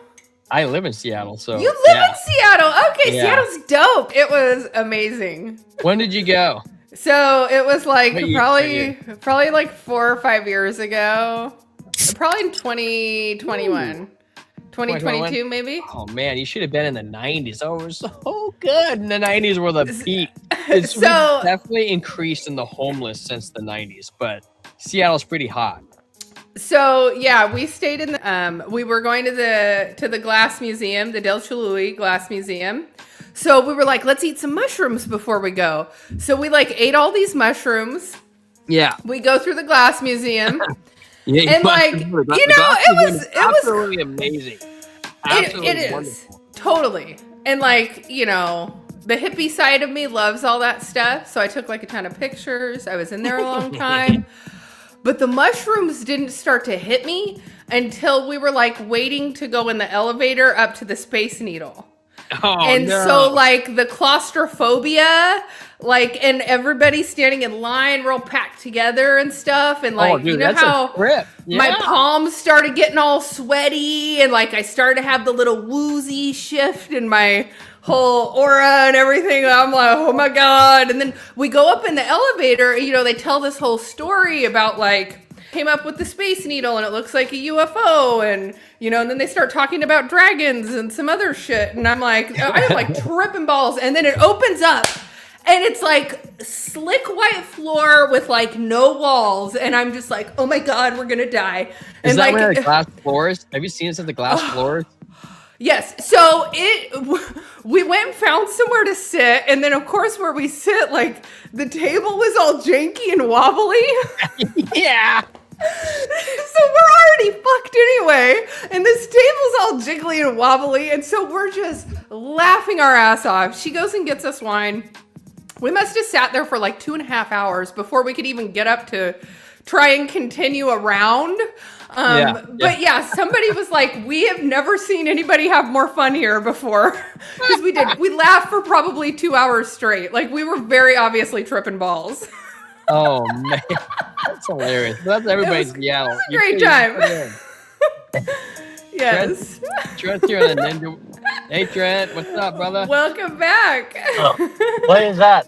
Guys, I have sobered up just a little bit. Yeah. That's my second hazy, Trent. It's Are you very really? Yeah, it's very cinnamony. I was about to crack one too. I'm running to the store real quick to get some stuff for a Christmas party, but yeah. I was gonna say you should jump back on if you want going to a party. We're at 671 subscribers. Yeah. Let's Ooh, go. 671. Oh, yeah. That's good. You guys were at 667 earlier. Yeah, right. We're bullshitting, man. People love to chat and chill. That's great. You Yeah, know, 4 hours. we It's like a started- subathon at this point. Yeah. Yeah, 4 What'd you say, hours, Trent? 7 minutes. 4 hours and 7 minutes. Everyone's strong too. It's not. We haven't slowed down either. Mm-mm. We got likes over over the viewers right now. Viewers keep shifting in and out. We got subs coming in. Oh, we got a call to look at Tao too. DZ, you still there? What's up, Trent? Oh yeah, I had to turn my Wi-Fi off, but I was just saying that we really started kicking off our channel in April, and I think I don't think we've done too bad so far. I was gonna ask you, Julie. So I saw that you want to discover crypto. How did you get affiliated with them? Because I mentioned to you a little bit of our background. Yeah. So I guess I have to probably go back in time further.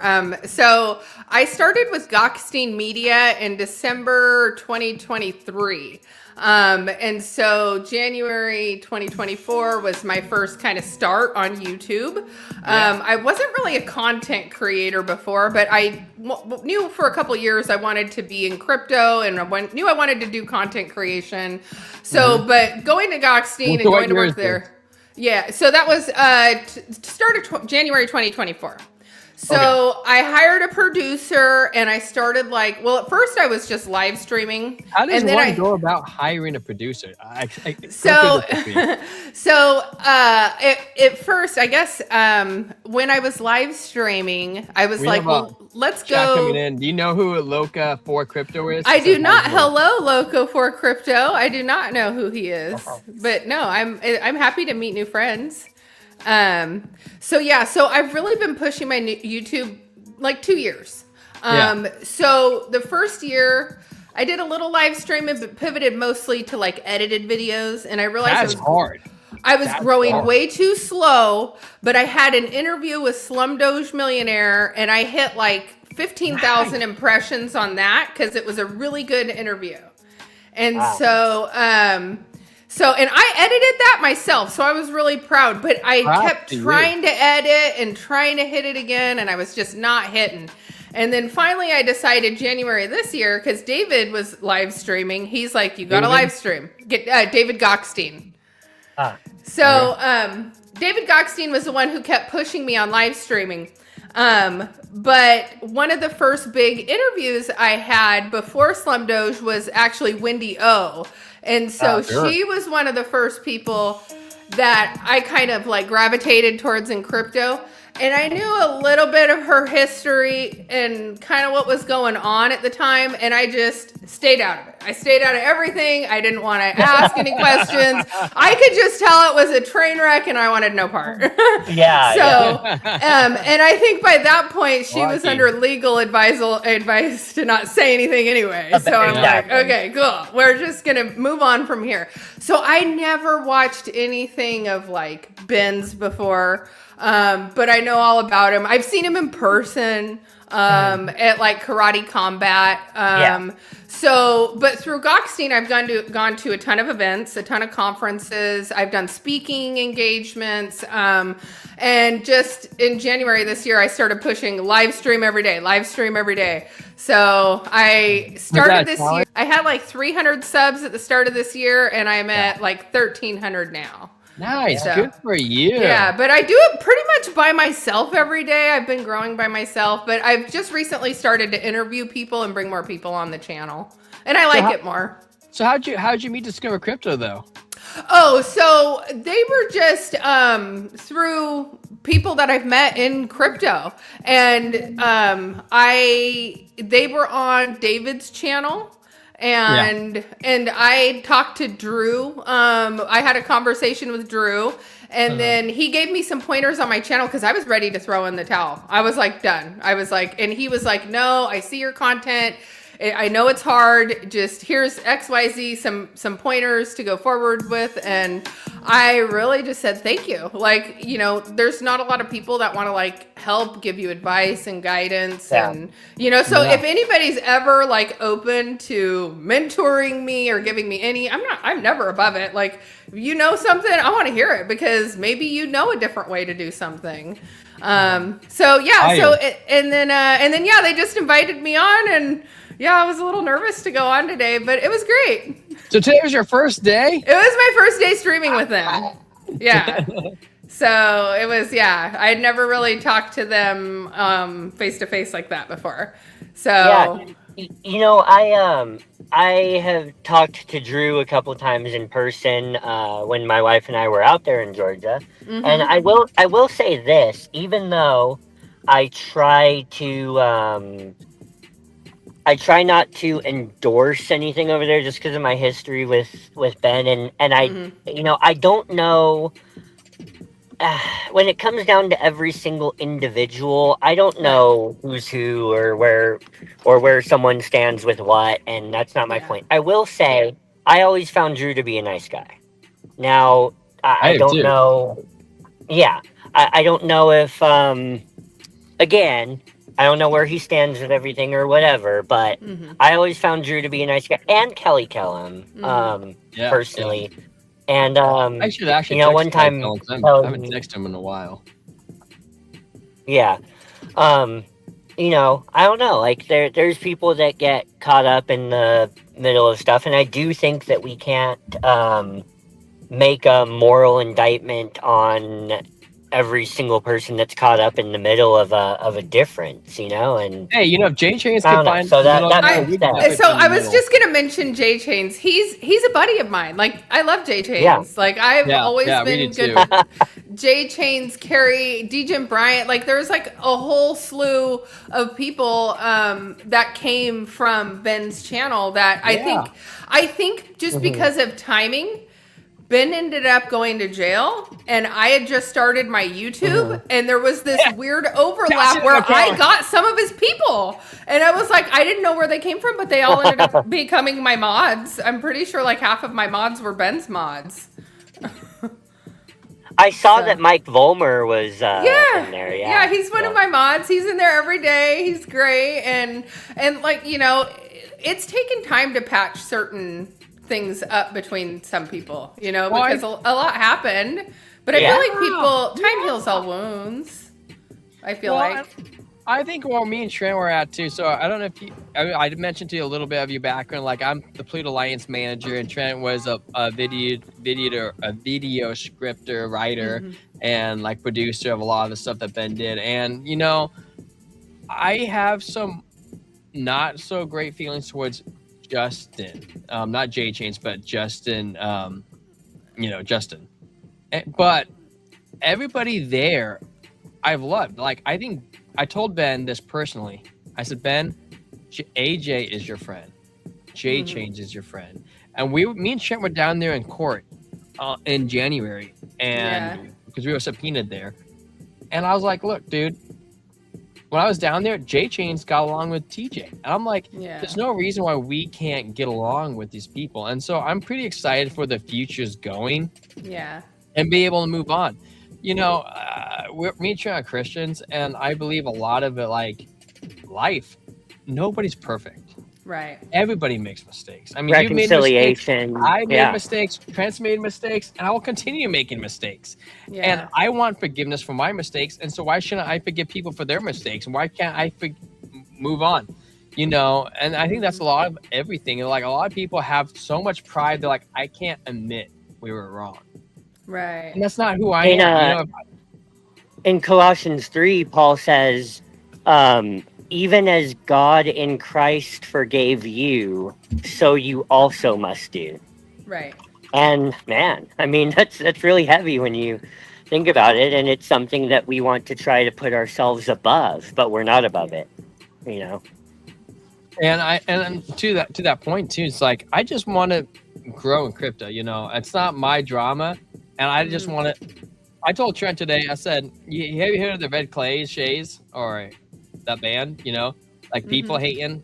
I really love that song. And man, I just found that song like a few days ago, and I was listening to them on Joe Rogan like 2 months ago, but I was listening to them 2 days ago. And they said, hey man, I don't mind reading the lead singer says, I don't mind reading the comments. He's 31, same age as me.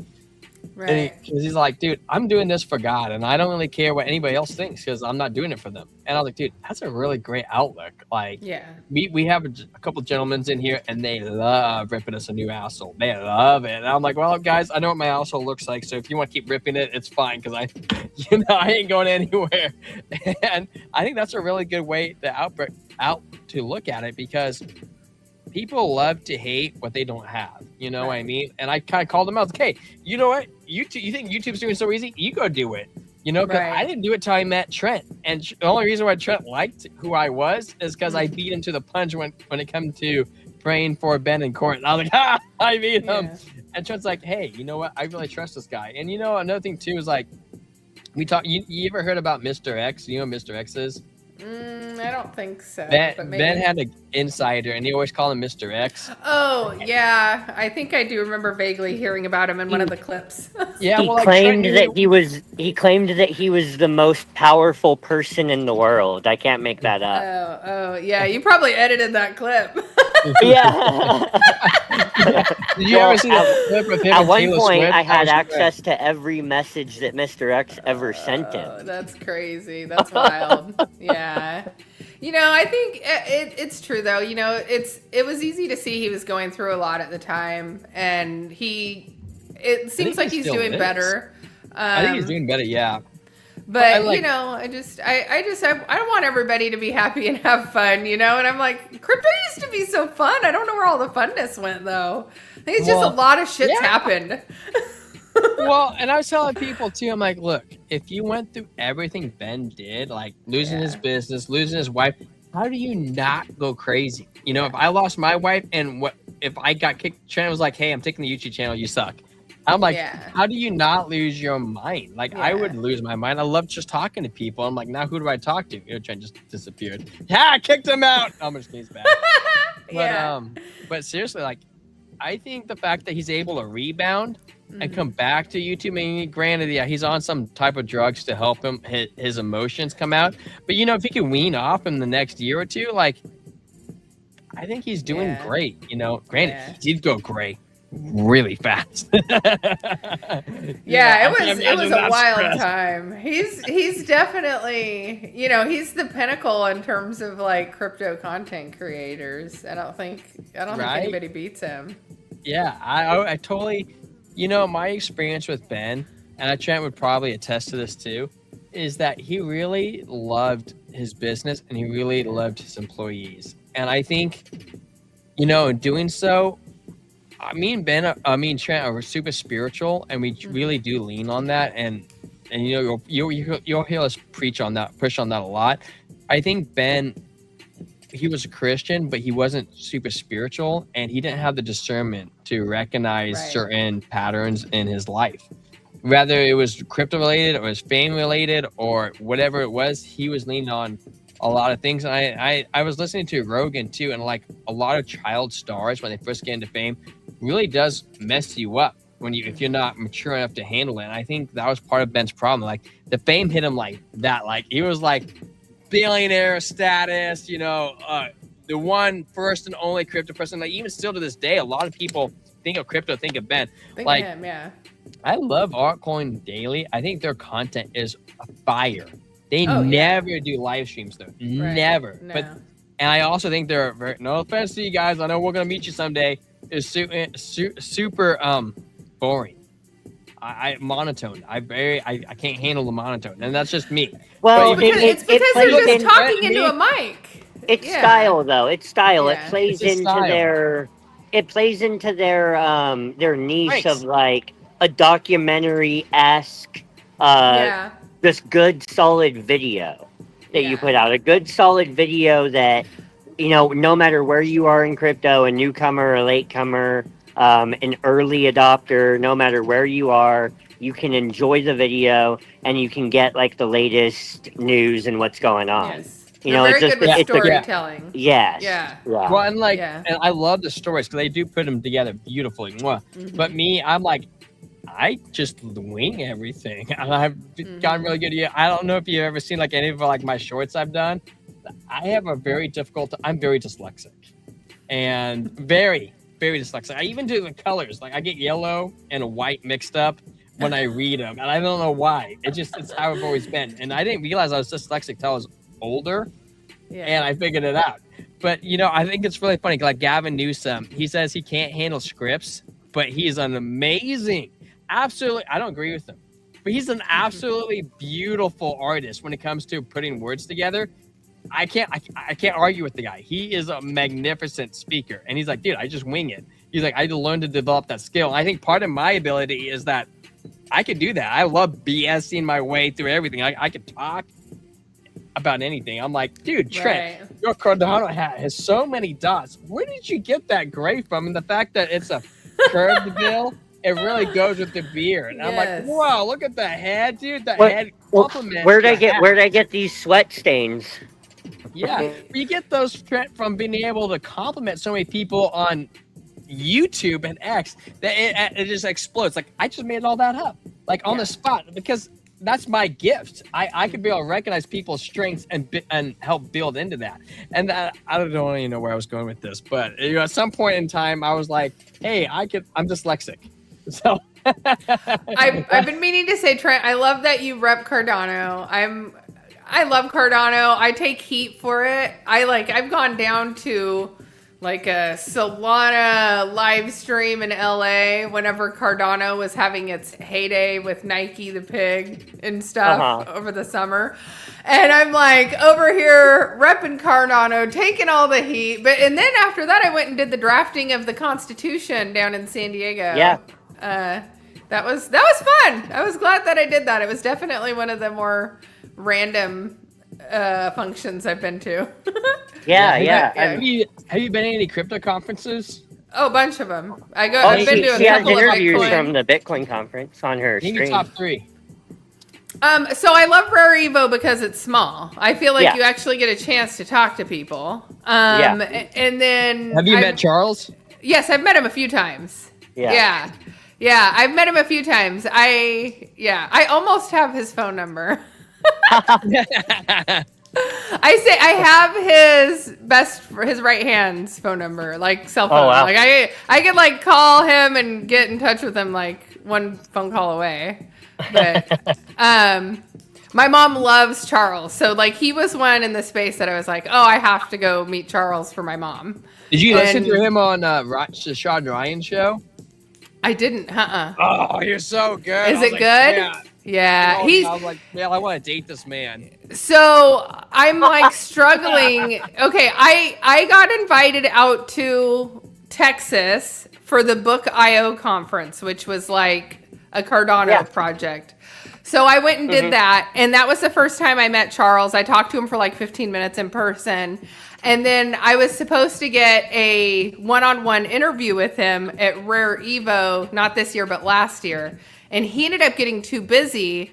Then he invited me to moderate a panel, and I couldn't moderate the panel.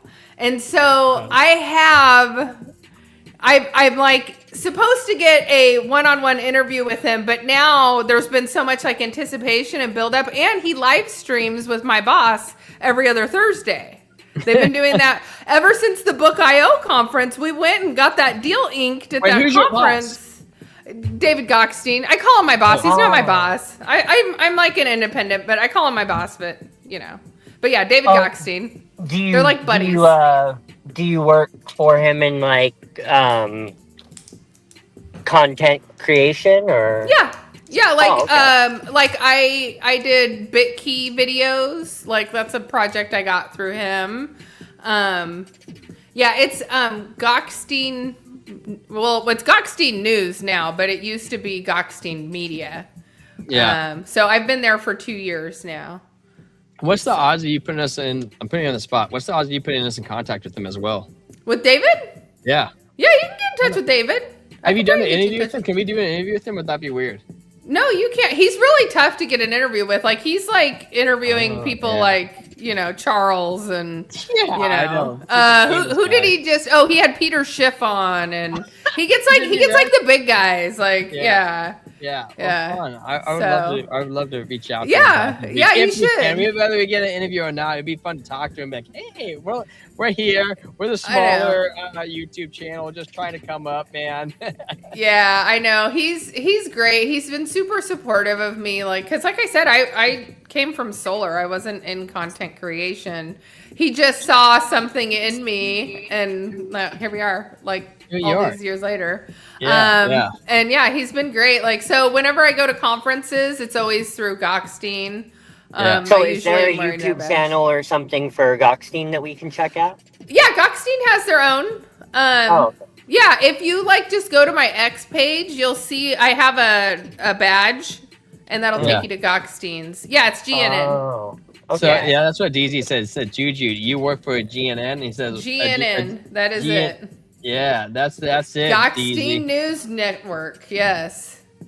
I love Gockstein. I've been there for a while. You know, David is started there. Like you started YouTube like what, a year and a half ago, 2 years. So how did you get there? Like that's so high. That's a hard job to land. It really is. It was like I guess not an easy one. Like props to you. Yeah, you know? I know. People have tried to tell me, oh, the grass is greener, and I'm like, fuck you, I'm staying. I ain't buying into your bullshit. YouTube and I'm just, easy. You're like, yeah, right. Have you tried it? I'm a loyal person too, so I'm like,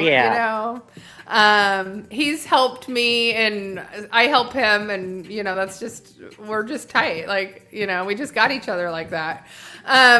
So yeah, no, he's great. So he used to do spaces a lot. Like, he was a live streamer. He's been on like Fox Business News. He actually ran for the senator of New York and almost won at one point. Really? Yes. Because what's the other crypto guy that ran for a Senate seat? That was against Elizabeth Warren. That was John Dean.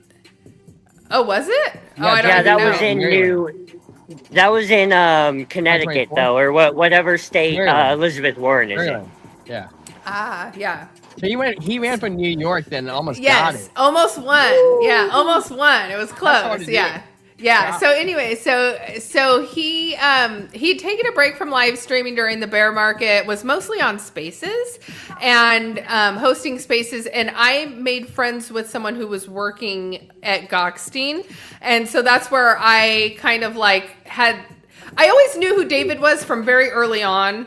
When I signed up on Twitter, on X back then, or Twitter back then. And so anyway, but when I like ended up becoming friends with someone who worked for him, and, and I saw they were going to crypto conferences, I was like, oh no, I think this is something I want to do.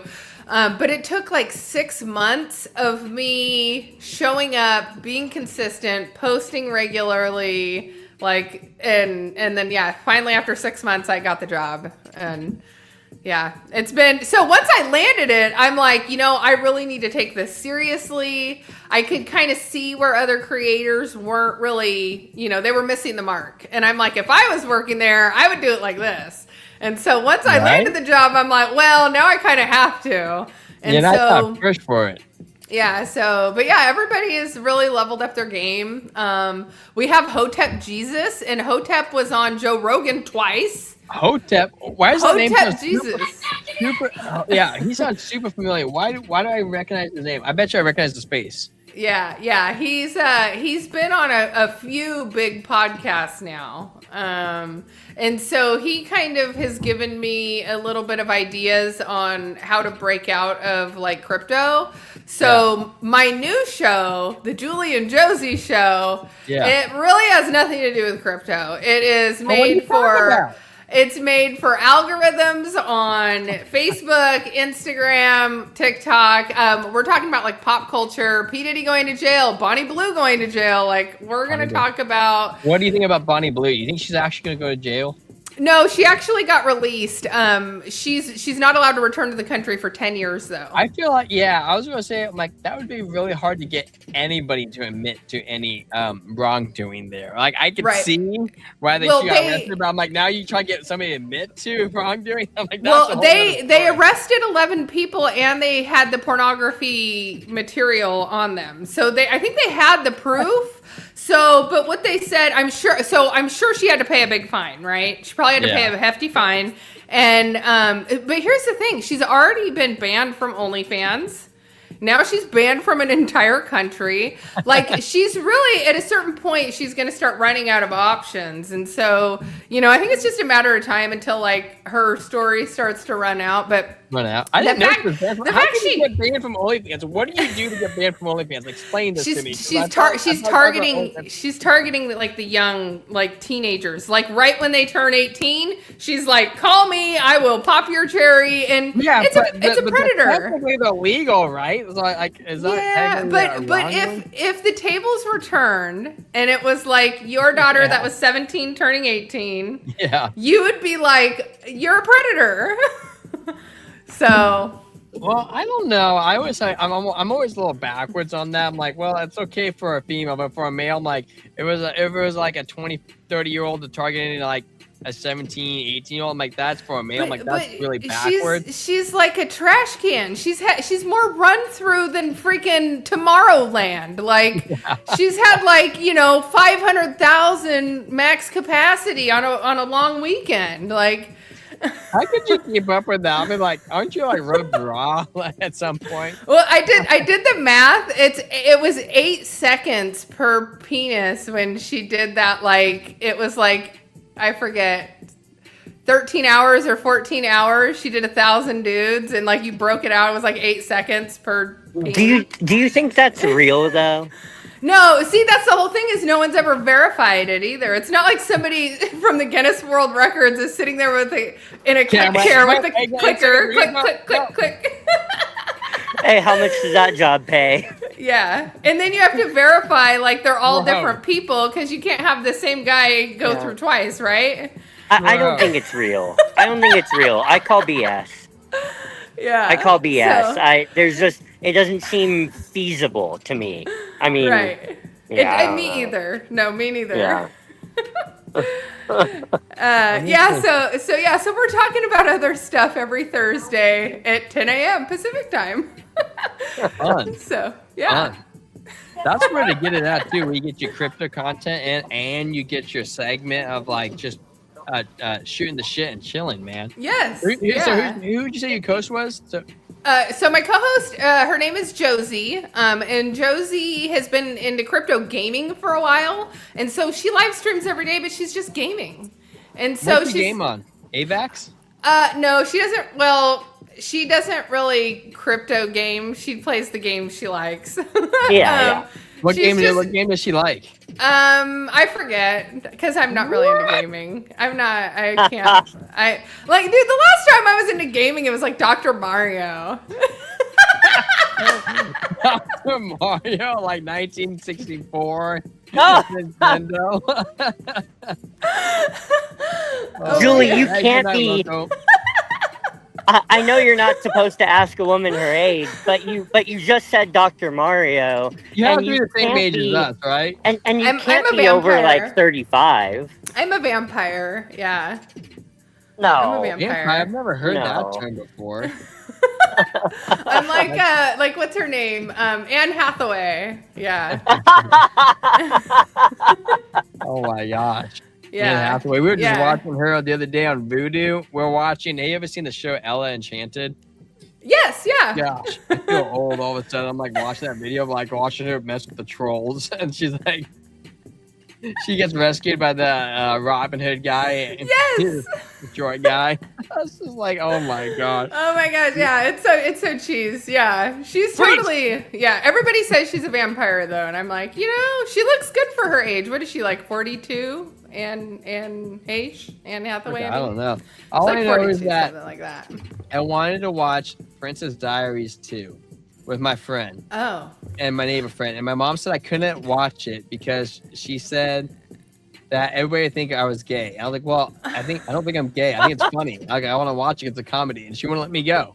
Oh, yeah. What was that? The Lindsay Lohan 90s the stuff, man. swap one? What is that? Parent Swap? What was that one called? Oh yeah. Anyway, they came out with a new Freaky one. Friday. Yeah, Freaky Friday. Yeah, they came out with a new one, and my son wanted to go, and he's like 11. Like that's kind of a girly movie, but he wanted to go, and I would have taken him, but we never made it. Yeah, right. I still think it looked like a good one. Yeah. I mean, granted, if you want to go off of that, like my dad, I work with him, and he's a garbage guy. And, back in the early 2000s, like 90s, like garbage guys didn't make a whole lot of money. It was super job secure. Yeah. But my dad was also like a single income. So it was like, right. My kids, they're little shits. I have almond roca. Have you ever seen almond roca? They eat all of it. Those little They left it there empty with the lid on it. those little effers, man. Yeah, at least, they could have left you like 3. Yeah. Didn't think I was going to notice. I was like, I have a couple left. And those little fuckers, little gremlins. Okay, so I have one thing to ask right now. Yes. Okay. Go over some TA on Bitcoin. What do you see? Okay, so like right now. Yeah. So do you not put your chart on the screen? Do you use OBS or StreamYard? I'm on StreamYard. So you know how to add your screen? I don't. Yeah, I do. Let me pull up my chart. I don't have. You're on like TradingView or Market Cipher, aren't you? TradingView. You're like on good charts. Yeah. See, I don't. So in the bottom, there's like the plus. You add your screen, and then I can throw your stage if you don't know how. Let's see. Share screen. Well, this is my. Oops, where is it? Trent, you look like a vampire in the dark. He's totally a vampire in the dark. I want to watch that TV show, Nosferatu. Have you seen it? I did. I went and saw it in the movie theater. No, the TV show. Oh, the TV show. No, I haven't seen the TV show. Everybody keeps telling me it's super, super, super, super good. Like, it's like NO for something not to. All right, we'll put you on the screen. There you go. All right. Wow. You got watermelon candles. I know. I know. This is what mine looks like. So this is what I was saying on my live stream earlier. I just got a free membership for the year on TradingView, and I just need to go activate my account. This is my old Webull account. I'm not very good at charting. I know. Don't make fun of me. I'm like, oh my gosh, you're putting me on the spot, and I'm not very good at charting. And yeah. So yeah, this is where I'm at. This is what I got. I don't look. I can look at the RSI line, and I might look at volumes coming in and out. But I'm not very good. Like DZ said, give us the raw juju. Oh, the raw juju. Yeah. Yeah. You take it.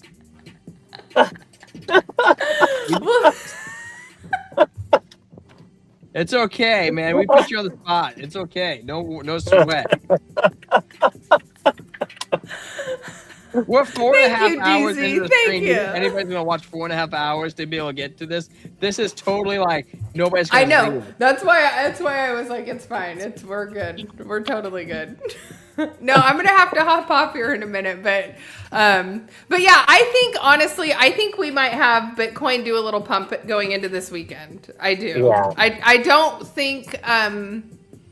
I think we're gonna pump going into this weekend. I don't think we're gonna pump much through the end of this year. I do think we might pump more into January, February, especially. I think by February we're really gonna start seeing big shifts up. But like, I don't have Market Cipher, TradingView. I don't have a whole lot of indicators that I know how to use. Trent used the basics for the longest time, and he's hella accurate.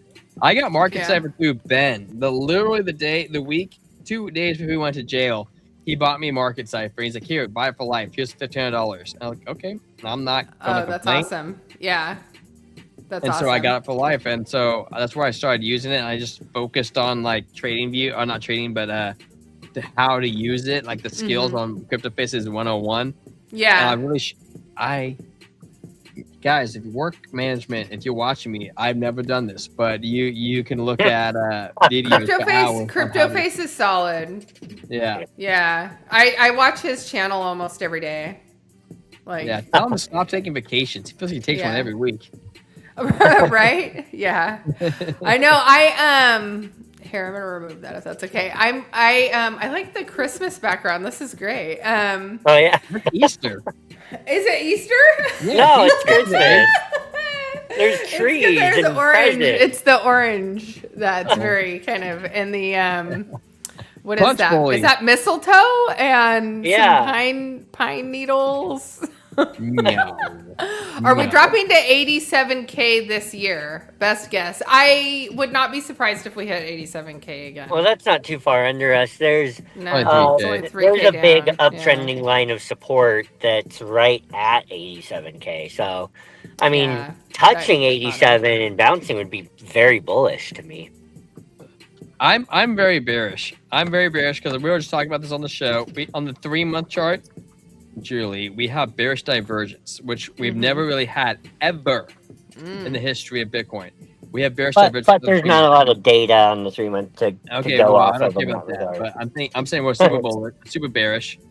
And the 1 month, I'm saying we're screaming down. Why do I say that? That we have bearish engulfing candles. The one thing that we do have for us, the one only thing, we're bouncing off the 21. That's it. I think that Stokes, strength, RSI coming down, momentum rate coming down, red dot coming down, money flow tick down, VWAP coming down, bearish all the way around. Now the 2 week, we're kind of close to a trigger wave. We could get a trigger wave. Okay, well, maybe I'll sing a different song, but the 1 month, 3 month, not looking great. We go into the weekly, it's super close to a green dot. Haven't got there yet. Doji candle, trend reversal, possibly from the previous downtrend. We haven't got there yet. We go to the 5 day, double green dot. Okay, good. That looks good. hopefully we can play into that. Right now, we could be in bear flag, come back down. I've been eyeballing the 66K range for a long time. You can see this little squiggle that I wrote over here about this zone right here, because we have ching chong, ching chong, ching chong. That's what CryptoFace calls it. Not a great signal.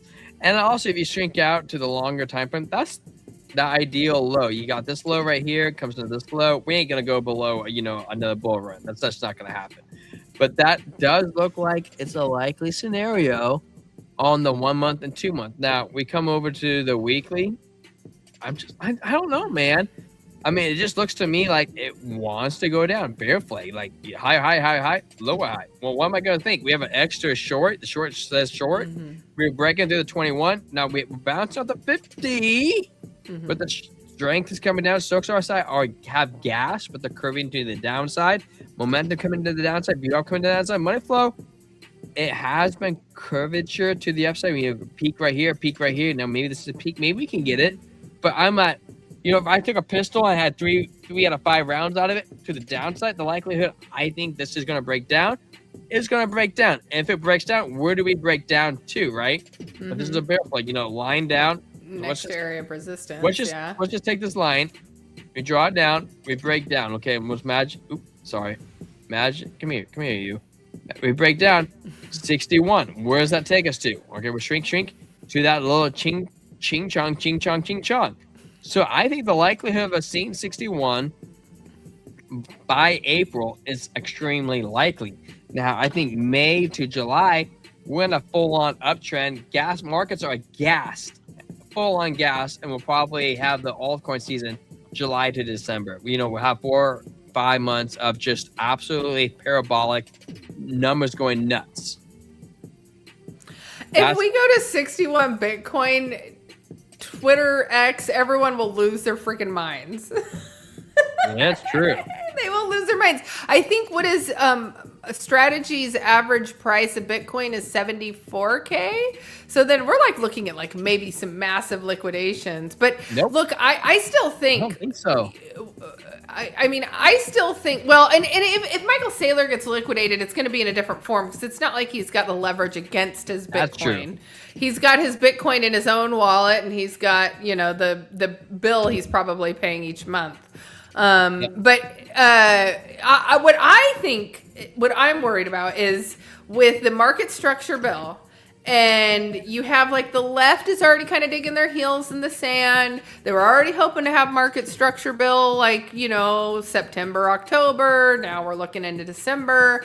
They're trying to get it done before the end of the year. I feel like the longer this goes on, and then we're going to head into midterms, then you might have people really coming out and saying hold on, Trump did stuff he shouldn't have before he came into office. He did this money with Trump and then the Melania token and, World Liberty Finance. He's just done all of these very self-serving crypto moves and not a lot's really happened. And so I worry that it's going to create this thing where if the market structure bill falls apart and all of a sudden it's not going through, I think the market's really going to feel it, even though it's, it's the US government. So they don't, make it legal or, I still just think it provides so much uncertainty around Bitcoin that people might shy away and maybe sell, or I don't know. I'm just worried about what could happen. But, I'm bullish long term. So whatever happens, I do have some stable coins, so it can get ugly. Yeah, I know. That's how I always say. I'm a perma bull. Sometimes I have to make sure my blinders are on to the market. Yeah. That's what Chevy says. Go ahead. The macro BTC chart looks awesome. The government is slow. If anything, it's a chop sideways. The bill will go through. The president is backing it with help. Yeah, there's a lot of people that want the legislation to go through. I think it will, but yeah, I don't know if it's a buy the rumor, sell the news type scenario. And that's what I'm mostly nervous about. Well, so I was at that speech at Bitcoin 2024 when Trump was there, and then Cynthia Lummis got up and she said, "We're creating the Bitcoin Strategic Reserve." Yeah, this is what makes me mad. I was they're like, wow, this is a life-changing moment. And here we are almost 2 years later. We still don't have a Bitcoin strategic reserve. What do we have? We have a market structure bill. We've got a clarity bill. We've got the stable coin legislation. We've got things that will help banks get crypto. But us is like a nation, we still don't have our strategic reserve. Right. So she did the bait and switch, and that I get kind of mad sometimes. I talk about it on my channel because at first I was like, "Oh, this is great." Now I'm like, "No. It's 2 years later, and there's still no strategic reserve." Texas has one. Texas has one. So, but that's on a state level, and I'm in California, and Gavin Newsom's a freaking retard. So, yeah, we won't have one. Maybe eventually. You never know. Yeah, we need like an Arnold Schwarzenegger back in the oh my governors. goodness, Arnold Schwarzenegger. That'd be funny. Did you see Sylvester Stallone go out there with a cane the other day? No, I didn't. Yeah, he went on stage with a cane because he's getting old, you know? That would make me sad. It is sad. Yeah. You know, I guess, our bodies aren't meant to live forever, and that's why we are where we are. But I'm like, dude, that guy was jacked forever. Wait till we see Joe Rogan with a cane. Oh, yeah. Yeah. I mean, probably won't be that long. Like, he's 58. Time goes so fast. I know. Are your parents still alive? My parents are. My dad is 77, and he has diabetes and Alzheimer's, and he's a mess. Oh, I'm so sorry. So, yeah, but yeah, he's we're having a big, huge Christmas party next weekend, so it'll be fun. Have you heard of methylene blue? I have, yes. I haven't tried it. Have you? Yes. I started taking it the last 3 months, and I take it every day. Yeah, you swear by it? And I swore by it. I will swear by it. And I take it. I bought it from my naturopath. I didn't buy it off TikTok. I didn't buy it off Amazon. I bought it from a naturopath. And I was like, hey, I've heard of this. I want to try it out. If you're buying it through a naturopath, not through like Alex Jones, you get it unflavored. And it tastes just like how you think. A blue ink cartridge is absolutely terrible flavor. I mix it with whatever I have on hand. It is the best thing I've ever taken. My wife swears by it too. She says she'll wake before I used to give it to her. I give it to her every morning before I go to work at 4 a.m. Right.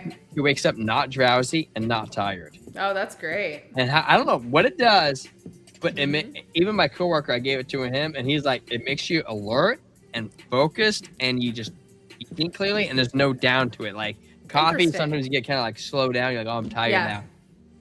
Whatever it does, it works phenomenal. I'll have to try it. I'll have to see where. I'm sure there's somewhere here I can find it. I'll have to check into it. Just so you know. It tastes terrible. It looks like it tastes terrible. Absolutely horrible. It tastes just like blue pant dye. I'm not kidding. That's great. Eating a blue. What does it taste like? It tastes blue. It tastes like ink. It tastes just like ink. It looks like it tastes like ink. Yeah, you put it into a glass, and it's so like the teeth turn blue. Like people's teeth all turn blue. I gave it to my coworker, and he just took it straight like that, and I mixed with water. And he was like, "Oh, I gotta drink some water to wash that down." So he's like drinking water to wash it down, and he puts his water bottle down, and we're looking at his water bottle, and his water bottle is blue.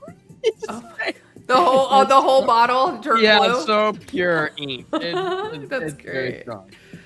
So, well, Julie, thank you so much for coming on late in the evening. We threw you out of the blue. If you ever don't want to come on, you don't have to. So we give a claps, guys, for joining us. Thank you. I had fun hanging out with you guys. Yeah, thanks. This is the first time. Yeah, I know. I always like to throw the invite out. I do it to a lot. I don't know if you follow JJ's Cryptic Corner. He's a wonderful guest. Wonderful guest. Yeah. And his people, they just jump on over and they sub to you and they just help support.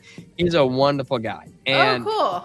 Yeah. So if you hit him up too, but I hit everybody up, man, because I will. I just like BSing with people, man. Crypto is kind of like shoot the shit and just chill and hang out. So I want to thank you so much for coming on. It's an honor to host you. It's an honor to grow the channel, and you've been a great guest. And I appreciate the BS to be able to hear your story. And yeah.